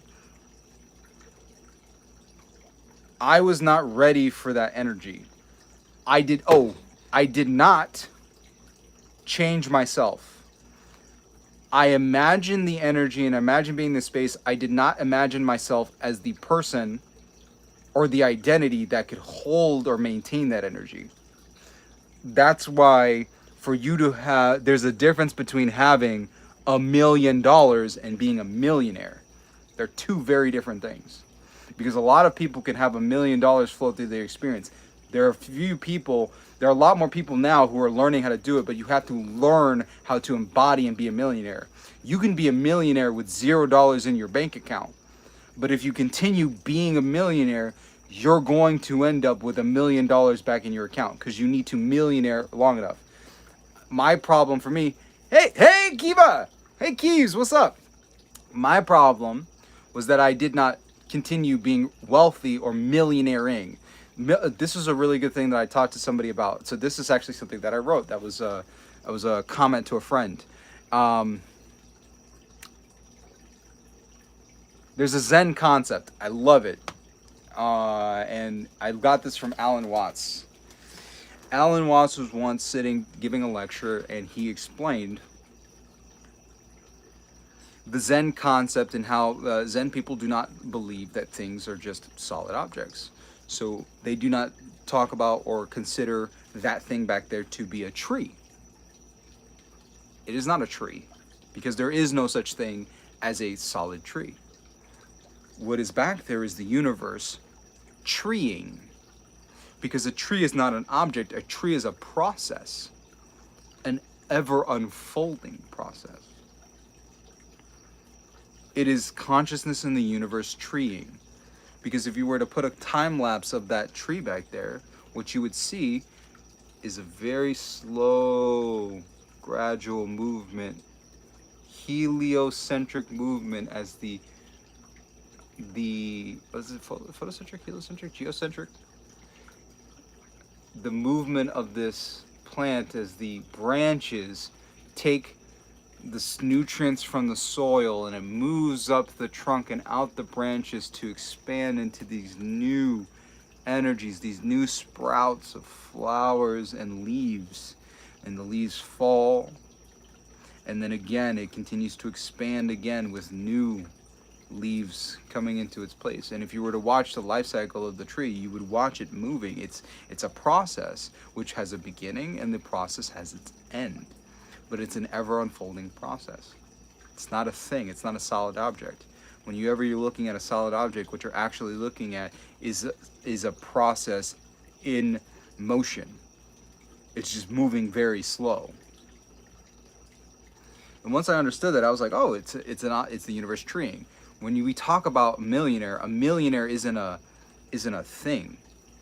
A millionaire isn't a physical object. It's not an identity. A millionaire, when you want to be a millionaire, you have to start millionairing. Millionairing is a process. To be a millionaire is just a human being millionairing. I like that. To be a millionaire is just a human being millionairing. You are in the process of being a millionaire, which means that you... Oh, thank you. Thank you for sending a review of your session. You let people know. How did you like your session, Kiva? Millionairing, yeah. When you millionaire long enough, you start off the seed, just like the tree. The seed of it is the phrase, I am. I am what? I am a millionaire. Every person that ever became a millionaire took the seed. Nobody looks at the seed and says, what are you talking about? That ain't an apple. That's a seed. What do you mean that's an apple? And once it becomes a sprout, it's like, what do you mean that's a sprout? That's not an apple. That's not an apple tree. That's a little sprout. It's like, no. It is the beginning of the process, and we are looking not at where it is, but we know where it's going to be. And that's one of the things that you have to do when it comes to making money is like, you have to not only look at the way things are, you have to look at the process and where things are going, which is part of the reason why I had such an outsized return on the money, because when I was trading GameStop and options, because when I first purchased my shares, it was like $10, $11, $15. I was not looking at the price. I was looking at the sprouting of an opportunity. And I put myself in the position to sit under the shade of that. And that's why in trading it's called a position, because what you're doing is you're looking at the movement, you're anticipating the movement, and you're purchasing something, getting into a position where you can receive the benefit of being in that position and selling to somebody else who didn't see the same thing that you did, who didn't project out into the future like you did.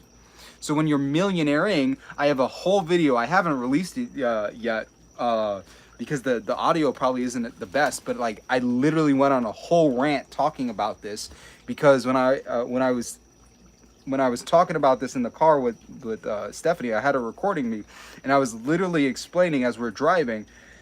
The act of millionairing is planting the seed of that identity in your mind, and now, once you do that, once you say, I am a millionaire, and you've planted that seed in there, the seed will begin to sprout.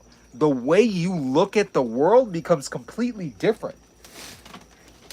When we drove, and I'll probably end up releasing the video. That'll be the next video I release. I'll go through it and put it out.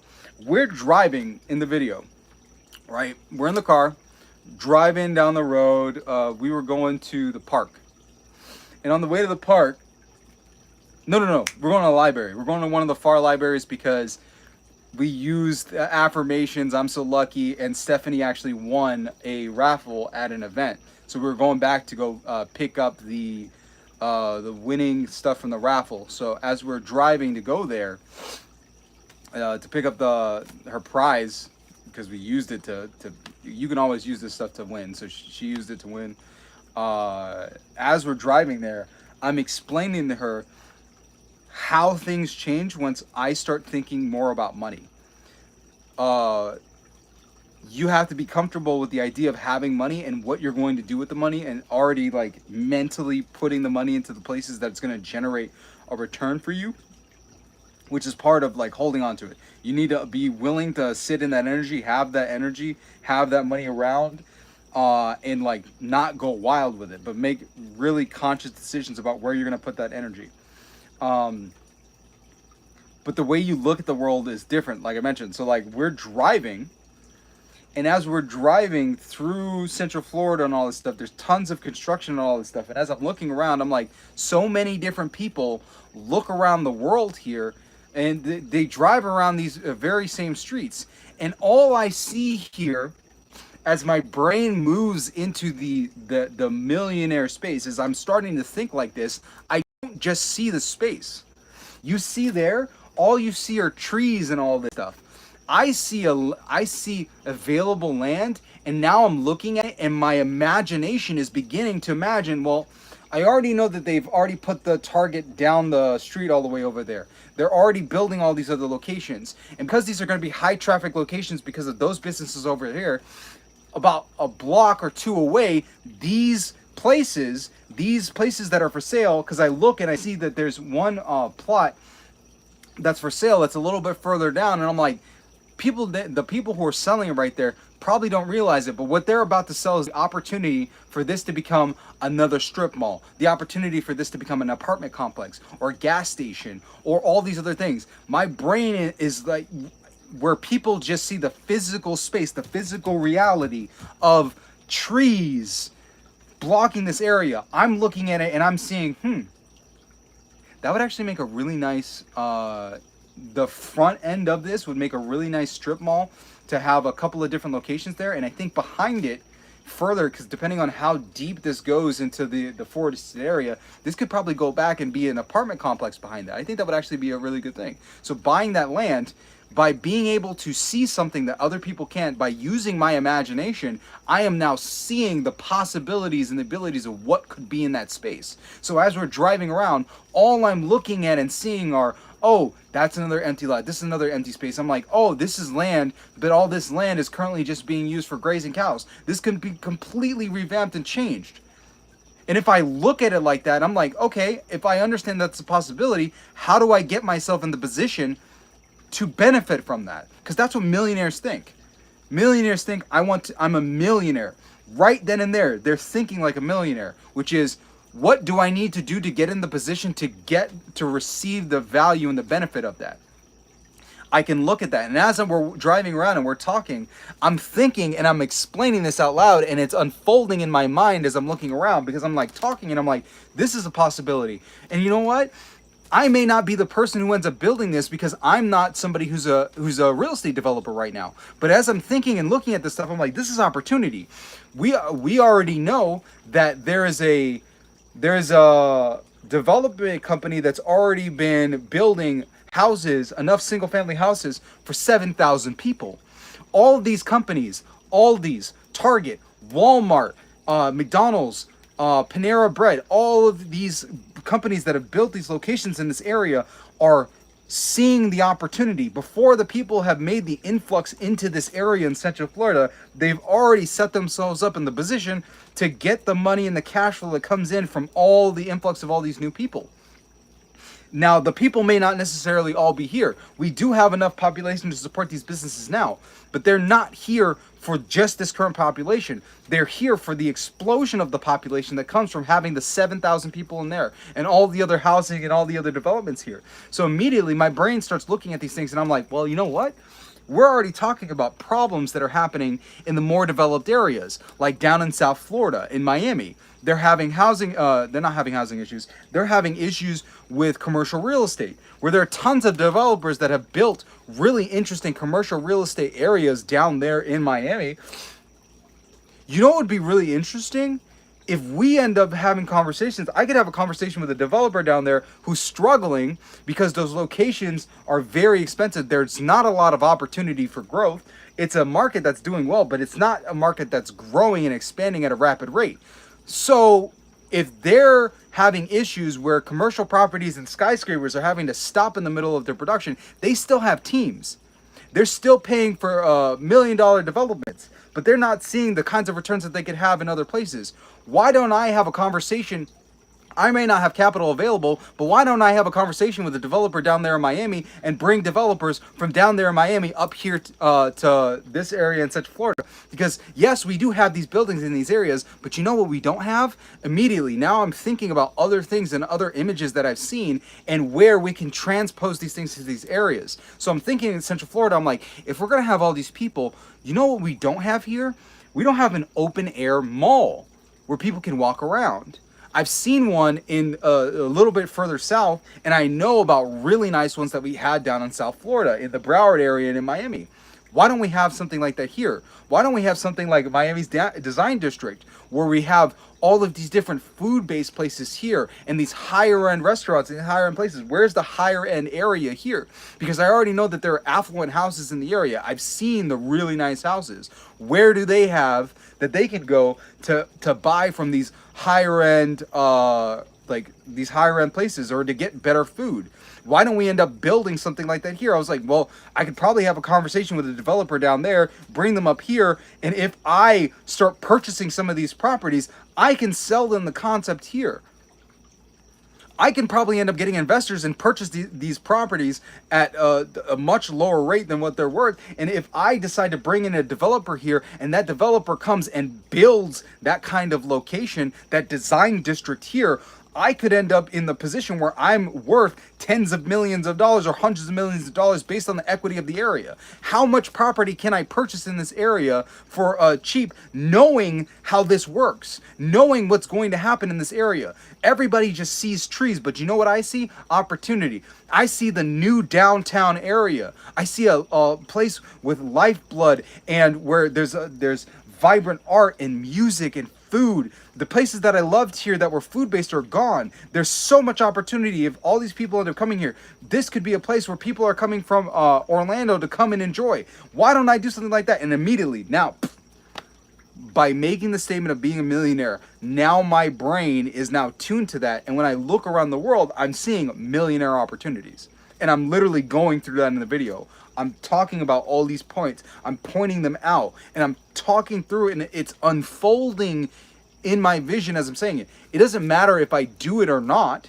It's the fact that my brain is tuned to the opportunities and the possibility. That's what happens when somebody is millionairing.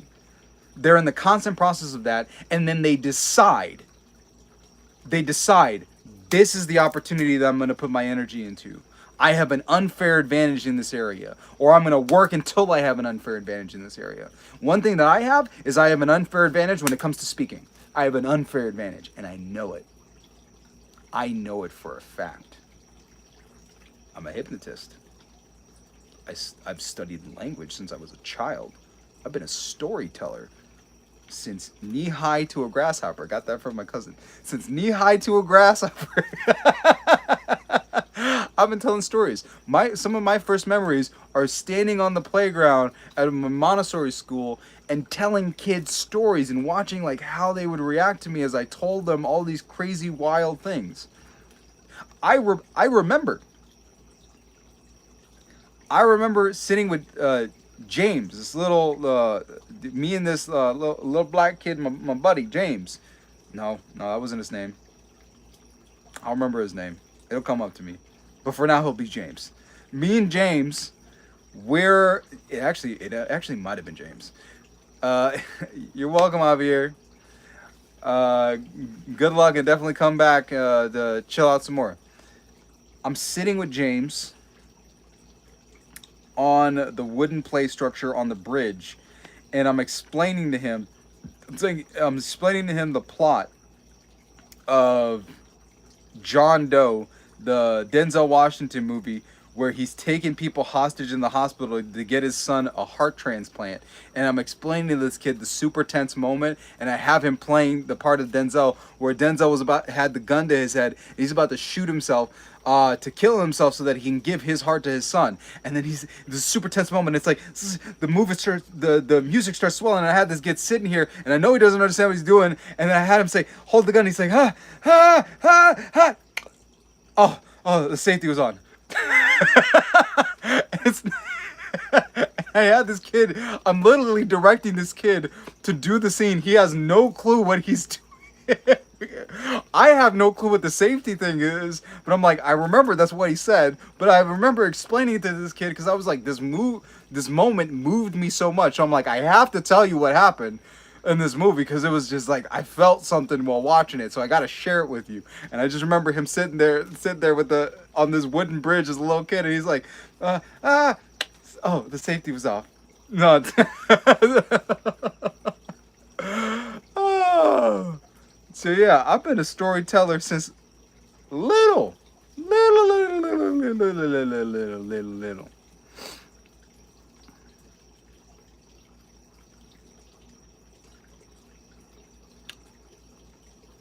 So when it comes to doing like work, if it's language related work, like making videos, writing copy, putting that energy into clients so that they're able to do this kind of stuff too, that's what I'm really good at. I've been doing it since a little kid. I've been speaking to people and teaching classroom. I've been teaching classrooms of people. I've taught like in person like around 4,000 people.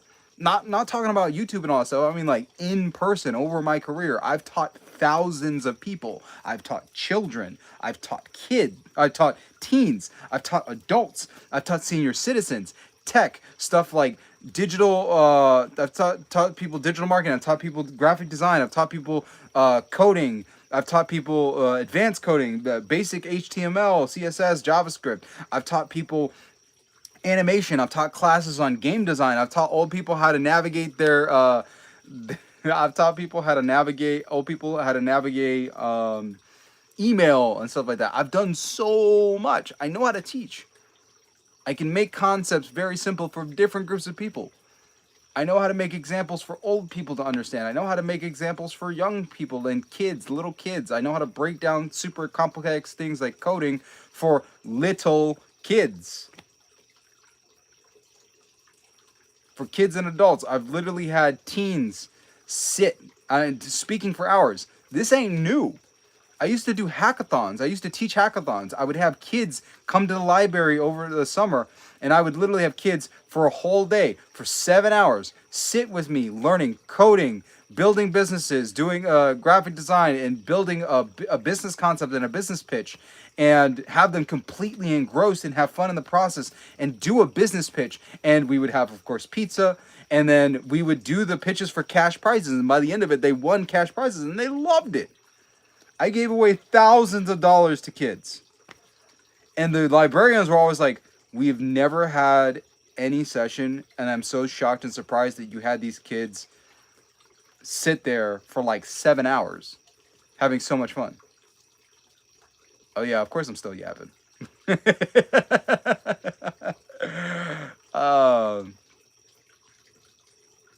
I would have these kids completely engrossed for 7 hours when they barely could get these kids to sit still for like an hour and a half. I had these kids locked in from the moment they came in to the moment they left. Kids did not want to go.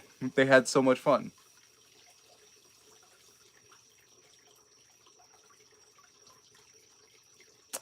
Yeah. Ooh, Catalyst. You're making video courses right now. Yeah. I'm glad I'm giving you liquid courage. You gotta stay locked in, stay tuned in, so you can stay charged up and do awesome stuff. Cause I already know that your course is gonna transform and change lives, not only your own. And this is really cool. When you create something of value, you change people's lives. And the way that you change your own life is by giving people something that can change their own lives.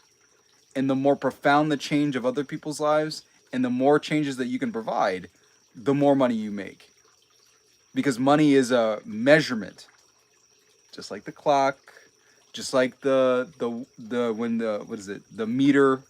meter for electricity. It's just a measurement of how much change you've provided for people. That's why like coins are called change.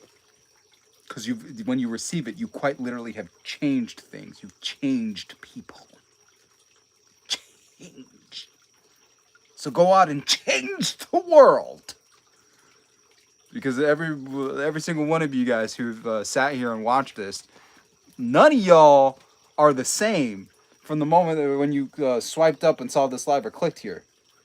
My goal is to make sure that you've changed. Your emotions have changed. My job with any of this stuff is to give you so many hypnotic phrases and processes and completely smash and destroy your old perspective to the point where you are changed and you can never look at the world the same.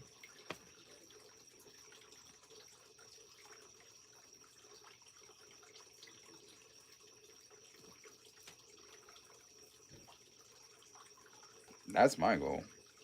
And that's what I push out all this energy for. That's why I'm out here in the heat, sweating, middle of the night, 10:58. Oh, I think it'll be fitting to close this off at like 11:11 on 11:11. So questions, y'all got any questions, comments, observations? Need some last minute questions before we get wrap this up. I've literally been on here for probably like 4, maybe 5 hours. It's been a long live stream. Thank you all for tuning in. I appreciate it. Ah, Daniel, I was like, I was like, I know who this is.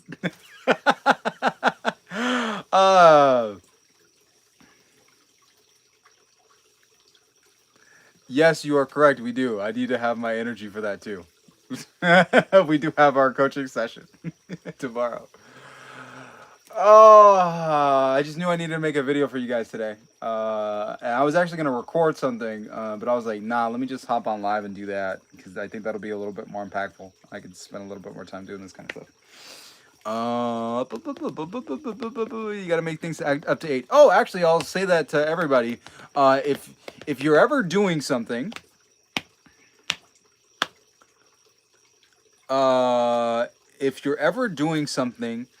and you want to experience wealth and have money like accumulate, because the accumulation of money is in proportion to how much energy you put out into other people, and the way energy flows in and out is really based on like numbers. So if you want energy to come and stay in your life and circulate in your life powerfully, price things in 8s, where things add up to 8. So if you're going to charge for something, let's say it's like a book or something like that, you should charge something like $26 or $35. 2 plus 6, 8. 3 plus 5, 8. So for all my stuff, My pricing adds up to 8. Higher ticket stuff, 4,400, 8. The bigger higher end stuff, all of the numbers always add up to 8 because 8 is the number of karma. So if I put it's really cool if I know that I'm going to be giving somebody a lot of energy and I charge something high ticket, the energy relationship when I use the number 8 means that they're going to receive in direct proportion or an increase based on the pricing. So by doing that, it's like the infinity sign. The money continues to circulate back and forth. So the more energy I pour into them, the more value they get out of it. So it's a beautiful relationship back and forth when you do stuff and you price in 8s. So if you want people to have like profound change and experiences, and for you to have energy to continue circulating in your life, price things in 8s.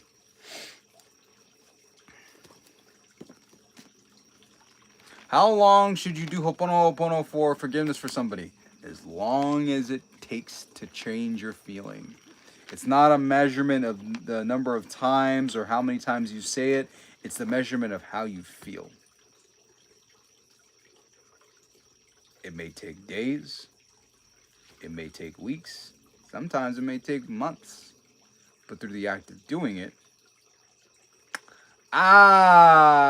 Catalyse. Thank you so much for that. Yes, you are 100% correct. Yeah, 888, the Chinese for abundance. Hey, yeah.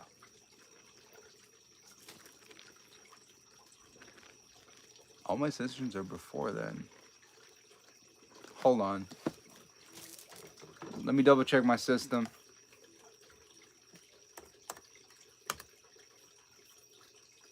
That sounds funny. There might be something wrong with my system. Thank you for letting me know. I'll fix that. Because there should be ones that are before 3 p.m. Unless depending on the day though, because I do have a lot of calls that are scheduled for like earlier in the day. But let me double check because I actually know that I don't think I have a lot of sessions scheduled for tomorrow. Let me check my system, calendar and booking.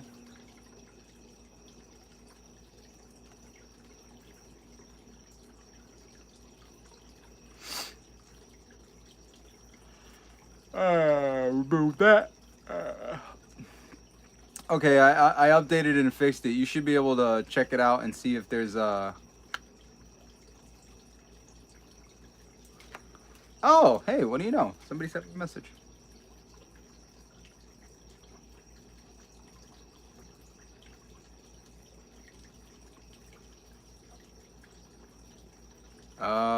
Don't currently have an office, but I can meet you.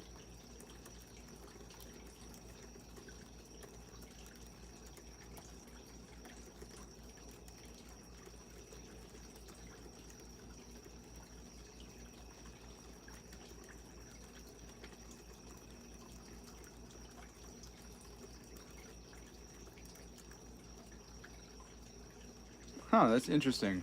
I'll send somebody a message. I got a message. Apparently, I didn't even know.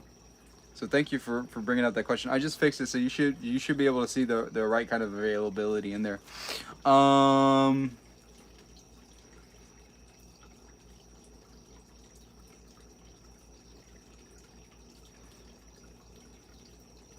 Don't worry, you exchange digits, connect. There's no problem with that. Thank you, Kiva. Yeah, Kiva, we had a lot of fun during her session. Ended up building out and figuring out what kind of work makes sense for her during the session. Oh, interesting thing about the Chinese 88888. It's like, oh, numerology doesn't work. Oh, people don't believe this. Really? It doesn't? Don't believe it? Hold up. Wait a minute. Catalyse mentioned something where the Chinese numbers 888 were the Chinese numbers for abundance and wealth. Y'all remember the Beijing Games for the Olympics? Want to double check when the Beijing Games happened?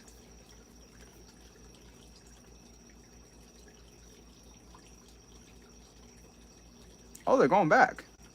Interesting.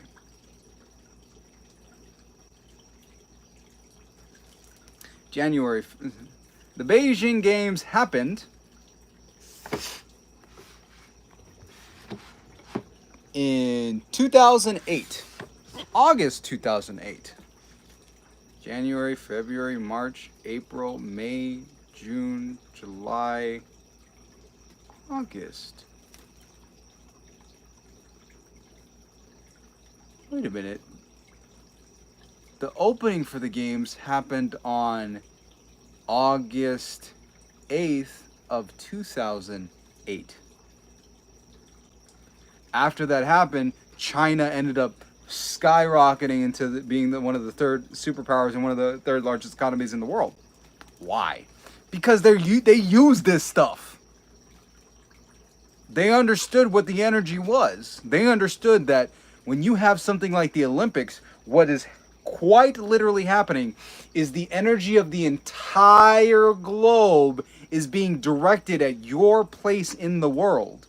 They chose the specific date and time, and when they launched and did all the stuff for it, they had it coincide with this time, so all of the energy that was being directed to them and through them, all of the attention at that time was happening during that vortex for 888 to bring in that abundance and wealth. They were attracting that energy and trapping the energy in China, and that's the energy that they used to create and transform themselves into the superpower.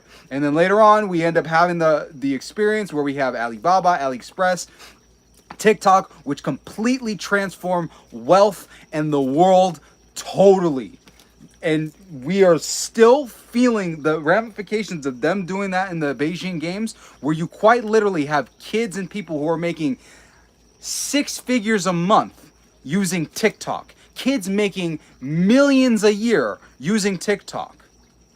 TikTok's creativity beta program, people selling products. People are making $1 million products, $1 million brands on TikTok. It's a Chinese app. It ain't a mistake. It's what's happened because of them holding the energy. Why do you think most of the stuff still gets made in China? People are buying stuff. You know where most of the stuff that's sold on TikTok is made? It's in China. TikTok is quite literally the marketing component for the Chinese manufacturing industry. Man, I really do want to talk about that stuff. Because that business stuff really does, like, yeah, it really makes me excited. The time that they started, if I'm not mistaken, was like at 8. What time did they start? What time did the Beijing Olympics?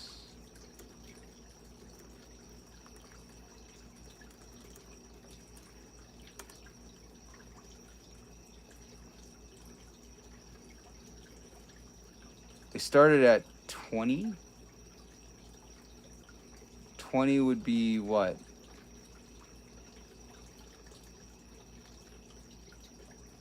Is that 8 o'clock? I think it was 8 o'clock. Yeah. Yeah. Yeah. As the number 8. It started at 8 o'clock. Because it was all related dates. Same thing tonight with 11/11. Let's say, actually, I won't stop at that point. We'll take a moment. We'll take that minute to move through that energy, to be connected with the possibility. Actually, let's all do that. Write down in the chat, what is something that you want to intend, that you want to create, that you want to use that last energy of the 11/11. You want to put your focus into that. It's 11 somewhere. What's the intention that you want to put out into the world, that you want to create?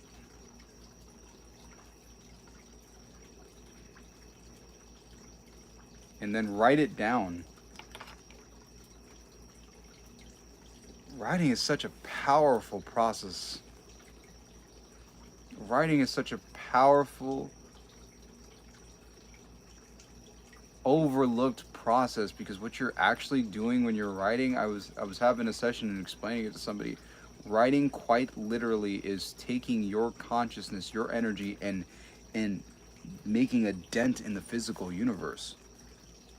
You're in the act of creation. When you're writing, you are quite literally taking an image, a concept from the mind, and you are drawing it. That's why you're drawing. You're drawing it from the ether. You're drawing it from the formless. This concept, these words, these sounds, these images, you are drawing them forth through your mind, in the chest, in the arm, in the hand, onto the page. What do you want to draw into the world? What do I want to draw?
You got some people who are going to be manifesting love.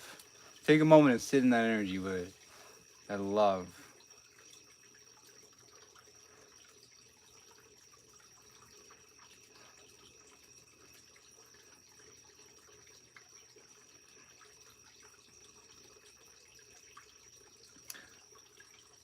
There was one thing that I had to let go of to be willing to do this kind of work and that kind of stuff. Is like I had to let go of like fear of what people would think of me and what people thought of me.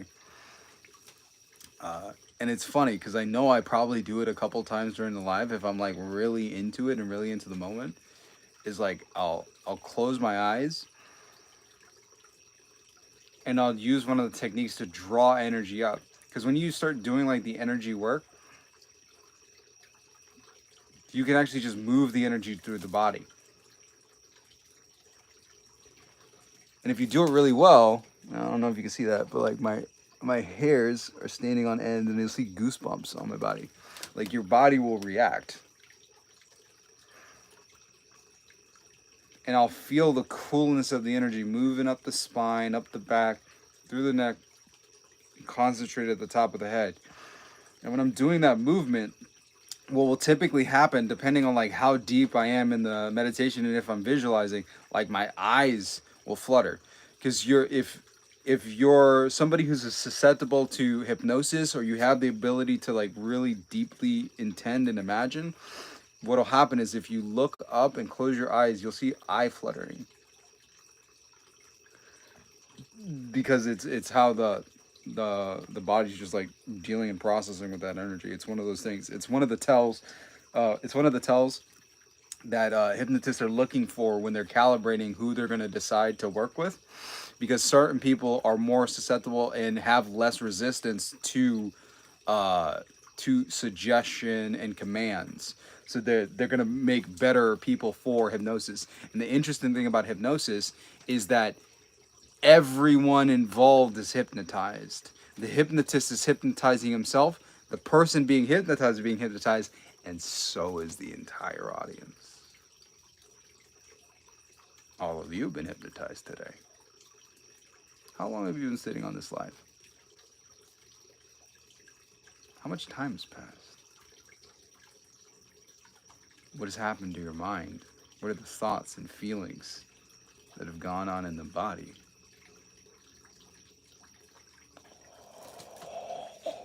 Helen went and said the magic word. Oh my gosh. I gotta make a video on that.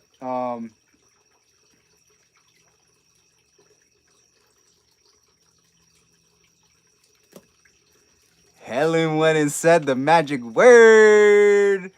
Authority. Accepting authority.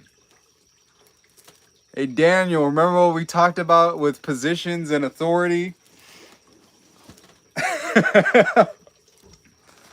Authority has to do with language and power given from the divine.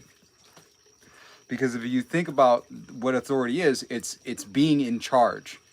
When you accept somebody's authority, you have somebody who's in charge, which means that they're closer to the divine, they're closer to that power, that energy, that higher power, some form of higher power.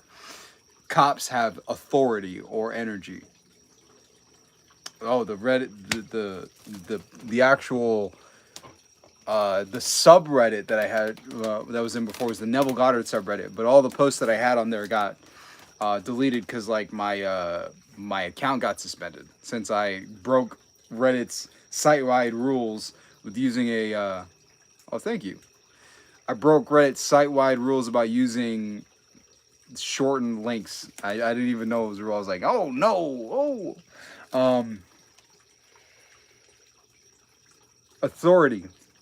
Authority is given from a higher power down to somebody else to do things. And usually when a person is an authority, what that actually means is that when they speak, their language has an effect on the world. And people will usually do things because they know if they do something with somebody who has authority, there's either going to be pain or pleasure attached to that. Because if a person has authority, they can have pleasure in making your life easier or doing wonderful things and amazing things for you and making you feel great. Or they can inflict pain, violence, or something like that. So authority. So the coolest way of thinking about this is like a wizard or a magician or a prophet. Like if we're talking about like biblical stuff. When somebody has authority and you have authority directly from the divine, you should have the ability to like manipulate the world around you, where you do stuff like fly or conjure fire from nothing. And it's even interesting when you look at it in movies, when you talk about the wizards who are the most powerful or sorcerers who are the most powerful, they don't use wands. They don't use the more powerful, the ones who are least powerful are using spell books. They have to hold an object and use an object to channel their power. The more powerful wizards don't need to use wands. They just use their words and conjure stuff. The even more powerful ones are ones that can just think something and it happens. And that's like the scale of power. So yeah, Gandalf. Yes, like Gandalf. You shall not pass.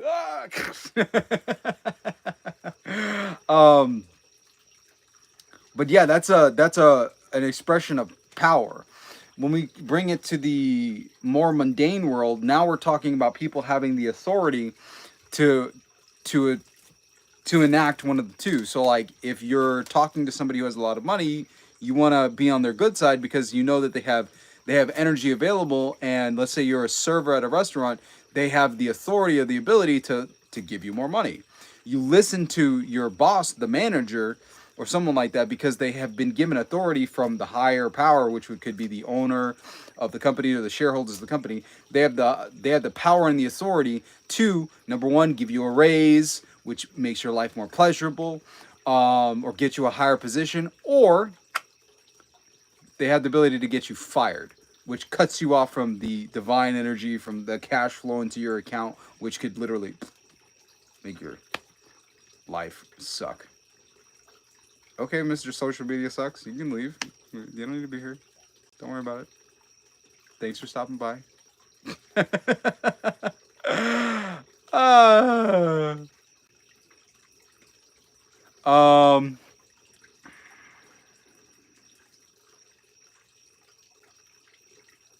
Yeah, authority.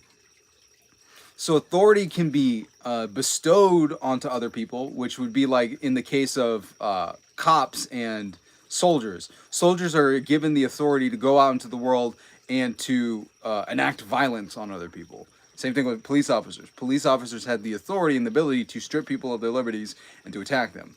And in extreme cases, to take them out.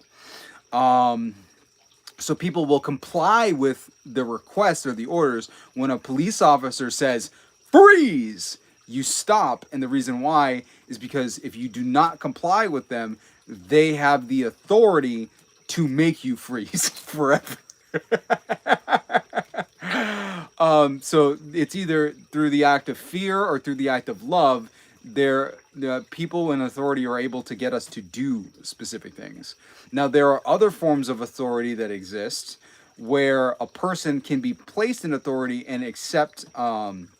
You can accept what they're talking about. So if a person has, let's say, you have a relationship with a person where they're a hypnotist, and you're in the context of hypnotic induction or like a hypnotic demonstration, the person would have to accept your position, the powerful, the authority position of being a hypnotist. And once they accept that, then the words that you say are now going to be processed by the brain in a different way. Kind of like how when you think open and close your hand, like open and close your hand, you'll do it. Or if I tell you, imagine a pink elephant, if we have rapport and we have a relationship, if I do that and I say that and we have rapport, you will end up processing that. No, I didn't serve. Of course, but that doesn't. That has nothing to do with the whole like process. I have a lot of family members in the military, but it's still the process of authority. I'm just explaining a concept.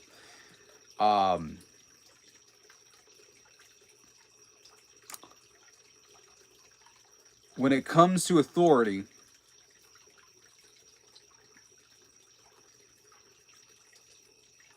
we have the ability to have informal relationships where we allow people to assume a superior position, and that's what we give authority. Authority can be given and bestowed upon other people, either from institutions and people that we've already given power to. Let's say like a university, which now has the ability to give people degrees, which changes them. They're giving them the authority. They give them the authority of being a doctor to basically open human beings up and to tell them what to do, and to have the authority to write on a script to get people medications.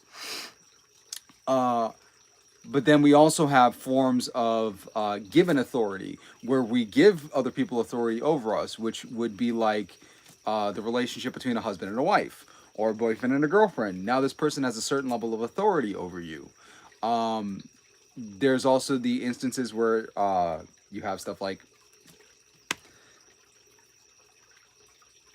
hypnotic inductions or watching conversations and stuff like that. Here, by listening to me and having a conversation with me, we build a relationship, and the better the relationship is, in certain cases people will allow me to move into a space of authority to help them out, and my words will have effects on their minds and their actions and their bodies. I'll tell people, hey, go do this thing. Why? Because I've done it, I've gotten these results.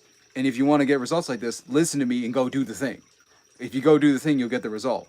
And the words that I say will have the will attached to it, where when it moves into the mind of the other person, they will enact on it. And the cool thing is when you're doing stuff like when you're doing stuff like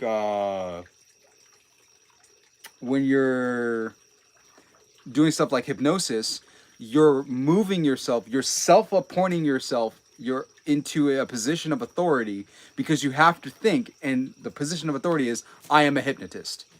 The words that I say hypnotize other people. And by putting your will into that and believing that, you now have the ability to speak things over people and to get them to imagine it, to get them into states where they feel comfortable with that kind of thing. Yes, you can, Keeves. Dun, da, da, da. You've now been knighted to moderator, Kiva.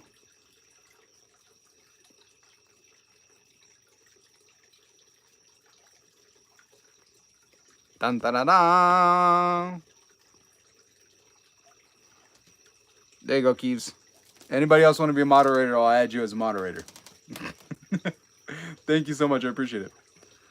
Oh, you got a little. Oh, that's so cool.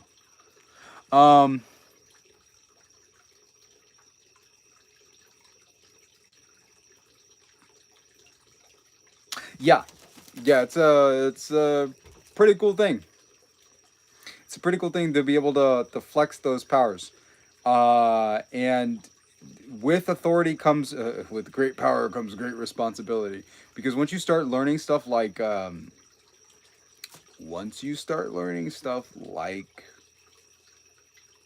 hypnosis, you understand that you have the ability where you can actually do harm to people. And you have to be, thank you, Kiva. You have to be, diligent, and you have to. That's part of why there's a code of ethics for people who are hypnotists, because we understand, like, you have the power and the ability to build people up and to make their lives better, and you also have the power to harm them, to make their lives worse.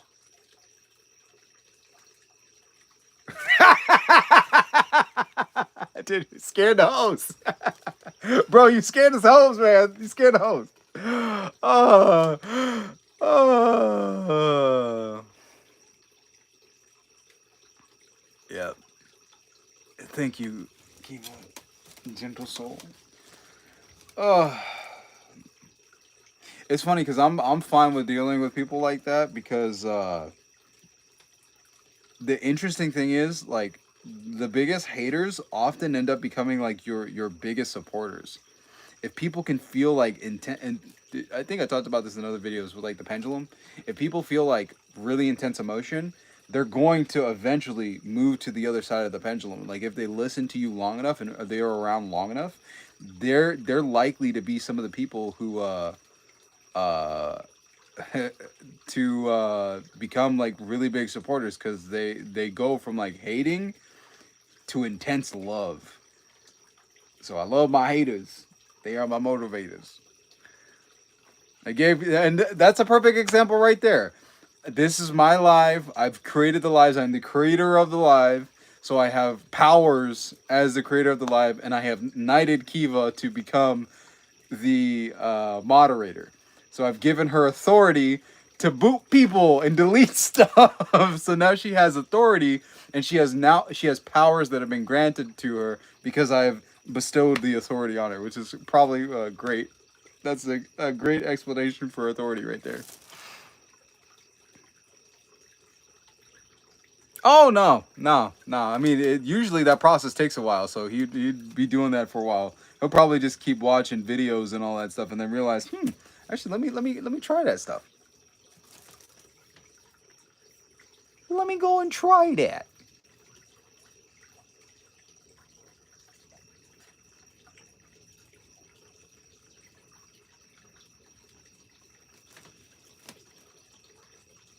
Yeah, he can come back later. Yeah, in the world of authority, YouTube is an eternal deity. YouTube is the Chronos to our to every creator Zeus, the creator, the Titan. YouTube is a very wonderful and powerful thing. We take a lot of this stuff for granted, but YouTube is like a repository of video. Now that I'm thinking about it, prior to YouTube, like, video was crazy, because if you wanted video, you had to have storage for video. You had to have storage to store videos on. Earlier, like, with VHS and DVDs, like, you had to hold the VHSs and DVDs around. And like, as you know, stuff got better and better, you would have to download stuff to your computer. So if you wanted to watch something, you had to download Flash and then download the actual video itself, or you got to go on LimeWire or Napster and download whatever you wanted to watch, the movies and all that stuff. When it was YouTube started creating streaming, where you didn't have to go through the process of downloading. The thing was just there, and within a couple of moments of loading, it would just play. Yeah, YouTube is a cloud service. So YouTube stores all the video, and people don't need to actually download the video to view it. You don't have to go through the process of downloading gigabytes of the stuff. It's just automatically played. and we take it kind of for granted. Like, now that I think about it, we used to have dial-up, so people would have to wait to even get connected to the internet. But now we have short form video, which means that videos don't even take time to load, really. Like, it's immediate, where you're literally just scrolling. You move your finger, and now immediately another video begins its process of playing. And that's only available because of the shifting in technology. There's certain videos and concepts and things that I really do want to talk about, but I'm like, I don't even know. Actually, yes, I do need a thumbnail maker and editor, so he'll like hit me up on my email, bro. I do need a better thumbnail editor because I'm like, I'm not the craziest when it comes to this. I need to get my stuff there.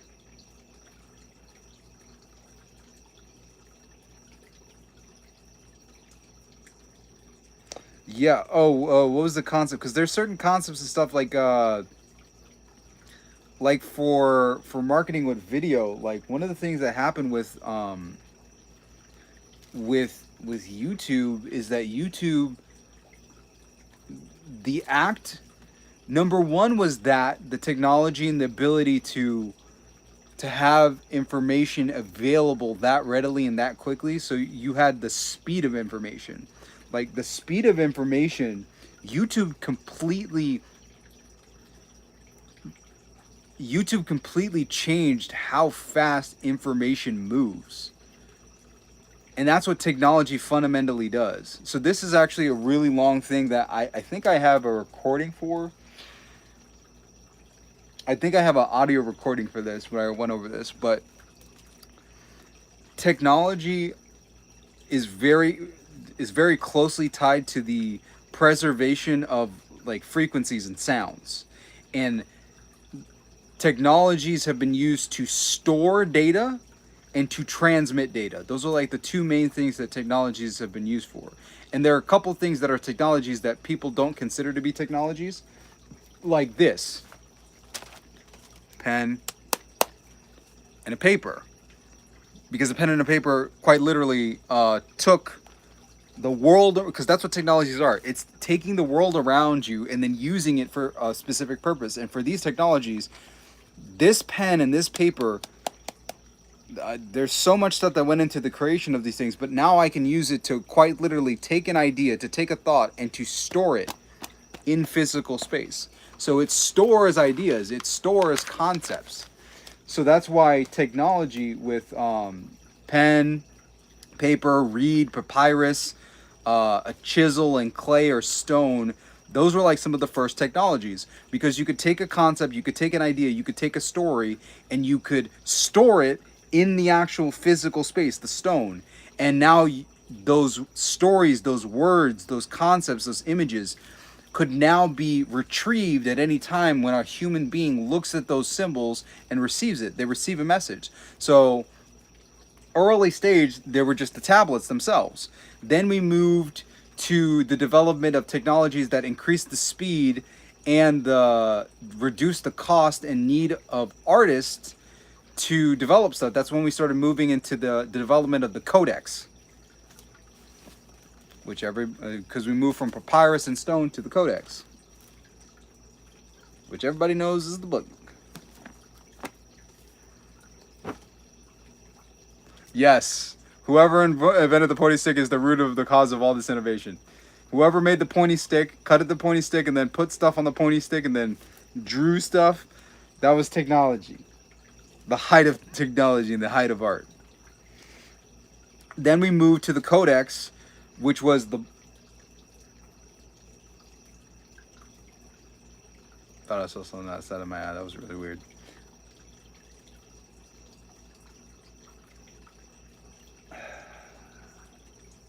It's really late and dark, so seeing stuff move is like, ugh. Oh, what was that? The codex. The second big shift in technology is when the codex was developed, and then we moved into the printing press. Prior to the printing press, you needed to have an artist, a Jesuit, a priest, a monk, who would take the pen and they would have to write out everything by hand. You would require the artist, the human being who had to learn how to create the words in a legible font, in a legible way. So artisans and scribes were trained artists who learned how to create these symbols perfectly so that people could understand and read this stuff. When we moved into the printing press, now we no longer needed the hands of the artisan. We had the stone, the metal worker who would create each individual letter, and the person operating the printing press didn't need to have the skill of an artisan. They just needed to put together the letters in the arrangement of the book, and then press them onto the page. And now we were able to press multiple books much quicker than before, because pressing, you did one page at a time. It was much quicker than having to write one letter at a time in perfect font. It came out perfectly. It looked beautiful. So the printing press allowed for the printing and the creation of more books. So now information could be spread more widely. I think the letters are called cases. Yes, upper cases and lower cases. That would be correct. Thank you for that, Daniel. Much appreciated. So they were pressing on the letters. Bang, bang, bang, bang. And now we were able to produce books at a much quicker rate. We're still using, at this point, we're still using a more advanced version of it, but we're still using the benefit of that technology to this day. And the act of doing that caused ideas to spread much further, much faster. And that's part of why the founding fathers were so powerful in their act of creating the nation of America, the United States of America, because they quite literally dreamed it up. They decided that they were going to do it, and then they wrote about it. They wrote to change people's minds. And they wrote themselves the Declaration of Independence. They wrote and created and basically said, hey, we're not under we no longer recognize the authority of the crown, and we are now sovereign unto ourselves. We have the authority over ourselves. We assume the authority. And how did the crown come back? The crown was like, nah, y'all still under our authority. Y'all gonna need to listen. And they were going to enforce their authority and power by putting some periods into into anybody who said otherwise. They're like, we're gonna end your story. Bang, period. Bang, period. Bang, period. Your story's done. Yeah. Not bad for first-time authors. Yeah, most definitely not bad for first-time authors. They wrote. They didn't write a book.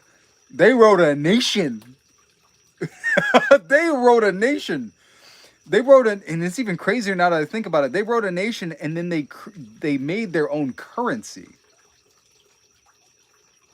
They basically said, "Oh yeah, y'all natives, oh y'all got land, cool. We just wrote on this piece of paper. This is our land now." Bob, what's your advice for no contact with next? I'll get into that in a moment. We're having a technology talk, but I'll make sure to get into it to Bob. We'll go over that because people do ask that question a lot, so I'll make sure to get into that. So printing press, bang, bang, bang, bang, bang. Now we got more books that are coming out, and technology has expanded. So now ideas are not limited by because the books were much more expensive because you would have to pay the person to actually build it because the person had to write it. So they lowered the cost of the books because now you didn't need a super well done artisan to make this, and now they could create more books. So now more books are being pushed around, which means that the data, the content now was able to be transported and portable around the world, and now it was able to move at the speed of a horse. Which was as fast as the information could go. It could move from person to person. I could give you a book, but I had to ride my horse or ride my carriage over to you to deliver this lovely book to you so that you could read it. As technology continued to advance, but was it worth the price of putting those poor Jesuits out of work? I mean, the Jesuits figured out what they were going to do. The Jesuits turned to education still and make sure that people could learn how to write, to learn how to impress their ideas onto the physical world in a way that other people could understand what they meant. Because language is an interface between minds, an interface between consciousness where words or concepts and ideas and images can be projected out into the world and received by another mind and understood. Because there's commonality between the two.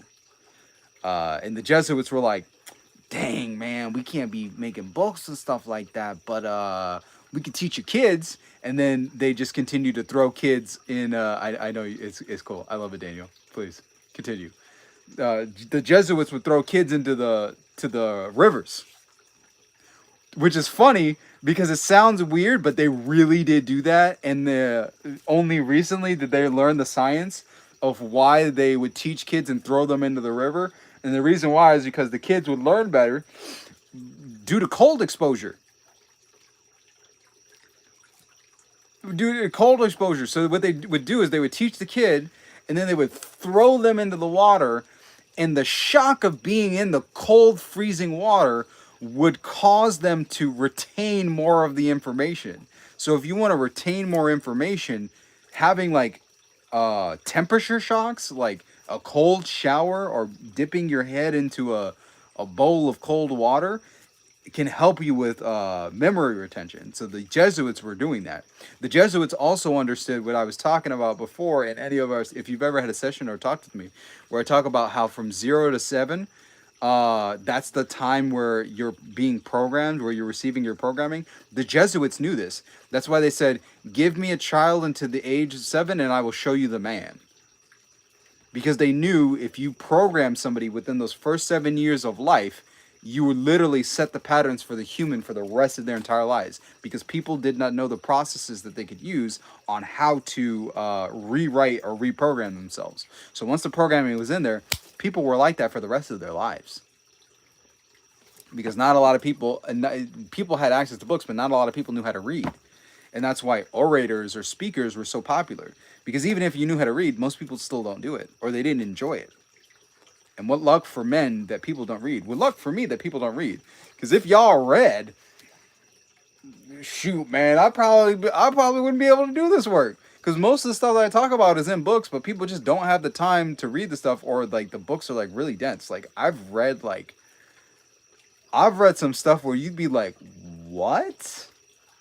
What? And I do that for fun. Matter of fact, I have to read you guys a passage from one of the things, from the Arcane Teachings. I'll tell you guys, y'all can go read the stuff. Come back to me. Go read the stuff and come back to me. Yeah, I love that. Kiva's like, I read on occasion. Actually, Kiva, you and Guitar Dio, Daniel, y'all two should connect. All of us, of course, but y'all two should connect. Daniel's going to be in the community. Join the community, Daniel. Check your email. The Reality Creators community at school. Kiva's a writer too. Y'all both writers.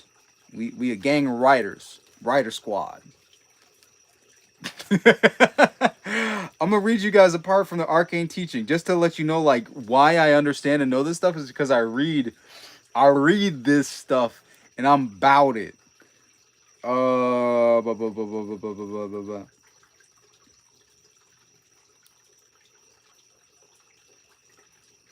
The Arcane Teaching is based upon the fundamental principle of the existence of an absolute supreme power, which is the cause and reason of the cosmos and all manifestation contained therein. All that men call the universe. This absolute supreme power is known in the arcane as the law, and is represented as the symbol in the symbols by the word lex. The law is regarding as an abstract principle of power, impossible of being represented by words or even by symbols. It is not a pantheistic deity or being. It is an absolute principle, beyond definition or description. It does not manifest itself in a universe of shapes and forms by separating itself into many as the pantheistic being is held to do in certain philosophies. Instead, it causes universal being to proceed from infinite not being, causes the cosmos to arise from chaos, causes manifestation to arise from the unmanifest, causes everything to arise from nothing, infinite nothing. The law is not being, but the cause of being. It cannot be said to be in the ordinary sense. It causes the verb to be to have meaning. That's the kind of stuff I read. That's the kind of stuff I read. Oh, and then we got into the stuff of nothingness. Oh, this is a tongue twister and a brain twister. See if you can wrap your mind around this. The arcane teaching holds that other than the law, there is but infinity, which is nothingness. The teaching distinguishes between the absolute law and infinity, in which it differs from the majority of other philosophies, which holds them to be identical. But this daring concept is defended and proven logical by the arcane teachers, and in this teaching is to be found the only rational explanation for the cause of the cause and manifestation of the cosmos. The nothingness of infinity is not a condition of notness, but a condition or state of no thingness. Infinity is an infinite no thing, in which, however, sleeps the latency, possibility, potency, and promise of everything, past, present, and future. It is, in its infinite nothingness, no thing is in actuality, but everything is in latency and possibility under the law.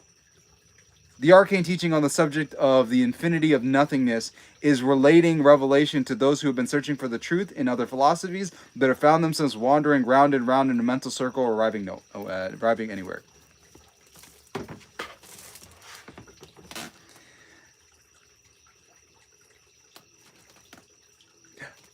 That's complex and complicated.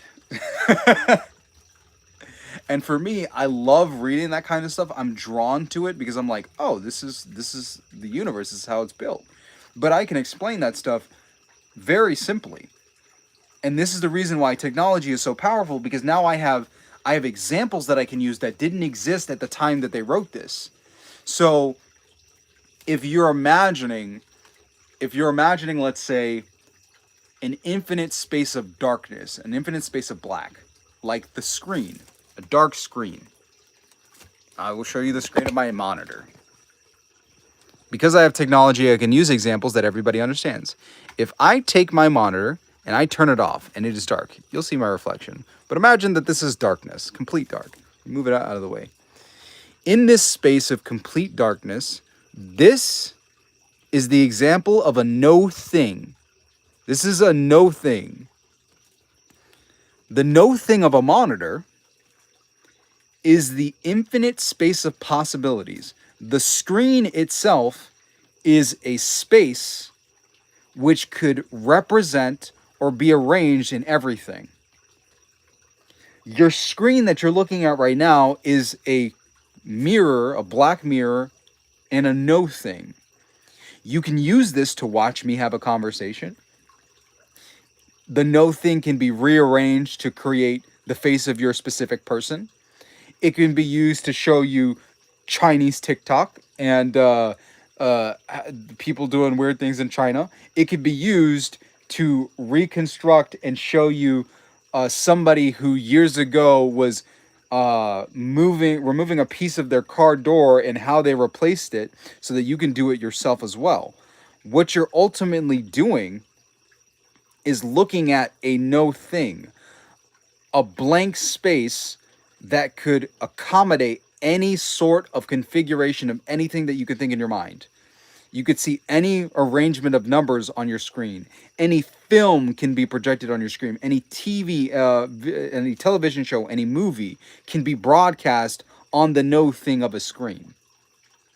So when we talk about the infinity of nothingness, the infinity, which is a no thing, infinity is just the open space, just like a mirror or a screen that could possibly, actually, the screen itself, the electronic screen, is a two-dimensional no thing. When we talk about infinity, infinity, or the void, yeah, the no thing is a template. Infinity or the void is the three-dimensional no thing. A screen is a two-dimensional no thing, which means that it could create any sort of sound, it could create any sort of image or any sort of light configuration. The infinite no thing has the inherent latency or the ability to be any configuration. It could be my hand like this, or my hand like this, or my hand like this, or me doing backflips, or Ice Spice doing backflips. It could be anything, any arrangement of any sort of molecules that you could touch or interact with exists within the infinity of the no thing. And the reason why it's a no thing is because all possibilities of every single thing in existence exists simultaneously in the space of the no thing, which we would refer to as the formless substance. So imagine a screen, but a three-dimensional black cube, where inside of that black cube, you could literally have any configuration, any feeling, any emotion, any sound, any taste, because all of these things are just reflections or small bits of the spectrum of possibility in the no thing. They didn't have the ability to do that or talk about that because screens didn't exist. And because of the technology, I can make that explanation. It probably, I don't know if it makes as much sense. I'll probably work on that to refine it, but that's like a quick explanation of the no thing. Now, this is where things get interesting. When we talk about manifestation, what you are quite literally doing is making a new structure in the no thing. The no thing, here's the interesting thing about experience and existence. We are existence in the universe experiencing itself. You are the cutting edge of experience, of existence. You are the universe unfolding. You just so happen to be unfolding in the work of art called you. And anything that you desire is the unfolding of possible configurations of the no thing, to know itself, to understand what it means to long for a specific person, to love them, to want them, and to finally get them and to experience, because that's ultimately what we want, is we want to experience the no thing as our lover. The feeling of their face, the shape of their body, the texture of their skin, the way that they smell, the way that they taste, the way that they make the world taste when they prepare us a meal, their taste in music.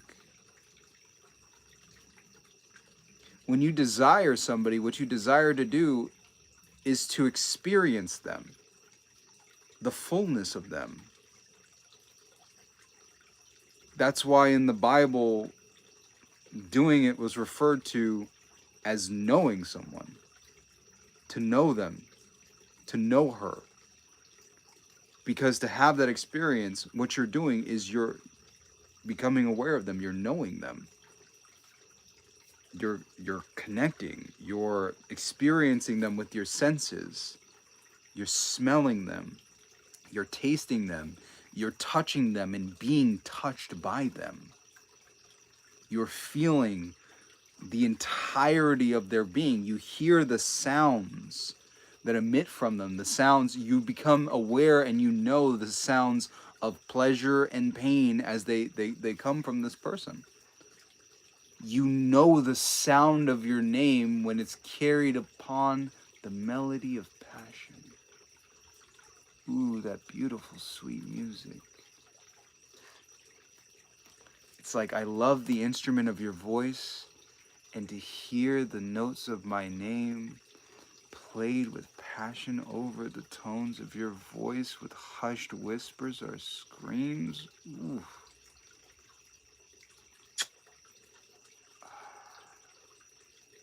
A private performance, a solo that everyone loves. That's what we're trying to do with the no thing. Oh boy. Oh yo, the gummy kicked in when I was talking about the no thing. Oh yeah. Oh yeah, you gonna feel that and experience that.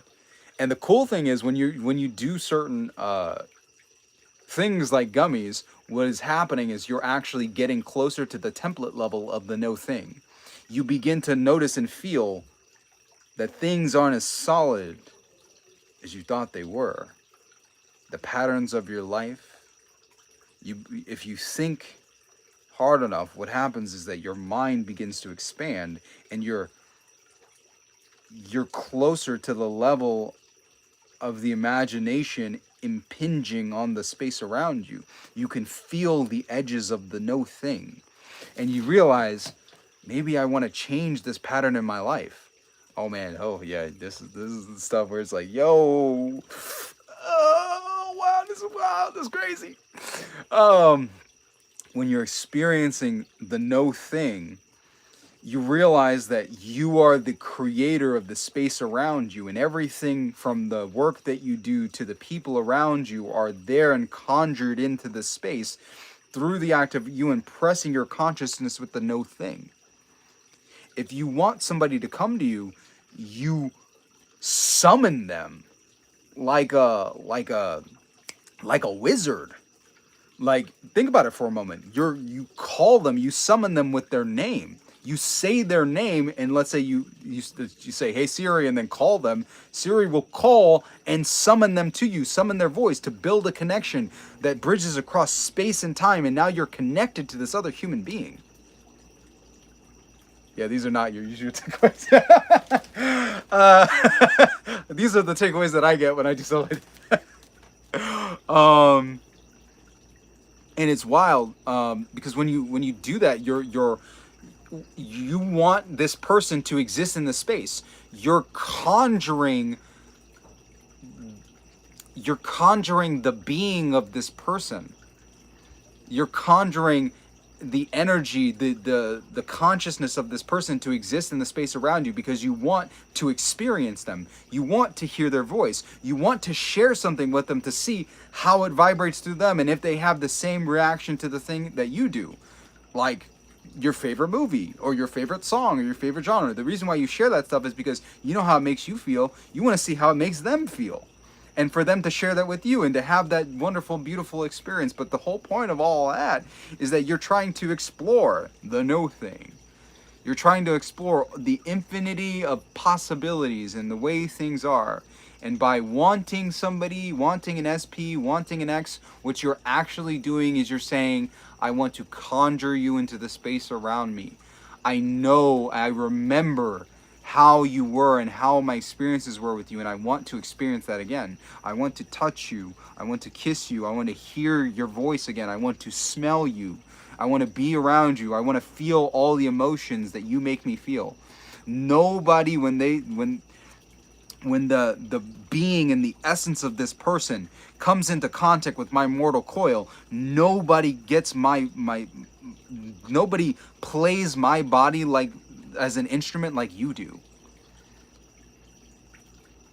You play the sweetest music when the essence of you flows through me. The way that you speak, the way that you sing, when it hits my ears, it makes my heart sing. The way that you look, just by, I want to drink you in, because every moment that I take a sip, I become drunk on the curves of your body, and ooh, I can't walk straight. I can't walk at all. It's going to be a problem. Because by looking at you and consuming you, you change the very essence of my body. Yeah. Knowing them emotionally, spiritually, biblically. Yeah. Yeah. And it's funny because I don't know anybody else on YouTube who's talking about the no thing. I don't know anybody who's combining esoteric stuff like this in the biblical concepts, because it's different. But I do it because I love this stuff. Ah, yes, the nothingness, the infinity of nothingness is capable of logical and rational proof. The doctrine flies squarely in the face of the current philosophical dogma of from nothing no thing comes, or nihilo ex nihilo nihil fit. On the contrary, it burly asserts from nothing everything comes, or ex nihilo omnis fit, which yeah, it's out there. Yeah.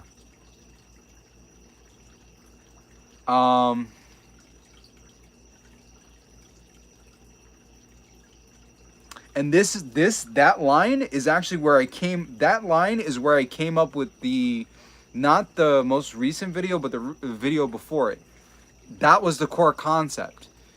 And I'm realizing that now. It's the concept of the thought process, the programming that people get of the Big Bang is based in that word, that core force, that core part of the source code, which is from nothing, no thing comes. The fact that out of this nothingness, no thing can come from this nothingness. There's somehow intelligence comes from non-living. Non-intelligence creates intelligence, which isn't the case.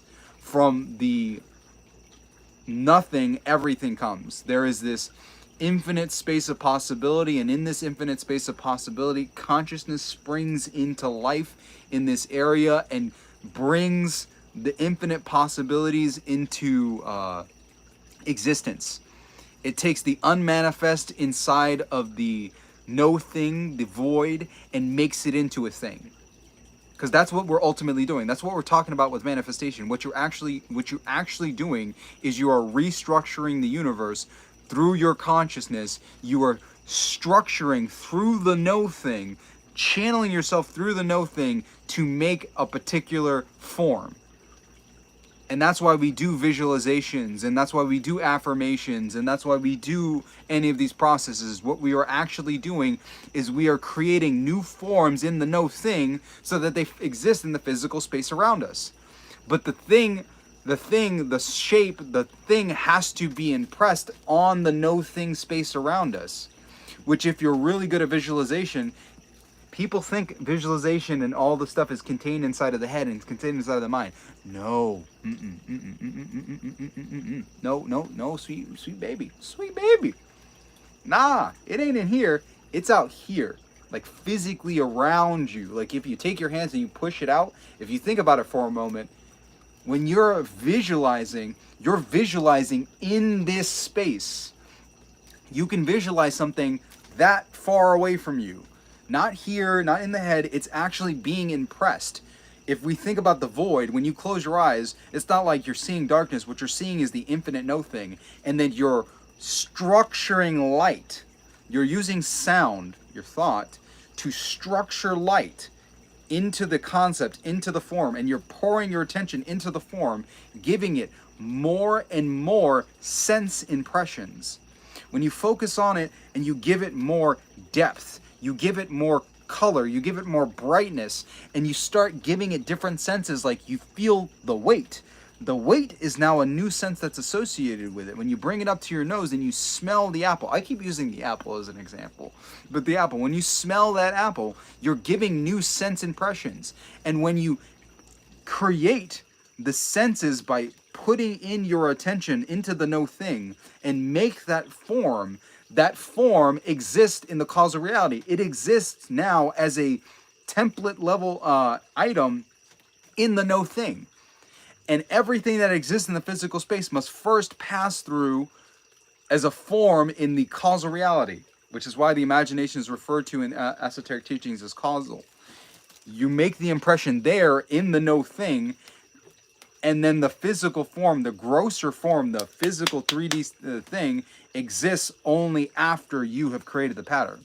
That's why you have to imagine yourself as super strong and powerful. That's why Arnold Schwarzenegger talked about when he was working out, he would see the peaks of his biceps like mountaintops. And every time he would work out, what he was doing was he was using the mind and the will to move the muscles and to break it down until it was rebuilt into that beautiful sculpture of marble that was him on stage. You want a relationship, you have to create it in the no thing.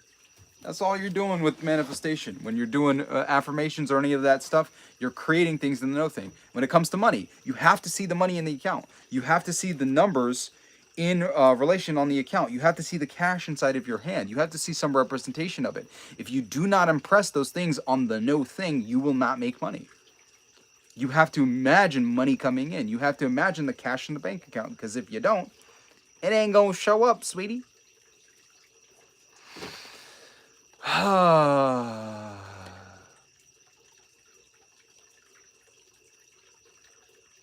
Yeah, and this is funny because I was not expecting to talk about the no thing when I came on here, Catalyst. Oh, your name sounds like Catalyst. I like that. Joe Dispenza does talk about the no thing. He does. He talks about the no thing. And funny enough, he talks about the no thing. He talks about moving. He doesn't say the Kundalini, but he talks about moving that energy through the central tube. It's moving the energy through the physical body, this vessel, this vehicle. You're moving it up into the head. And now once you move the energy into the head, which is what most people are missing when we're doing visualization, you need the energy in your vessel so that you can move it up and transmute it by pushing it into the actual idea, into the concept. What you were quite literally doing, if you zoomed out of your body and watched what was happening, like if you were disembodied and watched somebody in the process of manifesting, what you would see is energy, because you could feel it. You can't see it, but you can feel it. The energy moving up from the base of the spine up into the stomach, into the solar plexus. This is in the back of the spine. You'll feel it in the back if you're doing it properly. Into the chest, into the throat chakra, into the third eye, and once it gets up to here, you feel it. And when you have the energy up there and you hold it up there, you can now project that energy into the concept, into the idea. And that's part of the reason why it's important to get yourself into physical stillness. That's why the state akin to sleep is so powerful, because what you're actually doing is you're removing the energy from this expression of the no thing. You take that energy, and now you have that energy available where you can take it and you can pour it into the concept. Energy is neither created nor destroyed. The energy, the conscious energy that you are, needs to come from somewhere else. And when you take it and you pour it into the idea of the apple, or the specific person that's standing in front of you, that's holding you, that you're connecting with, when you take that energy and you pour it into that, you have the full experience. So when we talk about the feeling is the wish fulfilled, what we're actually saying is, by creating this scene, by creating the forms in the no thing, the way that you know that you fully created the form is that you've created the images, you created the symbols, and then the click, the frequency, is the feeling that happens inside the body, where it's like, you got it, that's what you're trying to get. That's the whole reason why you want this, is to have this feeling, and you're like, this is the experience. That this is the feeling, is letting you know you have tuned in. It's like kind of like manipulating the bunny ears on like a radio or an old school TV. You're wiggling them around, you're moving it around until you have the and then the picture comes into focus. The same thing is happening inside of yourself. You're manipulating the images, the concepts, the senses in your consciousness, in your mind, with the physical body still. You're manipulating them until the image, not the image becomes clear. The image does become clear, but you feel the feeling inside the body. And it's like, this is how I want to feel. The whole reason for this is how I want to feel. You're manipulating the universe to create a feeling. Once you create the feeling, now this is where the law of detachment comes in. You take the image or the thing that you created in the no thing and you let it go. You allow the no thing to go back to its stasis, because now you've slingshotted the image outside, and now you have what you wanted, which was the feeling, the vibration that you feel inside of the nervous system. And when you feel that vibration inside of the nervous system, now you're vibrating out that signal, because that's what you want. And when you vibrate out that signal, you are changing the structure of the no thing around you, where the only things that can come into the space are a reflection of that frequency. Just like when you're watching TV, on old school TV, or a radio, the only thing that can be broadcast on that radio, or the only songs that can be broadcast on that radio, is whatever that station is based on. If it's a country station, the only music that's going to come from that is going to be country music. So when you feel that, what you're doing is you've tuned your radio to country music or love songs, and that's the only thing that's going to come up is stuff that's related to love songs. And when we talk about like 3D and all that other stuff, what's happening is you're being given the opportunity to keep that vibration, to keep that station on, or you turn the station, you turn it back to the old setting. And the reason why, you know, when you got to be younger, well, not younger, you got to be older, but like with radios, you could either turn the dial to choose the radio station, but digital radios had presets buttons where if you press the button, what would happen is inside it's actually a vibrating the antenna. You know the antennas on the car? The antenna is actually tuned to vibrate. So when we say like 99 jams or 101.5, that's actually the hertz frequency that the antenna is vibrating at. It's vibrating at that many hertz per second. So so when you change the station, you're actually speeding it up or slowing it down so that you're picking up the signal that's being broadcast on that. So when you press the button, what happens is that it's a pre-tuned station. So when you do that and you press the button, it'll automatically go to that frequency. And what you're doing when you're tuning is that you're moving between all of these stations. And what you want to do is you want to practice the station long enough until you've tuned it. Because whenever you had to, I remember like sitting in the car and whenever you go into somebody else's car and you're trying to like, program the buttons for the stations that you like, because you're like, I hate the music that you have, or you do it in a rental car, you're like, I hate all your taste in music, I need to change all these buttons to what I like. You push it and you hold it for long enough for the system to know, hey, this is the frequency that I want you to do with this button. So you get the opportunity whenever you get back in the car, whenever you feel something, you just decide, oh, I want to listen, I want to feel this way. I'm going to press this button and it's going to tune to this frequency. And the music in this space is only going to be a representation of what I want. I only want country music. I only want hip hop. I only want R&B. That's a really good one. I like that one. I didn't think I was going to go into that. I really like that. Yeah, surprising I'm still on.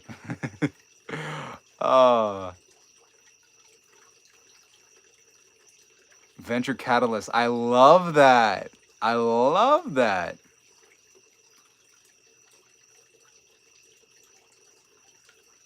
Is there anything you recommend in terms of sound, hertz, binaural beats, or anything that could help us into that frequency? So I actually, on the channel, I have a video of theta wave frequencies. So if you're going to be doing meditations and you want to manipulate the know thing, at that template level, you have to slow down your frequency of your thought waves, because your brain, your nervous system, your entire nervous system is vibrating at a certain rate. Two things I would recommend. Number one would be to try out the video that I have, which is the theta wave. They're binaural beats, and they're changing the frequency inside of the body. You can't hear at that rate, which is why the binaural beats are like slightly off. And because they're slightly off, the thing that you hear inside of your brain is your brain trying to sync them up, and by trying to sync them up, it creates the beat, which is below the frequency of sound, but you feel it. So you create the actual frequency by having two frequencies that are slightly out of sync, which is kind of cool. So it teaches you how to vibrate at that rate. So that's one thing. You can also use the gateway experience, which uses the binaural beat system, and it teaches you how to gain control over those systems, those energy systems of the body, those energy systems of the space too, because you're actually learning how to expand your consciousness beyond the confines of the physical body so that you can manipulate the know thing. You can manipulate the no thing, and now you're opening yourself up to more information. You're opening yourself up to distance information. You're opening yourself up to moving out of the physical body and moving in the space of the no thing with your astral body, which is kind of cool. It's kind of cool. The no thing. I think I'm gonna have to do a video on that one. You're correct. Jesus Christ does save. Yeshua was a fabulous guy. Love his stuff. That's why I study the Aramaic. Very different gentleman when you study the Aramaic. Very different. And it's funny because once you start studying the stuff like the Aramaic and the Hebrew, all the stuff that we talk about that's like hippie or woo-woo and new age, none of it's new age. It's all the same stuff. It was just lost in translation when it was moved over to English. When it was moved from the Hebrew and the Aramaic to the Greek, from the Greek to the Latin, from the Latin to the English, all of those translations and the movement of different books really did, it's like a game of telephone. Even if you have the best intentions, if you go from one person to another, to a second person, to a third person, to a fourth person, to a fifth person, by the end of that train, it may sound similar, but it's a completely different meaning by the time it gets to the end of the train. English, I hate English, to be honest. I use it to communicate, but English is a bastard slave language. It is a slave language. It's a slave language. So if you want to be able to think, if you want to be able to think, if you want to be able to experience the fullness of what Jesus was talking about, you have to. If you really want to understand Christianity, you have to read Christianity. You have to read the books of the Bible in the original Hebrew and Aramaic. You have to. Because the sounds and the concepts are completely different. You expand out in the no thing. Jews worship in spirit and truth, not flesh. Life after death. Yes, there is life after death. That's what we did have a whole conversation about that earlier. The fact that you don't live inside of the physical body. You're not the physical body. You are the energy moving through it. This is just a vessel. This is just the flesh. The flesh is merely the mortal coil, and you're the energy moving through the coil. So when we talk about worshiping in spirit, it's understanding and reconnecting with that thing that is inside of the mortal coil and connecting to the divine, which is what Jesus talked about, which was connecting with Ruha, not the Holy Spirit, because the concept of spirit or spiritos was a Greek concept. It did not exist in his culture. When Jesus said the Spirit, and all the times that they said the Spirit, the Holy Spirit, feel the Holy Spirit, what he's referring to was Ruha. Are they killing the chickens?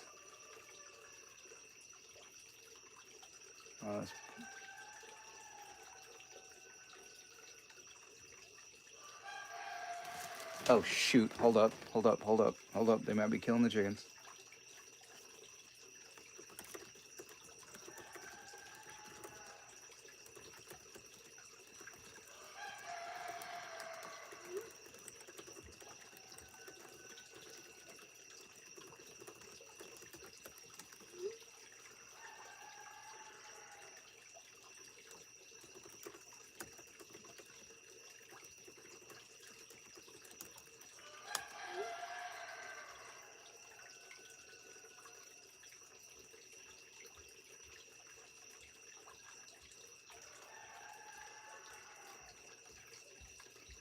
Yeah, I had to tell them the chickens might be getting attacked right now. Because they don't usually caw at midnight. 11:11 portal closes at the end of the day for 11:11. So depending on where you're at, if it's still November 11th, you're still in the 11:11 portal.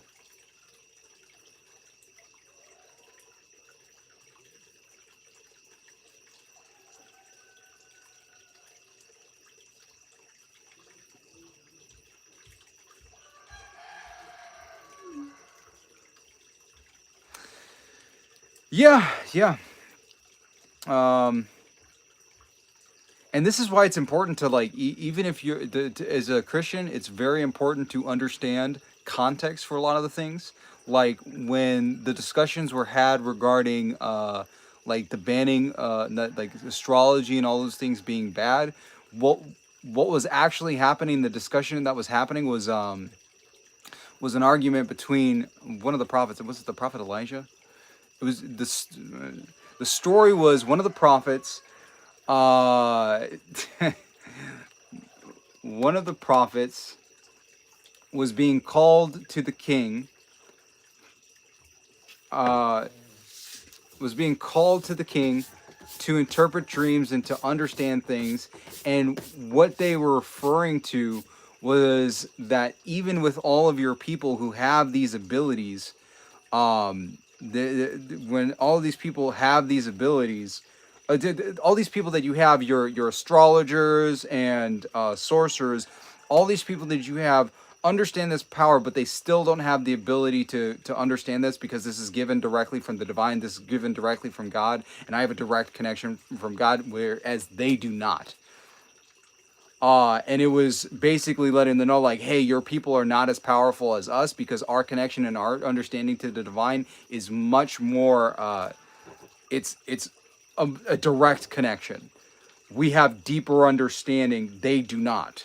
It was not necessarily the condemnation of the entire understanding and using of any of these principles and these understandings. It was the fact that there's a higher power and there's a hierarchy when we're talking about the higher levels, and that the power does not come from the symbols. The power does not come from lower deities, which is why there's the rules and laws against idolatry, where you're taking the concept of the no thing, and this goes back to what I was talking about with the no thing. If you take a concept of energy, if you take a concept of energy or consciousness, and then you attribute it to anything in the physical space, you can't do that. Because if you have an idol, if you have a statue or something of a deity or a god, that can't represent the energy that flows through something, because it is a representation of the it is a representation of a form in the no thing. And the consciousness, the energy, the thing that we are, cannot physically be in form. So by attributing power to being in any sort of form, whether it's a picture or a statue or anything like that, by attributing power to the thing, you are removing your connection to the divine, which is the energy that creates the forms and creates the things. And the whole point of talking about idolatry and all that stuff is like, hey, don't believe that this calf is what gives you power, or the deity behind the calf that gives you power. It's the conscious energy. It's within you. It's this stuff that you're experiencing within yourself. That's the true power. That's the divine within you. So whenever people talk about Jesus Christ or all, like the power or the Holy Spirit, God within, what they're referring to, what they actually mean, or what it was supposed to mean, was connecting back to the breath, the power that exists within you, the consciousness, the kingdom of heaven that exists within you, which is your human imagination. That's what they're referring to. And people get scared. It's like, oh, it's weird. No. You're supposed to still use it in a loving, caring way for other people, because they're all you. We're all the same being. We're all one. That's why there's the golden rule. Do unto others as you would have done unto you, because guess what? They're all you. So anything you do to anybody else is you doing it to yourself.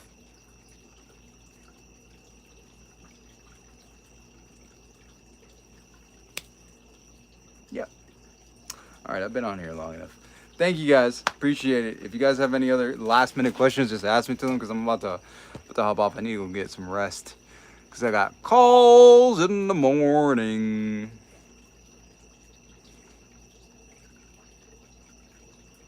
So the 1111 portal, it's not necessarily that it's easier to manifest during this time. It's a penetrating, the energy is penetrating. The energy has the ability where if you have an idea or you have a concept, you can plant the seed for a thought or for a concept, and it'll expand out into space. I don't like Batman or Superman. I'm not a fan of either of them. But if I have to say who would win in a fight, it depends on who is the author and who has the authority. between the two of them. I don't like what Batman represents. I am highly anti-Batman. Batman is literally beating up on the impoverished. He's a rich man who's literally beating up broke people. The broke and the mentally ill. People in Gotham, he's beating up dads. And people's dads and their brothers and their sons. That's all he's doing. He's a guy who has a mental illness who's beating on the less privileged. Which is so weird. It's so weird that he's a figure. And the funniest thing is, like, we don't see that as a weird thing, and that's part of the reason why America's a nation where we have a fascination with, like, police brutality and violence, and that's part of the reason why Batman is such a big and popular figure. It's not a surprise that we have so much police brutality and violence in a nation where one of our superheroes and our idols is literally a man who's a vigilante who goes around beating criminals. When I realized that, I was like, dang, I can't like Batman, man. This dude is just a rich guy beating up the brokies. He's, he's like Andrew Tate. Andrew Tate on Wild. Where's Rachel? Why don't you just be rich? Why do you have to work for the Joker? Why do you have to work for the Joker? And the craziest thing is that organized crime, as odd as it is, organized crime is actually a very... Oh, yeah, what's the color? You got it. Organized crime is actually a better thing, because petty crime and, like, low-level street crime is where we have a lot of, like, civilian casualties and violence, because people who are working on the villains, the people who are working in organized crime, the villains are literally taking street-level criminals and giving them the opportunity to take care of themselves by going after institutions in these very elaborate schemes and giving them jobs where they're no longer required to do low-level street stuff like burglaries or robbing people or anything like that. They get the opportunity to just make money by robbing a bank, where nobody has to get hurt in the process. It's just an institution. Or they kidnap somebody and end up holding them for ransom or something like that.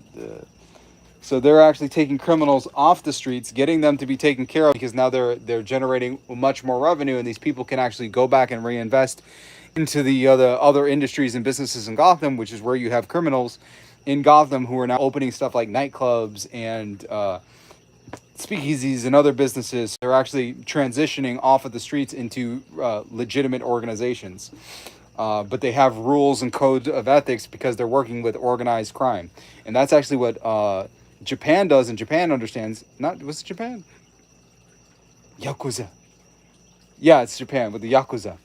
The Yakuza are tolerated because the Yakuza create order. They have their own sense of order, and they keep people in line.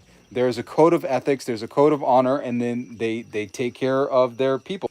They take care of problems, they take care of issues, they fight amongst themselves, and they make legitimate businesses, and ultimately stop having too many innocents in crime. They just do things that are illicit, like gambling,